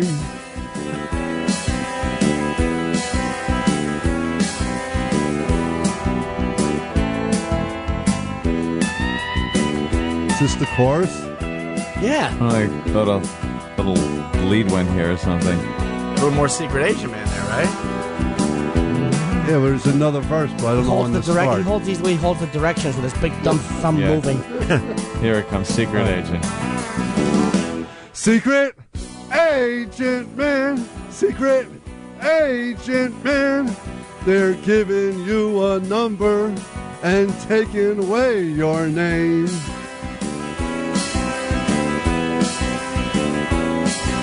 Swinging on the Riviera one day. See, they screwed it up. Yeah, that wasn't verse me. should have been there, and that should have. Not your fault, Kenny. Thank you. What a great way to end the song, though. Of course. Hey, can you do that song at our Halloween party? If we Yes. get the karaoke? Oh, well, I'd love to see him do who that in actually front of a festival crowd. Who actually sings this besides hopefully Never You Again? Secret agent man. Secret agent man. I'd rather listen to that. I'd rather get a face full of Agent Orange. After O&A live. That's what it is. After O&A, I'm Sam Roberts. Opie and Anthony have left. Opie's gone now. He was here. I hope he was listening. Proof that sometimes I play bits on this show. That was Club Soda Kenny doing Secret Agent Man. He had a great cop story that he told today. Of course, wasn't his experience. It was a movie that he saw. But still, a great story nonetheless. And just now, Eastside Dave called my cell phone. I guess Eastside Dave is the last person to realize that I'm on the air right now. I can't answer my phone. Yeah. Speaking of phone calls, Roland, you're in here now. Yes. Your buddy, E-Rock, is probably your best friend on the show, correct? Yeah, I'll say that. I mean you good guys friend. share an office. Yeah. You go to lunch together all the time. Correct. He asked you to be the best man at his wedding. Yes. You went to see Harry Potter instead. Yes. Yes, that is correct. IMAX. However, and Troy should come down here. Anybody who had anything to do with this E-Rock thing can come and chat because he's on vacation this week. Yes. He gets a lot of heat on this show. He gets yelled at a lot on this show. He's on vacation. We got his hotel room phone number and started calling him today. As a matter of fact, there's Troy right now. Troy, you were phone screening today, and Opie actually said on the air, if you didn't hear any of this, you have to. This was my favorite part of the show. 100%. Troy, was it yours? Oh, absolutely. You love doing this. Oh, yeah. Like, because I know you're not necessarily the happiest person that all you get to do during the show is screen calls. But this brought me a lot of joy. So, yeah, I mean, because usually you're just taking calls from people and you're like, oh, I want to be doing something. I didn't think it was funny. You guys kind of cross the line when someone's on vacation. Okay, well, I'll definitely comment on that in just a minute. But today, Troy, your phone screening duties paid off? Well, it's one of those things where I was told by the bosses. Yeah. Your job today, Opie said, Troy, what are you doing not calling E-Rock back? Your job today is to call his hotel while he's on vacation. Get him on the phone. And get him on the phone. And that's what I tried to explain to Eric. Look, hey, I'm just doing what I'm told. Opie needs to speak with you. You need to get on the phone. Was he pissed when you told him? Oh, he was livid. Was he? Well, first of all, when I called him, it sounded like he was sleeping. The first time? First time. Well, I would assume that the fact that he's on a tropical island on vacation for a week and it was 7:45 in the morning or so, you probably was asleep. But the buffet's open at 9. So he might have been pre-gaming. Yes. Yeah. So he seemed pissed off that I called, and he was just like, "You got to be kidding me! No, I'm not going on there." I'm like, see, at this point, E-Rock has worked for the show for all these years. Did he not think that it was within the realm of possibility that we were going to call his hotel room while he was on find vacation? him. Right. Yeah, of course we're going to. That's E-Rock's whole job here, unfortunate as it may be. I didn't give him the job, but the job that he has been, grouped with is to be made fun of. Yeah. He did say 1,000 a night, I believe. Yeah, he did. He went on the air and said 1,000 a night. Travis, you vacation at Disney World a lot. 2,000 a night. Do you go 1,000 a night? $1,000? $1,000 a night? Yeah. Maybe $1,000 for like the week. You try to, budget. That's yourself. crazy. What about you, Troy? $1,000 a night? Yeah, that's a little excessive, but he lives the high life. You know what I mean? Like he does very well for himself. So yeah, I mean he's in a completely different bracket. A tax bracket, you mean? Yeah. Oh, you're saying because he makes so much more than the rest of us? Exactly. Okay, and Troy, you were saying the same thing? Oh, absolutely. Okay, yeah, I was just trying to clarify like, exactly what was being said here. Where the three of us might be going, like looking for, even to splurge, go $200 or $300 a night for a splurge. To him, it'd be the same as going $1,000 to $1,500, maybe. It's like Motel 8 for $400 a night. Okay, I understand. Yeah, he probably didn't search the internet for a half hour, looking for a discount code. He didn't care. No, it was out there, but he was like, but it's not worth the half hour of my time. Exactly. He's like, that's neither here nor there. Whatever. I mean, he just wants to go down and have a good time. That was the only thing on his agenda. And this morning, the only thing on your agenda was to make sure he wasn't having a good time. Look, as I said before, the bosses told me to do that, and I'm just doing what I'm told. Did you think you were going to... Because you ended up getting him on for that second time. Right. I didn't think it was going to happen. Well, there was enough period of time that maybe he had thought that, well, something else, this may be somebody else. Yeah. That's what I think. And then it was you. Yeah. And then it was literally like I would be going like this to Travis, like, tell them he's ready. Because I was so afraid that if he was waiting on hold for like 5 seconds, it would be over. Okay, so there was a strategy going on between you and Travis. Right.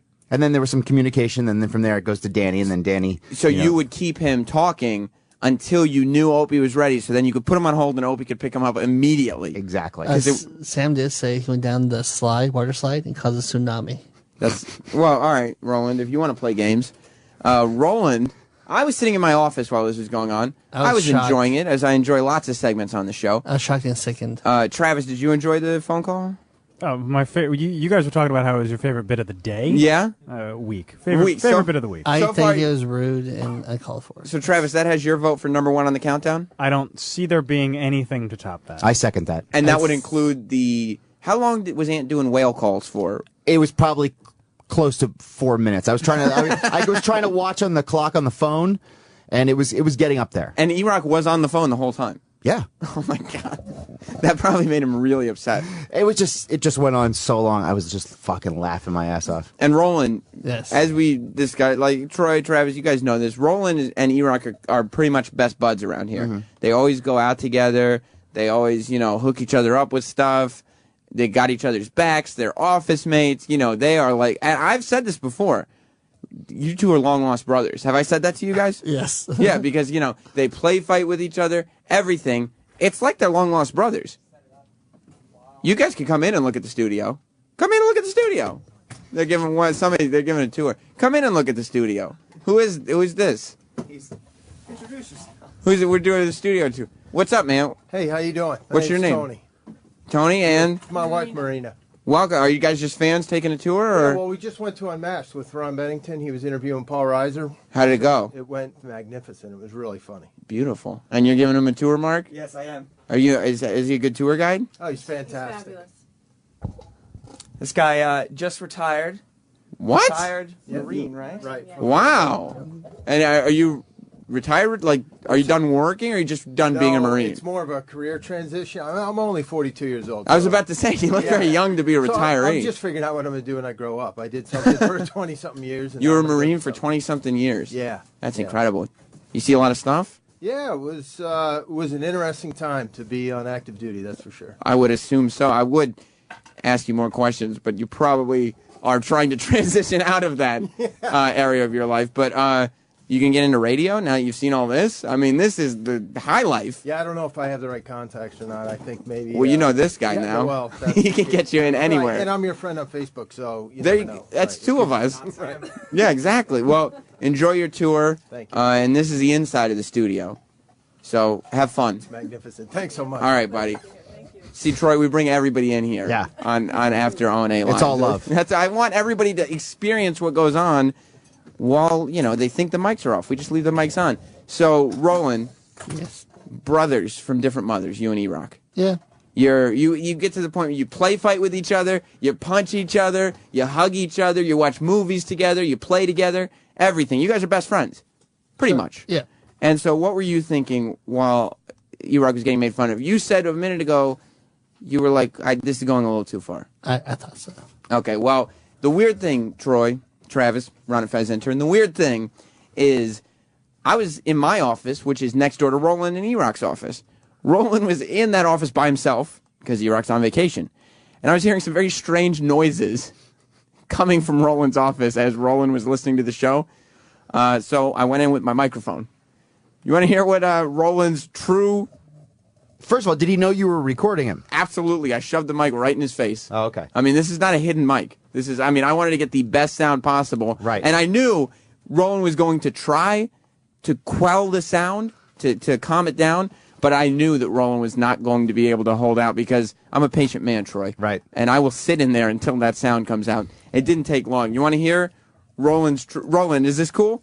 Your true reaction. Is it cool? Do I have a choice? No, you don't. This is Roland as the E-Rock phone call was happening. This is disgusting. Can't believe they're making fun of me. 1 week off from being called bastard all day. Called 15 to remind him. I'm sick.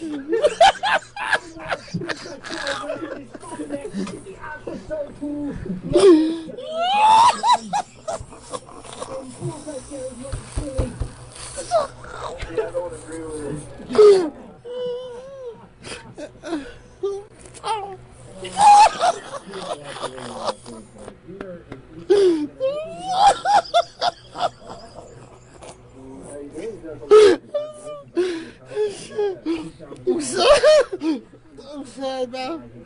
Why are you doing this to me?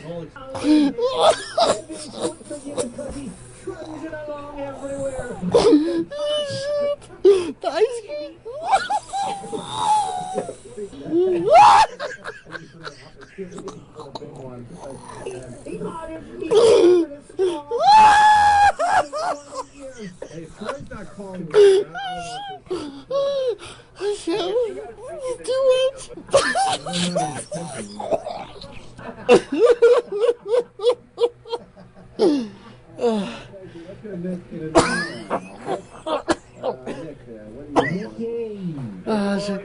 That's the best thing I ever heard all week long. Oh, Jesus. Roland, you doing okay? Yes. You were drooling? Yes. There was phlegm coming up? You were... Jimmy killed me. Yeah. Well, you know what he was doing? He was making fun of E-Rock for being super fat. Yeah. Yeah, he was. So, do you take back what you were saying before? Because you just said, I finally got an honest reaction out of you after... And that was, by the way, cut down from several minutes of me sitting in there with him laughing. You finally broke down and said, this is the greatest thing that's happened all week. It was. It was hysterical. What did you like better? You're the talent booker, so it's in your best interest for interviews to go well. What was more important to you? The Paul Bettany interview going well? Today. The Paul Bettany interview going well. So today was, I mean, with the E-Rock thing happening, and with Paul Bettany going well. I say Titus first. Titus first. Beautiful, Roland. Now, we wanted to play something on Cinco de Mayo that involved E-Rock, but for whatever, I don't remember what was happening that day, but we ran out of time on after O&A Live. Today, being that E-Rock had such a strong appearance on the show, I figured that we continue to celebrate everything that makes the sex bagel the sex bagel. So this was Hoagie Boy too. That's right, Hoagie Boy as well. Good one, Roland. Sexy B. Sexy B, indeed. The sex man. The sex man cometh. Everybody's got a different name, but I tell you, they all add up. The Sexter. Pepper Hickson with the Sexter. E-Rock thought that I had stolen $500 from him.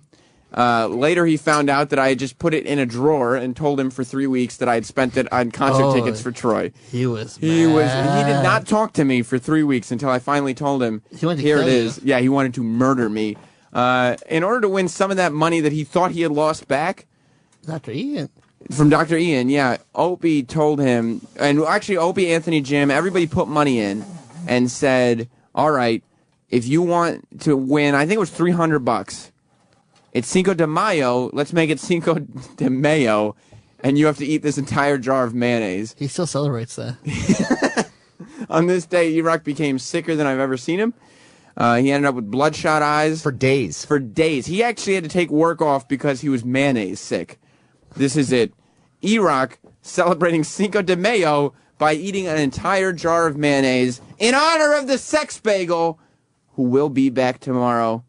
We love you, buddy. Here it is. Cinco de Mayo on After Opie and Anthony Live. After O&A Live. Yeah, let's get the Mayo thing going. It's Cinco de Mayo. Mayo. See how clever we are? E-Rock has $350 in front of him here. Mm-hmm. If he could get a whole jar of mayo down in the next $350? I had a $300 count. Sam's throwing 50 in. Where's E-Rock? Let's get this going, man. Yeah, where is he? E-Rock. Come on, sweetie pie. Oh, you get the mayo? Hi, my love. Where's Sam? He's going to watch this. is a lot of mayo. How many ounces? That's standard. Yeah. Get to the table, E-Rock. We got a mic up here. This is, over here. Sorry. Right on the table. That's all I'm thinking now. This is 30 ounces. Yeah. And let's check the nutrition. Oh, it's Hellman's real mayonnaise. 1 tablespoon. Is that a serving? Is 90 calories. Oh, shit. How many tablespoons in Calories the whole from fat, 90. Okay. Total fat, 10 grams. Oh, shit. Sodium, 90 milligrams. And that's in 1 tablespoon? And 5 milligrams of cholesterol. All right, E-Rock, you got an hour. Okay. So I'll just go sit back over there. Oh, no. and We enjoy want some to mayo. start over here. You got to start over here, you know. Yeah, It's like the finish line. We want to get a general feel Or for the it. starting line. Wow, I thought that was a glass jar. It's plastic, so you can actually squeeze it out into your mouth. It's pink socking out of the top of the... Should I just bite into a chunk of mayo? Yes, you should. All right, E-Rock, let's go. Bite into a chunk of mayo. He's just going to squeeze it out and bite into it. Like a big ice cream cone. $300 up for grabs. He's if actually you doing do that the with glass. whole That's how jar hungry he of is. mayo in an hour. All right. And Here it is, he his first big... is about to begin. Been helping a mayonnaise. For Cinco de Mayo. Oh, there he goes. Oh, my God. What do you think? E-Rock? Your mouth looks like Steve. You want a napkin? Yes. How was that first heap First and one, not helping? bad. That's delicious. Yeah, the first one you gotta The appreciate. boy does love his mayonnaise. He's a sweetie. He really does love his mayo. Have you made a dent in it? It's Yeah. a dent, but Quarter? it's that skinny part of the jar. Oh, it's starting no. to fatten out now. I'm starting to hit the label. Yeah, the label is the thickest part of the... He's doing all right, though. Say what you want about E-Rock, but he never disappoints. Oh, all right. He just shuddered. 8 wasn't good. E-Rock just shuddered at the 720 calorie mark. Have a sip of Gatorade. Now the faces are a lot different. Yeah, he's making the face you make when the first. Oh, wait. Oh, God, is he throwing up? Oh, okay, there it goes. We have a winner.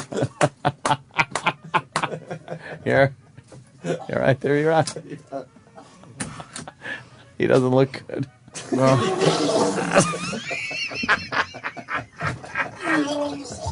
It's good.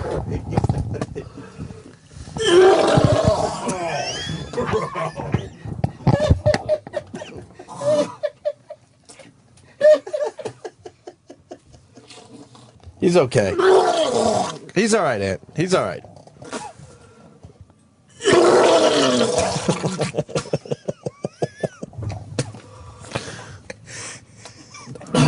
You all right?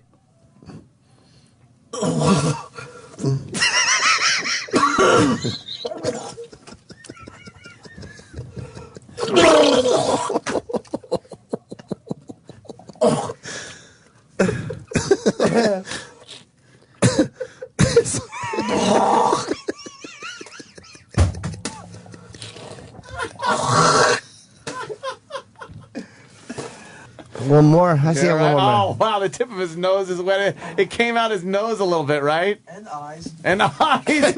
Mayo came out of his eyes. Wow, did you... E-Rock. You know something? That is fantastic. After O&A Live. 2 things with that. Number 1, that those sounds were coming out of a human being. That's what happens when you eat an entire jar of mayonnaise. Not a travel-sized jar, but a full supermarket-sized jar of mayonnaise.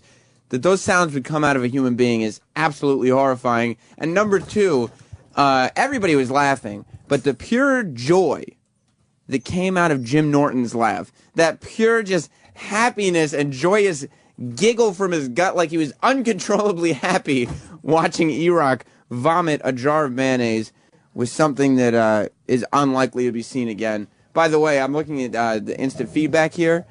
Somebody feedbacked in E-Rock at SiriusXM.com. Location, vacation. And the message is, Sam, tried calling 10 a.m. No answer. Somehow, I don't think that E-Rock is feedbacking in during his vacation. Travis, do you think I should share this voicemail that Bobo sent? I talked about it a while back. I don't see why you would not share it. I want you to realize something, that we were on vacation on Friday. We had no show on Friday. So I wasn't coming in early. I figured I'd get here whenever I had to start my Hits 1 air shift. So I could sleep until 8 o'clock, which for those of us who do this for a living is quite a luxury. However, at about 7, I was awakened by my cell phone ringing because Bobo had to tell me something. I saw that Bobo was calling, and I immediately hit ignore and went back to sleep, realizing that I would have a voicemail waiting for me. How he got my cell phone number, I guess I'll never know, but I would assume it was from you, Danny, Derek, Travis. Would that be? I can honestly say I had nothing to do with this one. But were you in the room when it happened? I can't recall. Okay, well, I like the first one. You can honestly say the second one, it gets hazy. Who knows? It was early in the morning. My memory's fuzzy. Bobo has accused me of being mean to him because I take umbrage with the fact that he believes this show to be beneath him and calls it the shit hour. Bobo named this show after Opie and Anthony Live the shit hour, and he left me this voicemail. Yeah, this is Bobo. This is Bobo. He gave me this number, and they told me that the band was never listed yesterday. I don't know if you want. I don't know if there's someone who never got the message, or whatever. But I really did everything I was supposed to, and all of a sudden, they were talking about regarding those types of the FU line before that, and they said no, those were never the case. Right?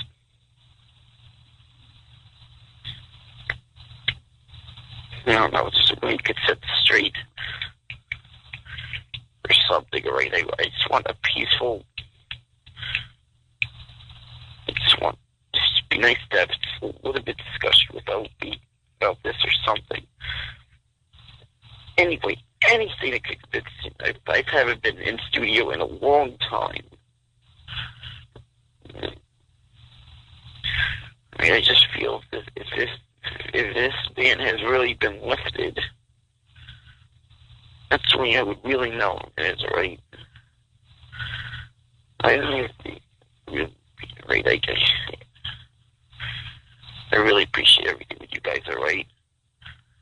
I promise to really be bugging like this, alright? But I wait patiently, and I was told, and you told me to call everybody that I talked to the other day, but I feel like these guys haven't gotten the message, alright? But the thing was lifted. Something worked with it, right? Thanks for everything. Not, this number will not be saved on this phone, and I'm throwing away the paper because I don't remember phone numbers like that unless I save the paper. The paper that this number was written down was put in shredded line. And that was it. 2.5 minutes long of a Bobo voicemail, rambling about nothing. I brought Bobo on this show. He was on the phone. Bobo, I told you had done a good job. I told you weren't banned. Just because we don't let you in the studio every single day does not mean you are banned the days that you are not in the studio. It's the same reason Big A hasn't been in a little while. He's not banned. He'll be in soon. Whenever there's a reason to have him in, or whenever he has a reason, Big A will call us or we'll call him. We'll have him in. Stalker Patty, same deal. Any guest. Dr. Steve, it's not just the weirdos. Our pal Dr. Steve. When there's a reason for him to be on, he'll be on. And everybody else is fine with this. Everybody else can function in their normal lives without a problem, except for Bobo, if he's not on this show every single day. And by this show, I don't mean this show. I actually mean Opie and Anthony, because as we've discussed, Bobo believes that after Opie and Anthony Live, at this point, is beneath the celebrity stature that Bobo has achieved. Didn't we pitch him an idea the other day, and he asked specifically what show it would be for? Yeah, you tell me now, what time will I be on? Because if it's 10 o'clock, I'm not going to fall for that again. Because he's really in a position to be making demands. Yeah, and this that Bobo wouldn't get the exposure that he so well deserves for what? I don't even know at this point. You're being mean. I'm not being mean. MEEN. And then he's sending emails to Norton on Facebook saying everyone's being mean to him because I tell him on the air that the ban has been lifted. Instead of just leaving well enough alone, he learns on the air. He gets complimented. He has a good phone appearance on this show after Opie and Anthony Live. Then he decides he has to call the office, Travis, while you guys are working, and that's when he gets the news that he's banned. I don't know if he's banned or not. Whoa! Whoa! An unbelievable break-in. You can move that bin. That stuff doesn't have to be there. You can just put it on the floor. Everybody should make themselves at home here. Because the party has arrived. The fact that I have an entourage? Along with the great Ron Bennington. Does that get you a little bit? Yeah, you sure do have an entourage. You're rolling 20 deep today. I hadn't heard that phrase. I don't keep up with the hip-hop kids, but rolling 20 deep, is that something to say? Well, it depends. Yeah, like if there's 20 people with you, you're rolling 20 deep. All right. Everybody's here. These are celebrities, too. Mikey boys, everybody. Well, we just did an unmasked today. I heard some guy was doing a tour, and we brought him on the air. Yeah, I know. I know you're doing my fucking Let's Bring the Tour in bit. That's really nice. What's that a bit? But the fact is, we sat down and did an unmasked with Kurt Loder, and it kicked so much ass. You know, so much more went into that MTV News than I ever really. I had no idea. I just heard, the 30-second interludes, and they get everything off the internet. It's so fun. They get it. What they do is they use Alta Vista. Which is one of my favorite. How's everything going with you today? Everything's going really well. Opie took a little umbrage with me earlier on the after show. He thought that I had painted an incorrect picture of what he was saying about you. It did come across that way. Yes, I felt incorrectly. He wanted to make sure that you realized that this is a Laszlo thing. That Laszlo... see, I didn't know, the way that you said it came across as an Opie thing. No, I don't think that's how I was trying to get it across. Certainly wasn't my intention, but now we're making it clear, and Opie wanted to make this clear, too. This is a Laszlo thing. Opie and Ronnie B, he says, are great. Let's just get to the bottom of this, and we don't even have to dwell on it. Okay, good. But Laszlo, because of what he said about Fez, and again, we're all adults here, but Laszlo is going to get fucked up. Oh, shit. And Laszlo is going to be drinking through a fucking straw. And not only what he said about Fez. He said you were full of shit. I don't know if you forgot. I did forget that. So, all right. Laszlo, and I know your real name is Jeff. Because enough people, I know where he lived. I know he lives out on Long Island. And all kidding aside, and, we're all adults, and, he's going to get his fucking Achilles tendon cut for what he said about Fez. And he had Fez upset yesterday. Well, you're not a guy who just says stuff. Didn't he talk to Fez after the show? He texted me. Saying, we're cool, right, bro? Which, again, I thought we were adults. Yeah. But anyway, coming up very soon, Kurt Loder on Unmasked. You're going to see a side of Kurt Loder you've never seen before. Well, I'm very excited. I'm also reading feedback. Pat from Moonaki, you are not banned from the show. Nobody's banned from any show except Laszlo. That's your call. What's the story with you and Pat? You said that Pat was full of shit. No, what happened there? I don't remember saying that. But, Ron, you're rolling 20 deep. You got to get to your show today. Before we do that, can I just take a second to talk about Special Delivery? Sure. That's a fucking show that I hope, seriously, can we go an extra night with it? Because it's doing so well right now. I mean... What are the big plans? Right now, we're hoping that they'll keep us on Saturdays. You're kidding me. That's the fingers crossed. They'll keep us on Saturdays. Because I was talking to a couple people, and again, I don't know whether you want to work it out, but Special Delivery in Spanish could fucking work. I got friends at Telemundo. Really? Well, I could pick up a Rosetta Stone, no problem. I don't know what that means. I could learn Spanish through Rosetta Stone. I don't know what a Rosetta Stone is. It's a language program. It helps I don't get cable. I don't know how the whole thing's... Hold on, people are talking. What's going on? HTG and my caca working. They come out with a new cupcake while we're doing this. I just heard them go like this. What about lavender chocolate? They get really all the time. They're always like, what if there was an orange slice on a pear slice? Well, that's why their business is successful, because they don't leave their business at the store. They are the business. I didn't even think of that, but it's all about branding these days. Yeah. Well, that's why the Ron Bennington cupcake has done so well. It has done very, very well. Where is it? In number 7? Still number 1 after all these years. I didn't know. You weren't sure numerically. As long as it stays up there. But it is they're calling it the dark side of the moon of cupcakes. Wow. Where it gets on the charts and it fucking stays on the charts. Because it's been there for years at this point.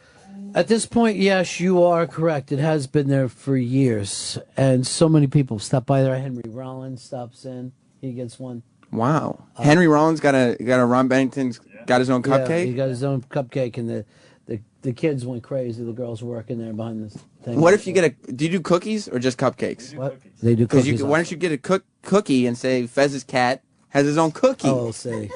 The cat's name was Cookie. So you are behind this thing. I'm not taking shots. That's what the cat's name is. I know it is now. I'll write this down on a cup. No, Sam. you can't erase a cup. Now, and I was just talking about this with Kurt Loder earlier, so it's funny No the whole idea thing. But I went and got this.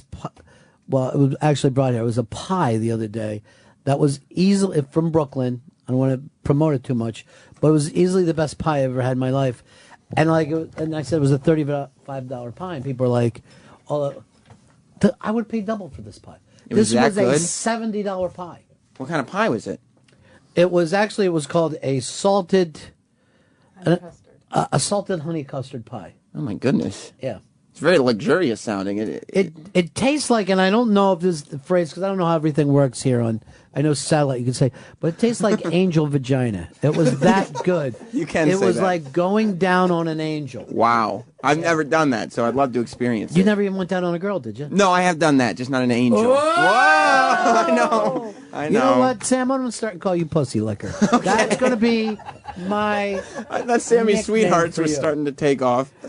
Rob Cross calls me Sammy Sweetheart in front of whoever is listening in the hallway now. Rob was bringing up some stuff to me about Manuel, where he thought that there was something, and you know your parents feel the same way. Yeah. There's something about the chemistry that you and I have that obviously isn't working with Dave and Fez. Well, but then I was thinking, what about different. the Dave and Fez show?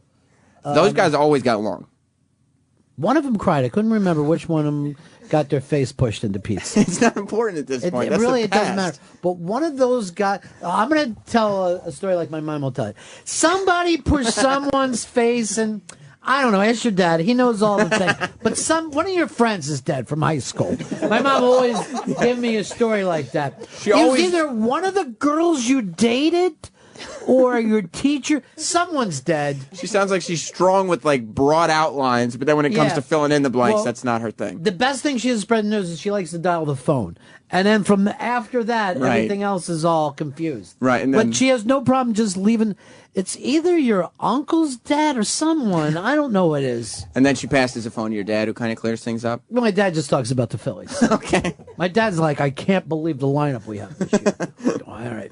Well, I'll let you. I mean, the people are here to see the Ron and Fez show. People are here, and yesterday there was a lot of complaints about how long you went with it. Yeah, there was. I tried to give it back to you. Why?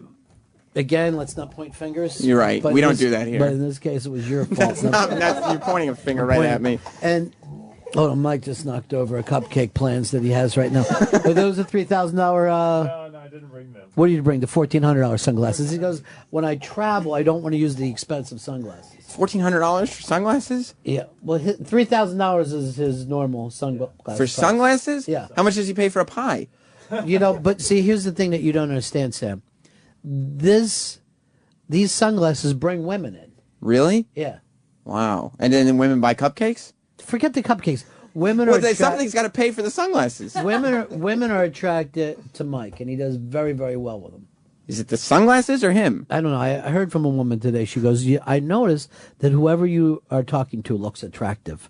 And I can't understand whether that's because of my glow or I think it's your glow. It's a comparison. It's a but compliment to you. I'm trying not to get my feelings hurt. And Loder, I call him Loder. I should say his whole name is Kurt Loder. Kurt Loder. Said the funniest thing to me today. He goes, I don't know what it is, man, but you just keep getting funnier. And I go, whatever. Okay, that's what he said. That's what he said. By the way, Bobby Slayton's going to be here in 3 hours, and I know that because he's lurking around the lobby now. I don't know if you know this or not, man, but me and Mitchell are doing something Saturday night. It's going to be fucking being around if you want to take a ride out to Long Island. It's all fucking locked up there. I mean, we're both all cleaned up, so you don't have to worry about that. I mean, don't even bring a change of clothes because no one's fucking sleeping. But every time that he talks to you, it seems like he's trying to make up a story for the cops. Yeah. Like he's got to fill the details in. He thought the premise. He's got to get the details going. I didn't even know More what details. happened. I came home like you do every night. You're a family person, so am I. But I came in, there's a dead body on the floor. They always try to act like this could happen to anyone. Yeah, the it's fucking like- bitch didn't wake up. I didn't. Yeah. I said fuck it. I cleaned up the room quickly. Got out. I don't know what happened. You've been there though. You know what I'm saying. Well, a friend of mine, I don't want to say his name, Flathead, in Florida, another friend of ours, I don't want to say his name, Mikey Hollywood, OD'd. I heard you say it. Flat actually said this. He goes, immediately I wanted to clean up the apartment so his fucking family wouldn't find anything. I was great. That's great. Thanks. That's She how went you through know. his pockets. So maybe we need to stop. Maybe. Well, Anyway, thanks. Can we go to Ron and Fez next? We are going to go to Ron and Fez. Fez won't come in here if you're in here. I don't know why that is. He always says hi to me. despises you. But he says hi to He me. despises you on the air. He feels like you're in his place, and you got that problem started with him and Opie yesterday. So Opie There's and no Fez problem with are it. cool. and Yeah, Opie said that he's totally fine with Fez, and he doesn't want Fez to think he intentionally made him cry. He wants I'm everything gonna to write that be. on a cup for later for Fez. All right, that's permanent. Opie It's a cup. apologizes. Who did O&A today? Uh, What big celebs did you have? It was what's his name from Da Vinci Code? Oh, and, what's his name? Paul from- Bettany. That's Tom Hanks. No, not Tom Hanks. Paul Bettany from Who Priest. exactly is he? He's starring in Priest. That's coming out now. Judas Priest? No, the movie Priest. It's just Priest. It's in 3D. Comes out on Friday. That's good because a lot of the movies seem like they're only in 2D. And I need them closer. Well, yeah, they seem that way because they are indeed only in 2D. Body of Christ. Body of Christ. People don't know this at home, but I'm acting like I'm pushing a communion wafer at people. Now they know. And they'll get more of that coming up next with Ron and Fez. Can't wait. Opie and Anthony, and after Opie and Anthony Live return tomorrow. Goodbye, everybody. Opie and Anthony Show is now over. For real this time. Check out the O&A Show on Facebook at facebook.com/Opie and Anthony. And catch Opie and Anthony live Monday through Friday from 6 to 10 a.m. Eastern. Ron and Fez are next. On The Virus.